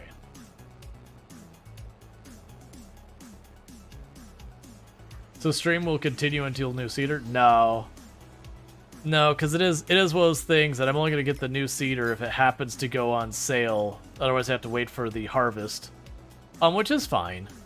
Like, the good news is the next harvest will guarantee it to me. Because, like, I'll just straight up have enough money to buy it brand new.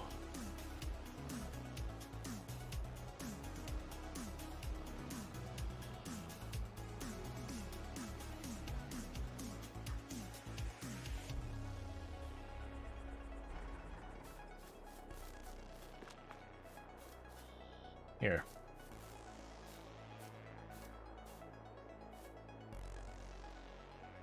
Next, it should be the other way.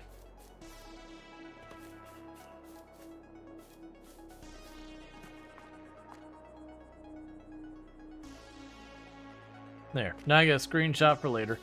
Alright, so what's going to end up happening is we're going to go right here, and you're done for the day. I stopped the engine, it kept drifting. Because I need to be wrapping up stream. So what I'm going to go ahead and do is have this parked right here, so I know exactly where I left off. I was in the middle of seeding the field, and all that good stuff. We're going to quickly make sure I actually save the game. But what's going to end up happening is we're going to go find someone for us to raid. It has been an excellent day on the stream and all that. We started off with some Mountain Blade Bannerlord 2. and we had a good time with that, even though we are currently a prisoner right now in that run. But it's early game, so you get beaten up a whole lot. It happens. But so we're doing that. We haven't decided on our target yet, but the goal is to like take down the main city of one of the factions and all that. And I'm also going to not forget to let YouTube and TikTok go, so don't forget to follow and subscribe and like and all those things in those platforms. And then meanwhile, we've got over here on